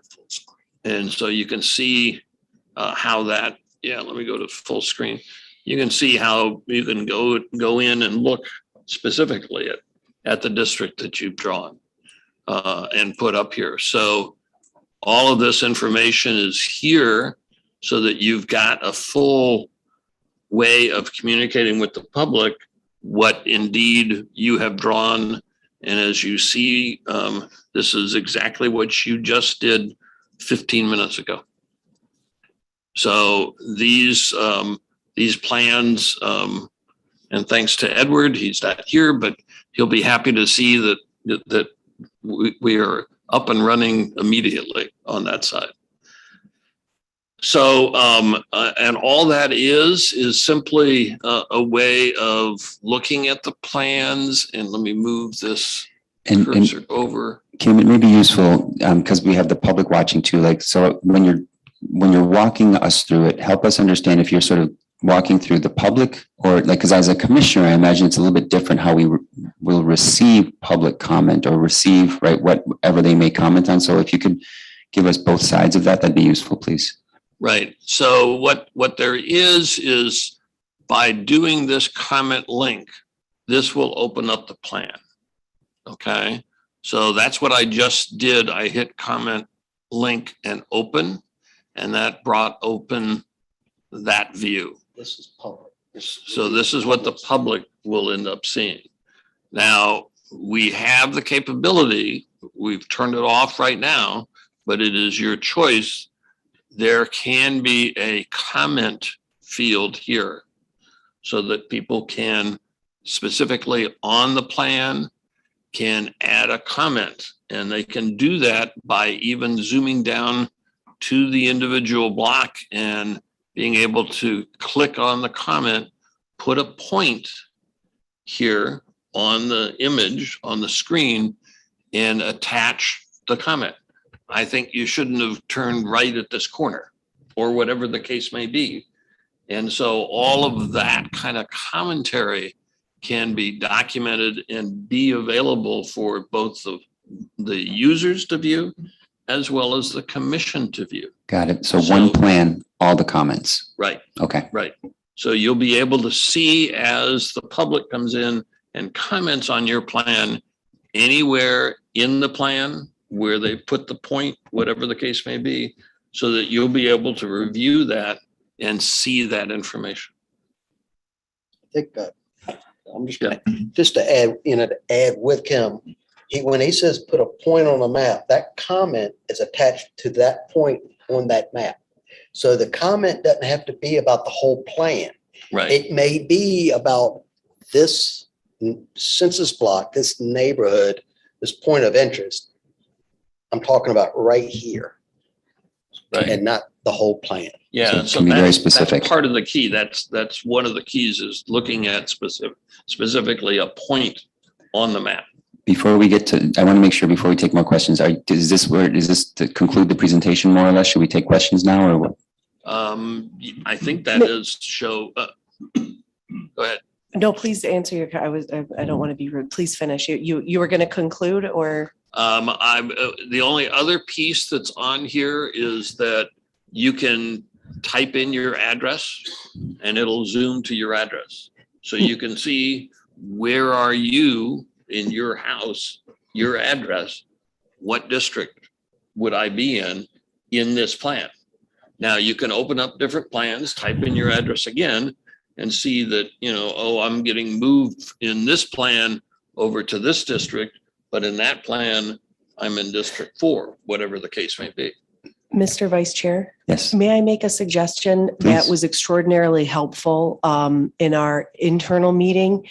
If Mr. Brace would indulge the commission and pull up another state, I believe we were looking at Virginia, and where the commission and the viewing public can actually view the functionality that Mr. Brace is referring to, that might be of great benefit to the commission. Yeah.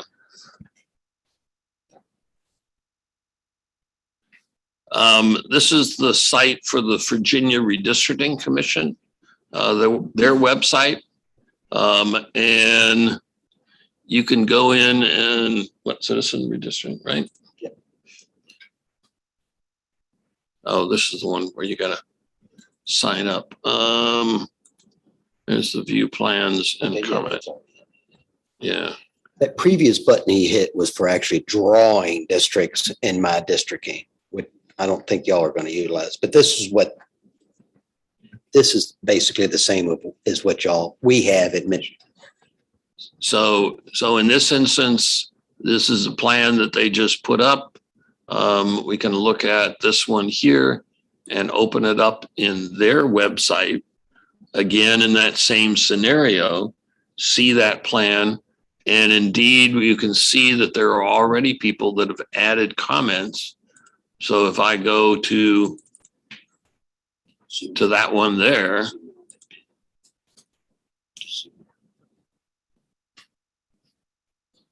it shows exactly where that person put the comment on that side. That is helpful. Thank you. Commissioner Clark, well, sorry, just want to make sure that does this help? This is finalized, the presentation. We're going to take questions. Yeah, that's fine. Excellent. Thank you. So Commissioner Clark, and then I think it was Commissioner Lang and then Commissioner Eid. My question is going to go to Executive Director Hammersmith. How is this going to get communicated out to the public?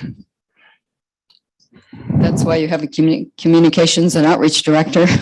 But obviously, there will be a press conference, and we can look at strategically opening this up. So maybe when you have draft plans that you want to have on the website for people to react to in the second round of public hearings, that might be an ideal time to have this available for people to go right into here and make their comments on and utilize those pinpoints.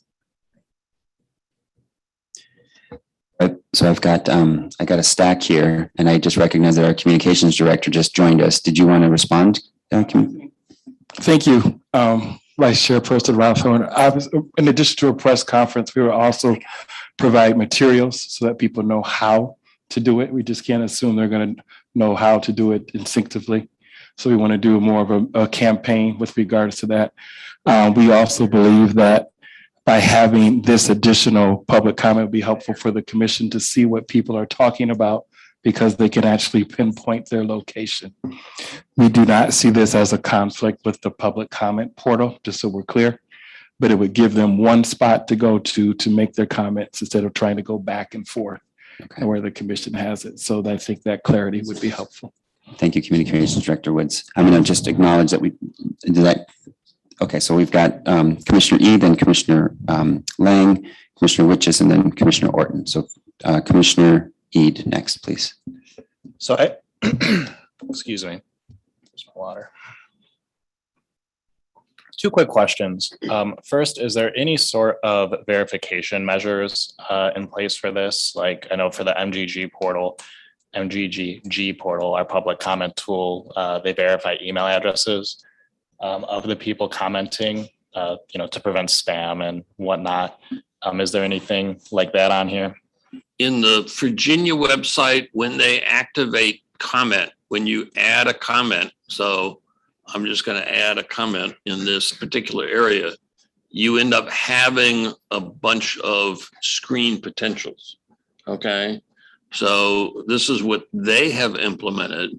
You have the capability of telling us what of these do you want to have on here?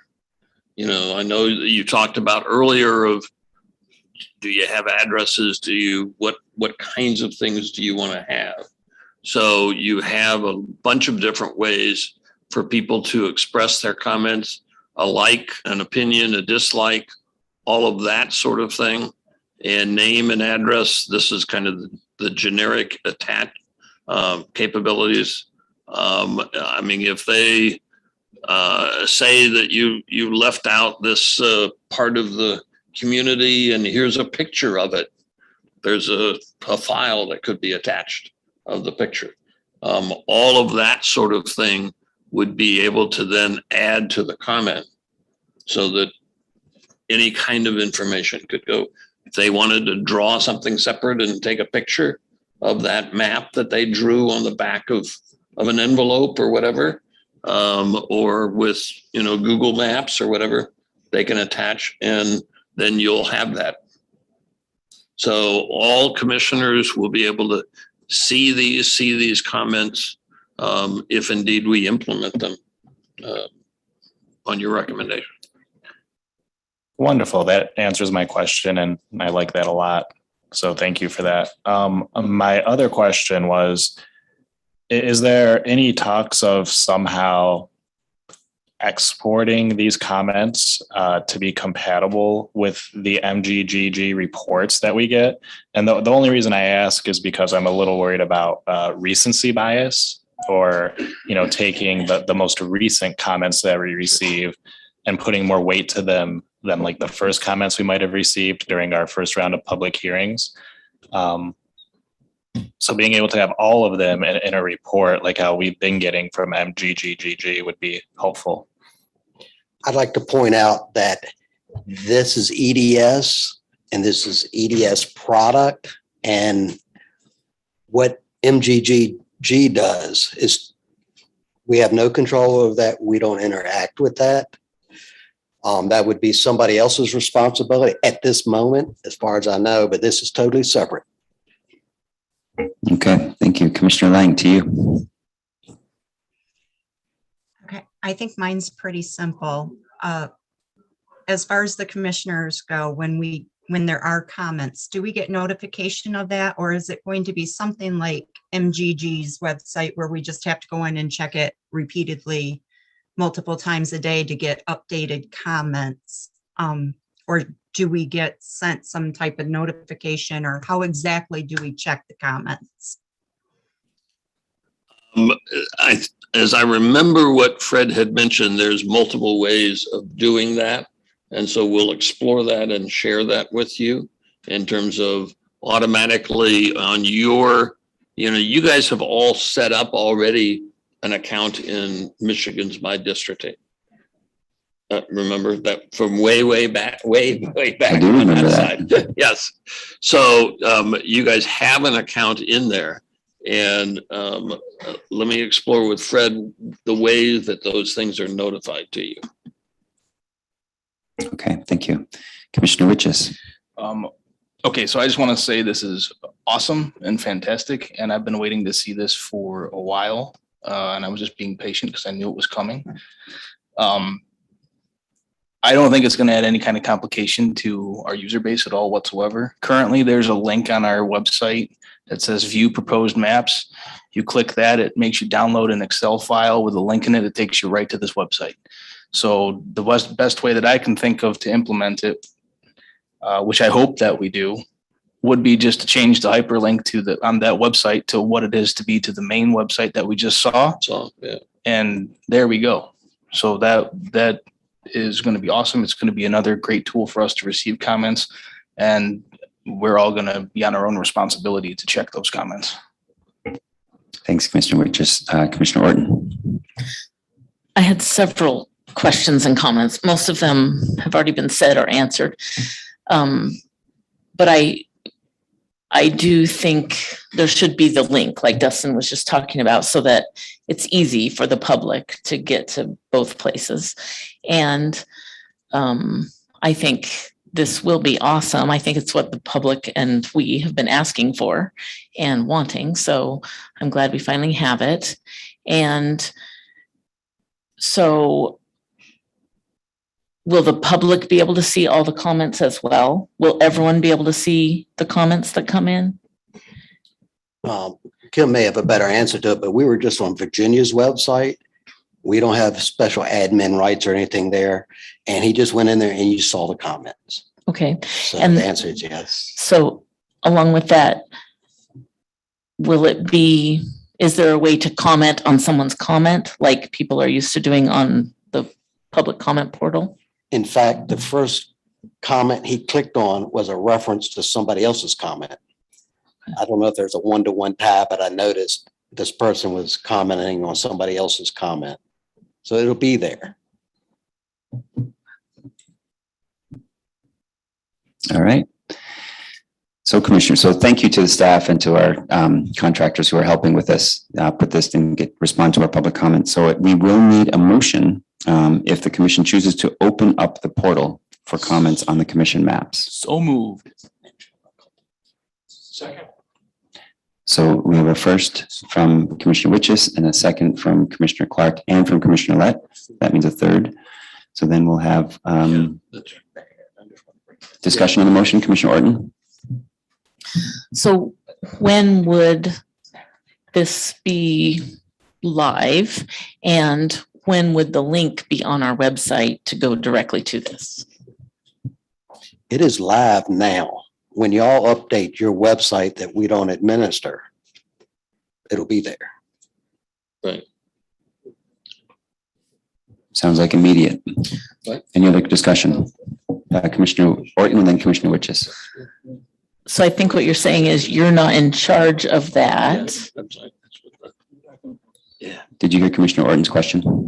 So I think you're saying you're not in charge of that. So I'm asking whoever is, when will it be ready? Okay. Hi, Commissioner Orton. We're just doing our due diligence, but the goal is tomorrow. Thank you. Commissioner Witches.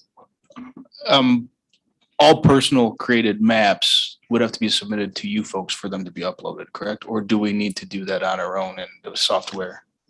The uploaded maps, I upload them when told to do so. Got it. We don't upload anything until directed to do so. I think the other I mean, Kent just pointed out one thing too. I mean, we just uploaded what we did today. And so if there were still pieces in here that, you know, there was partial or that sort of thing, they'll be up there as partial of wherever we are at the end of the day, for example. So just keep that in mind on that side. Excellent. Thank you. So we do have a motion. Sorry. Just speak to that. For example, that pink purple area at the lower part is part of District 4. Unassigned blocks, unassigned water blocks, any flaws that were left in your plan, just because it's a long ways ago, there's no point. You know, somebody might see them and bring them to your attention. Maybe we take that into account and make sure they're nice and neat before we close up for the day. I also like to mention, just like any address search feature on the internet, you type in an address and it pinpoints it the best it can, but we all know you drive to that location and that address is actually on the other side of the street or three, you know, little ways down. So you may have yourself key in your address and go, oh, that's not my house. My house is 50 feet away. It's in another district. So you will get, oddly enough, some of that kind of feedback, but you have that in any online mapping system, as we're all aware. Thank you. So we do have a motion on the table. Do you, Commissioner Director Woods? Yeah, and I just want to thank EDS because they're putting all the maps. So I just want you to know when you go, it's not just going to be what was done today, the congressional maps, the Senate maps. It's going all the way back and forward. And so that's why Commissioner Orton, I said, I want to make sure we do our due diligence. So when that goes live, you can see everything. And then also for those that want the shape files, all of the shape files will be there for the press that want to do it. So you get it both ways. And that is tremendous. Yeah, thank you for the debate. We do have that motion on the table. Are we ready to vote? We have, Commissioner Lang, yes, please. Just one more quick question. If they're looking at getting it up possibly as soon as tomorrow, then Anthony brought forth a question about what information would people have to provide to use it. Is that something we should address in this if they're going to be trying to get it up ASAP? Mr. Brace. Right now, this viewer, you don't have to sign it. Okay, so anybody can go to this site, which will be on the site that was just talked about, your site. And so you'll go directly to here. Now, if indeed we want to open up the other potential of this site is for people to draw plans on, then right now it's set up so that people have to sign in and like what you guys did, when you initially signed in the draw plans originally. And so that's, subject to what you guys Yeah, want to do. at this point, we're just looking at review of the plans. Right. Yeah. Right. Director Woods. Yeah, I want to make sure, I think she's talking about the public comment, when they can comment on the pinpoint, which is what Commissioner Lang's referring to. And when Commissioner Ede asked the question, it had the name, the address, and she's saying, what does the commission need to do in order for people to provide pinpoint comments in the My Districting? Okay. Your conference is already in progress. For 10 hours, 10 minutes, press pound or star to continue That's a good the reminder, conference. everybody. Otherwise, your Going a conference will long end in 1 hour, 15 minutes. Go ahead, Mr. I'm Brace. not going to spend that much time, I'll tell you. Yes, for right now, when we open up the comment thing, then you will get the questions for people, just like what we just showed you on Virginia's site. Go ahead. And I Director believe Woods. she's asking for a recommendation in terms of what should the commission ask for in order for people to put comments. That's true. Okay. Actually, what I'm asking, I'm sorry to interrupt, gentlemen, but what I'm asking is, does the commission have to make a decision on that before the commenting goes live? Mr. Brace, I believe you said that on Virginia's example, that they pretty much picked what information they wanted inputted to do the commenting. So I'm saying, as a commission, I guess the question was more so to the commission prior to going live. Right now, if we activate that comment field or comment portion, the default is what Virginia shows. Okay. So that would all be there. If you want to restrict so that not everything is being asked or whatever, then that's a modification we'll put into place. But for right now, if you say, yes, let's add the comment capability to the system, then it would have all of those fields that I just showed you in Virginia. Okay, let's make sure we hold on to that, what you just said, Mr. Brace. Commissioner Witches. I was going to say, that seems like a pretty good idea to me. Have people put all the information that they are requesting in Virginia. Why reinvent the wheel here? And if people don't want to put that information in, then they have the second public comment portal that they can go to. I see Commissioner Lang nodding her head. I'm seeing some nodding heads. Okay, so we do have a motion on the table. And we, Secretary of State. Just speaking to Commissioner Witches's and Commissioner Lang's comments regarding what information to require. For the current public comment portal, I would just point out that the commission had a discussion about what information to require to that. So one recommendation would be to be consistent between regarding what kind of information is required for submission of public comment. Thank you. Commissioner Witches. Disagree. These are going to be actual plans that people are going to be commenting on. I feel that the information that have been requested by EDS in the past works fine with the system that they have created. Might as well keep using. Like I said, don't reinvent the wheel. And if individuals don't want to give that kind of information, they can go to the public comment portal and leave comments on a particular plan there. Okay, so I'm Secretary of State, please. Sure. Commissioner Witches makes a very good point that these would be comments on proposed maps going forward or the drafts that you all produce. But I would also add that members of the public will continue going forward to also comment about these maps using both public comment portals. So a varying degree of information required from portal to portal. It would be inconsistent between the two for both commenting on the same drafts. Thank you. And I want to acknowledge Commissioner Lang's hand. I just also want to acknowledge we do have a motion on the table and we're trying to finish in about 5 minutes. We have one more business item, but who was it? Commissioner Lang, sorry, to you. I'll make it quick. I'm seconding what Dustin says. I agree with him 100%. Okay. I do believe we have a motion that we should address, and then maybe let's come back to this. I need help understanding how we sort of either modify, take the vote, let's just take the vote and then we'll come back to okay, let's take the vote. So the motion that we are voting on is to open the portal for comments on the commission maps. Is that, or General Counsel, would you want to read it back? I was going to restate the motion of Mr. Vice Chair for you. The motion was to open the My Districting portal the commenting feature. So open the EDS My Districting portal, the commenting feature. The Excellent. display feature the commission had already voted on. So again, this is strictly for the commenting feature that was done. Okay, we have had discussion. All in favor of the motion, please raise your hand and say aye. Aye. All in favor, use the same sign. The motion passes with the ayes. Now we want to talk about Mr. Lett, please. I move that the information required or the information that is currently on the EDS Virginia site be carried over to the Michigan site. Second. We have a motion from Commissioner Lett, seconded by Commissioner Witches. Any discussion on the matter? General Counsel, please.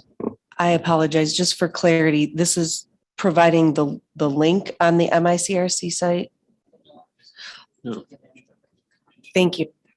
So we're using the credentials that are requested by EDS and the Virginia site, also to just have those same ones apply here for our redistricting site, the EDS standard credentials. Any discussion on the matter? No. All in favor of, will you? Oh, we did have a second from Commissioner Witches. First by Commissioner Lett, second by Commissioner Witches, our dynamic duo. And we'll vote on the motion as stated. All in favor of the motion as stated, please raise your hand and say aye. Aye. Aye. Thank you. I'm hearing Commissioner Lett, excuse me, Commissioner Kellum. And all in favor of the motion, excuse me, all opposed to the motion, please use the same sign.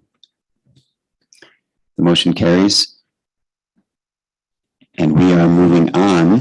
Thank you, commissioners and staff and contractors. Next, without objection, we will proceed to the approval of minutes from September 9th, 13th, and 14th.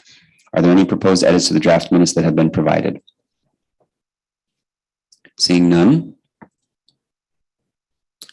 May I have a motion to approve the minutes of the second meeting held in Big Rapids, Michigan on September 9th, 2021? So moved. Motion by Commissioner Witches, second by Commissioner Lett. All in favor of approving the MICRC minutes of the second meeting on September 9th, 2021, signify by raising your hand and saying aye. Aye. All opposed, signify by raising your hand and saying nay. The ayes prevail. The motion is adopted. May I have a motion to approve the minutes of the meeting held in East Lansing, Michigan on September 13th, 2021? So moved. Commissioner Witches first, Commissioner Lett second. All in favor of approving the MICRC meeting minutes of September 13th, 2021, signify by raising your hand and saying aye. Aye. Aye. All opposed, signify by raising your hand and saying nay. The ayes prevail and the motion is adopted. Finally, may I have a motion to approve the minutes of the meeting held in East Lansing, Michigan on September 14th, 2021? So moved.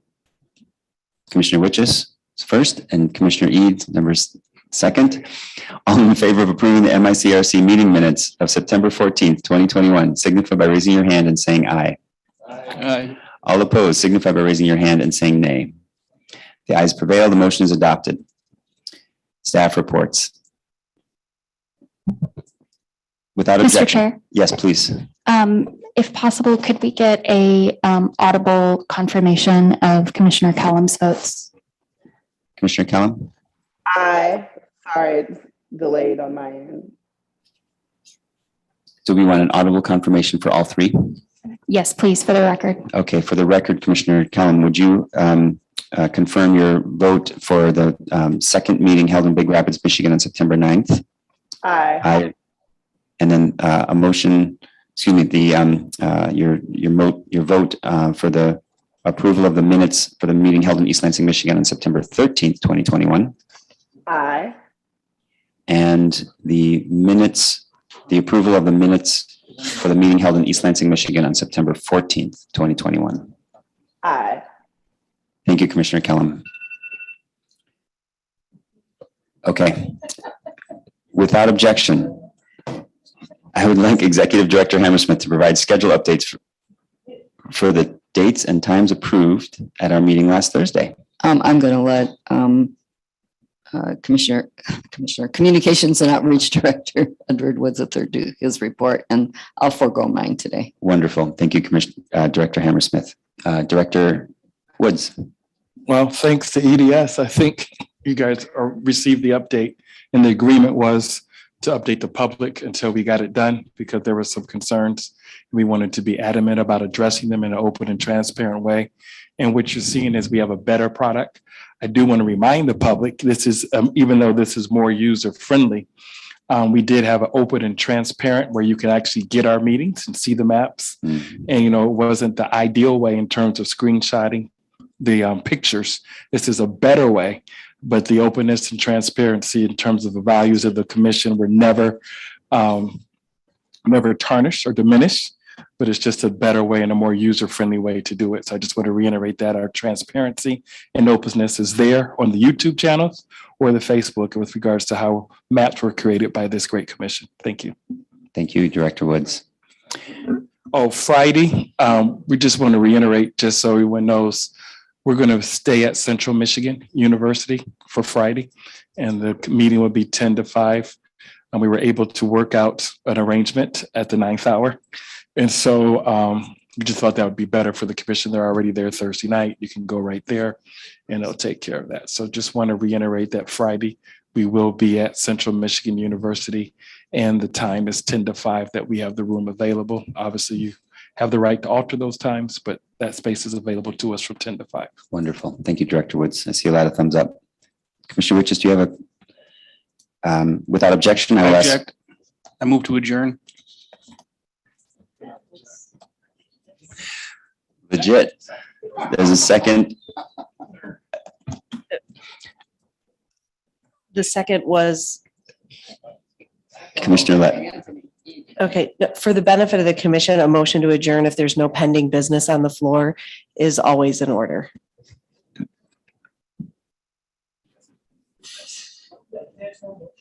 All right, there's no motions on the floor. We have no more pending business, and therefore a motion to adjourn is in order. May I have one?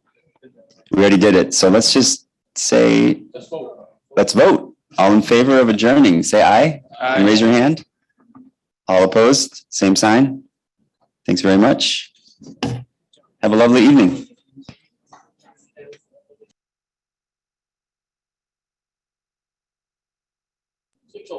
6:03, 6:04.